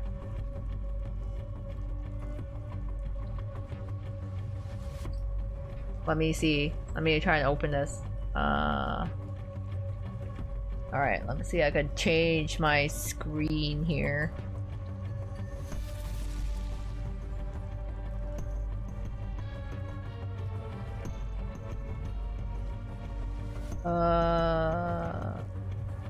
Photos? Yeah, okay, you guys can see it now, right? That it? Okay. I think this is we can take a look at it like this. I just like temporarily saved it. You see it? Got all the fairies' colors and designs. Kind of like a callback to Aurora's dress. Yeah, I'm like, I kind of understand trying to merge all the colors together, but this is quite a lot, I have to say. I do like the details. I do like the outfit.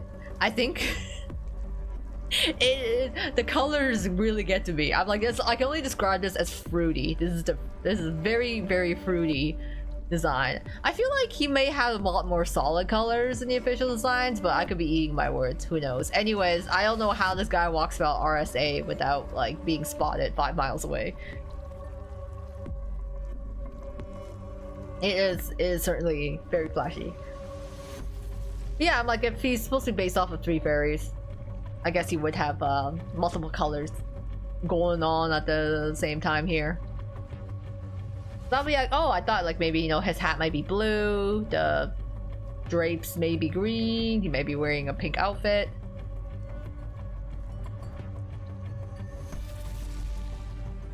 It looks like he consumed enchanted Skittles. He fell into a vat of Fruit Loops and then ate a bunch of like sparkly Skittles, and then he turned extremely fabulous. I feel like he tastes like the rainbow.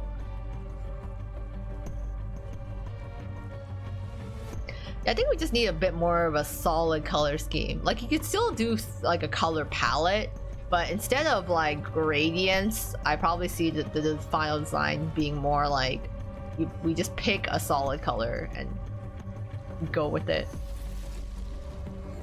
I think it's probably this that throws me off. The color, the cape with the gradient colors. I think when we took that out, it would actually be like, oh, okay, more like pink and purple. Let's take a one. Oh, I like to see the interpretations though, because then you know we're gonna compare it to the final design and see how much is different or changed. This guy was like the most mysterious to me because like his hat is so big and everything else kind of just like you can't really make out his any facial features or hair for that matter. So I'm just like, this one is a complete mystery of what the potential designs would be, which opens up a lot of fan interpretations. Kinda cool that way. Oh, thanks for sharing. Fuck.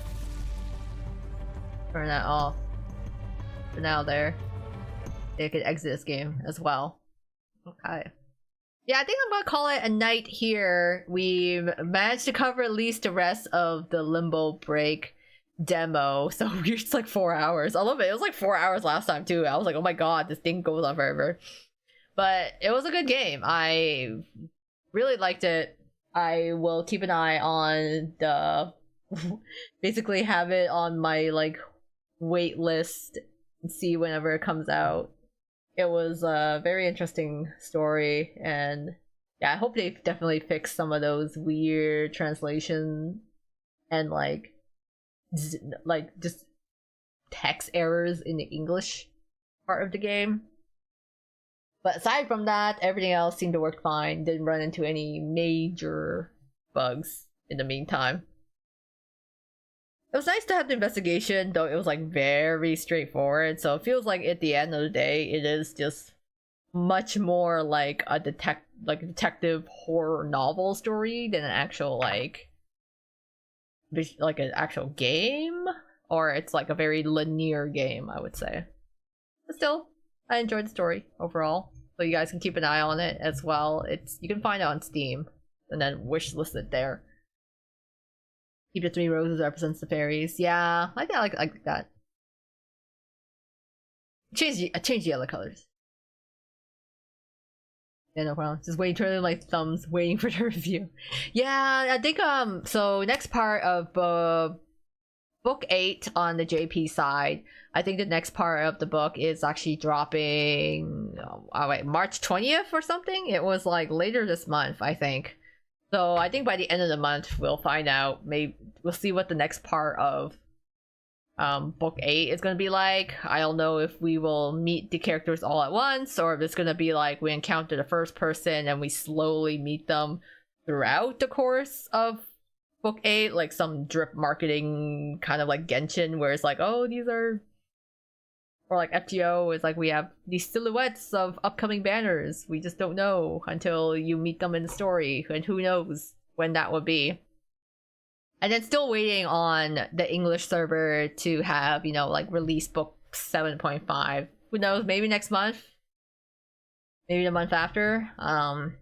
So looking forward to it then. And whatever the rest of the anniversary brings, I guess, for JP server. I just want to see them. Like, I'm pretty hyped about it. It's until the 27th. Oh, okay. Yeah, it's like literally near the end of the month. So I'm just like, at some point near the end of the month, we will find out more details, hopefully, or at least be able to see one of the characters. You're already covering the Peter Cinderella theory. Oh yeah, I remember. I'm seeing that theory. Yeah, I've seen that theory before, especially with his like 2 older sisters. The 27th. Yeah. I guess like we all just wait until then, because nothing is really happening that's new on the English side either. So everyone's just waiting for the next big update. There's always so much to look forward to. Yeah, we just have to stick around. Stick around for the updates here. And then, I mean, it gives people time to catch up. So I know, like, you guys working through book 7, doing all the battle maps. So we got the time now to catch up on it and prepare yourselves for the next book. I think now it's book 7 fan art. Yeah, I've been seeing fan art kicking around for quite some time, and now with all the RSA stuff, I'm seeing like a lot more RSA fan art as well. Can't drop the RSA outposing the NRZ boys and make us wait a month. I think we're not even gonna see all of them at once. I think they're gonna with an update or whatever, we might meet like 1 or 2 of them, and then they're just gonna keep us waiting. They're just gonna keep us in the dark as the story slowly updates. I feel like they're just gonna do that. Your birthday's in early April. Oh, happy early birthday to you. We'll say it again when it's your actual birthday month. Yeah, it's still a bit early. But yeah, things to look forward to, essentially. But for now, I am going to call it a night so that I can actually prepare and get ready for work tomorrow and sleep. But yeah, on Thursday, I'm just playing another casual game called anime shop simulator. So I'll see you guys then on the Thursday stream. Till then, try to finish book 7 too. Yeah, it's what, 300 chapters. Yeah, you got some time to work through it. Oh, I do that now, coming from your ankles. I'll see you next time then, you guys. This is Koa Miyo, clocking out for the night. Bye bye, y'all.